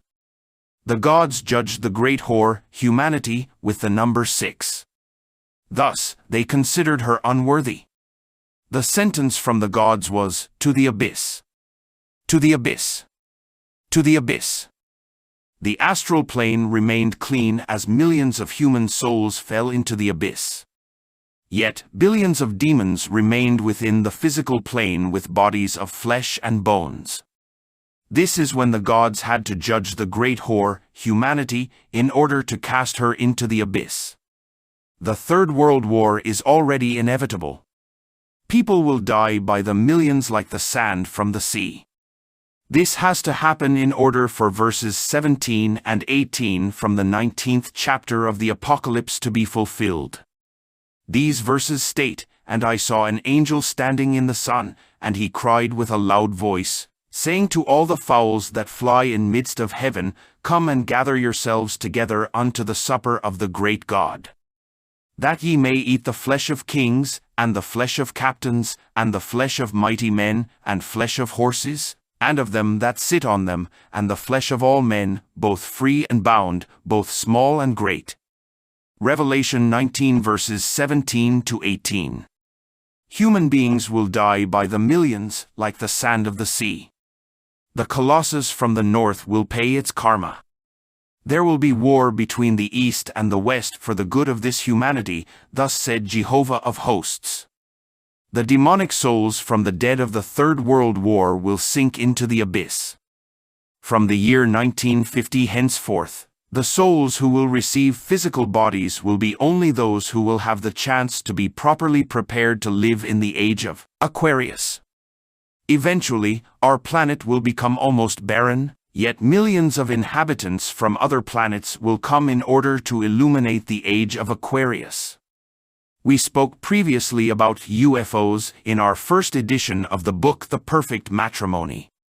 We explained in that book that they are flying ships, and that the instructors of Aquarius will come in them. The demon souls of the human beings from our Earth are establishing themselves within the Avicii abyss of the Black Moon. They have the same customs which they had when they were here. Thus, they have formed the same environment, such as they had on our Earth. The billions of demon souls obey the hierarchs from the Black Lodge. The fortune-telling tables, the famous magical figures of Furbu over the squared turtle, the plates and tables for sacrifices, the circles of Chinsrej are seen everywhere in this new black habitat. All of those black magicians have their Kundartagwader awakened, Kundalini awakened in the negative way. Therefore, they incessantly copulate in order to practice their black sexual magic, with the goal of strengthening their Kundalini in the negative way. We previously stated in this book that there are two types of sexual magic. One is a sexual magic that creates life and the other which creates death. The first one is white magic and the second is black magic. At first, these black magicians made thousands of experiments in order to escape from the Avicii, yet, all of their experiments failed. They believed in the beginning that the Avicii was a cave or something of the sort. Now they are finally realizing that the Avicii is a plane from nature, which is similar to the physical environment of the earth. This is because they made millions of experiments, they consulted their books, yet they did not have any success, for all of their experiments failed. They will remain there until the age of Capricorn, then afterwards, the last opportunity will be granted to them to repent of their evilness. The fire transforms everything, because everything came out from the fire and everything returns into the fire. The redemption of the human being is in the fire.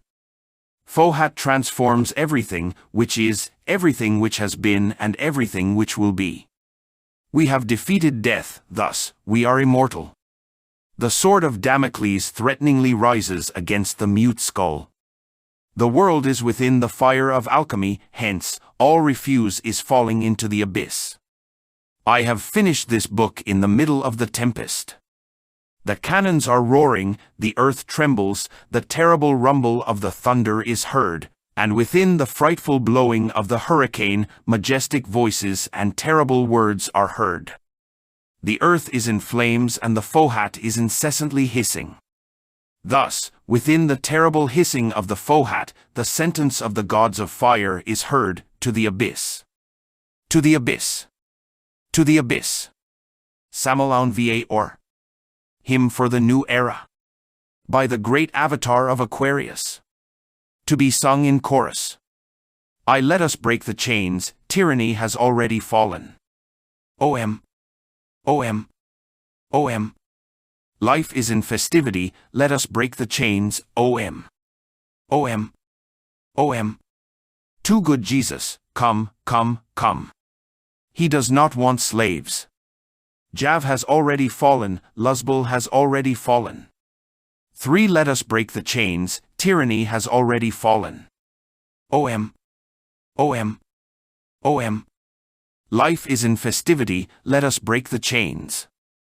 For in the infinite space, within divine lightning, the gods immortal sang with heavenly chanting. The black night has already passed, with its painful scaffolds. Now let us chant to the heroes of the night a chant of love. 6 Let us break the chains, tyranny has already fallen. O.M. O.M.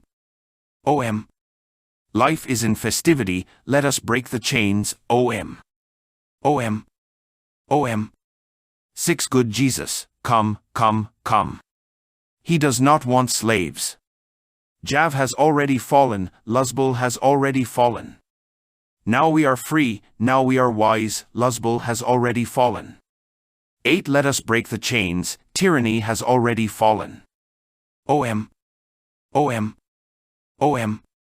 Life is in festivity, let us break the chains, O.M.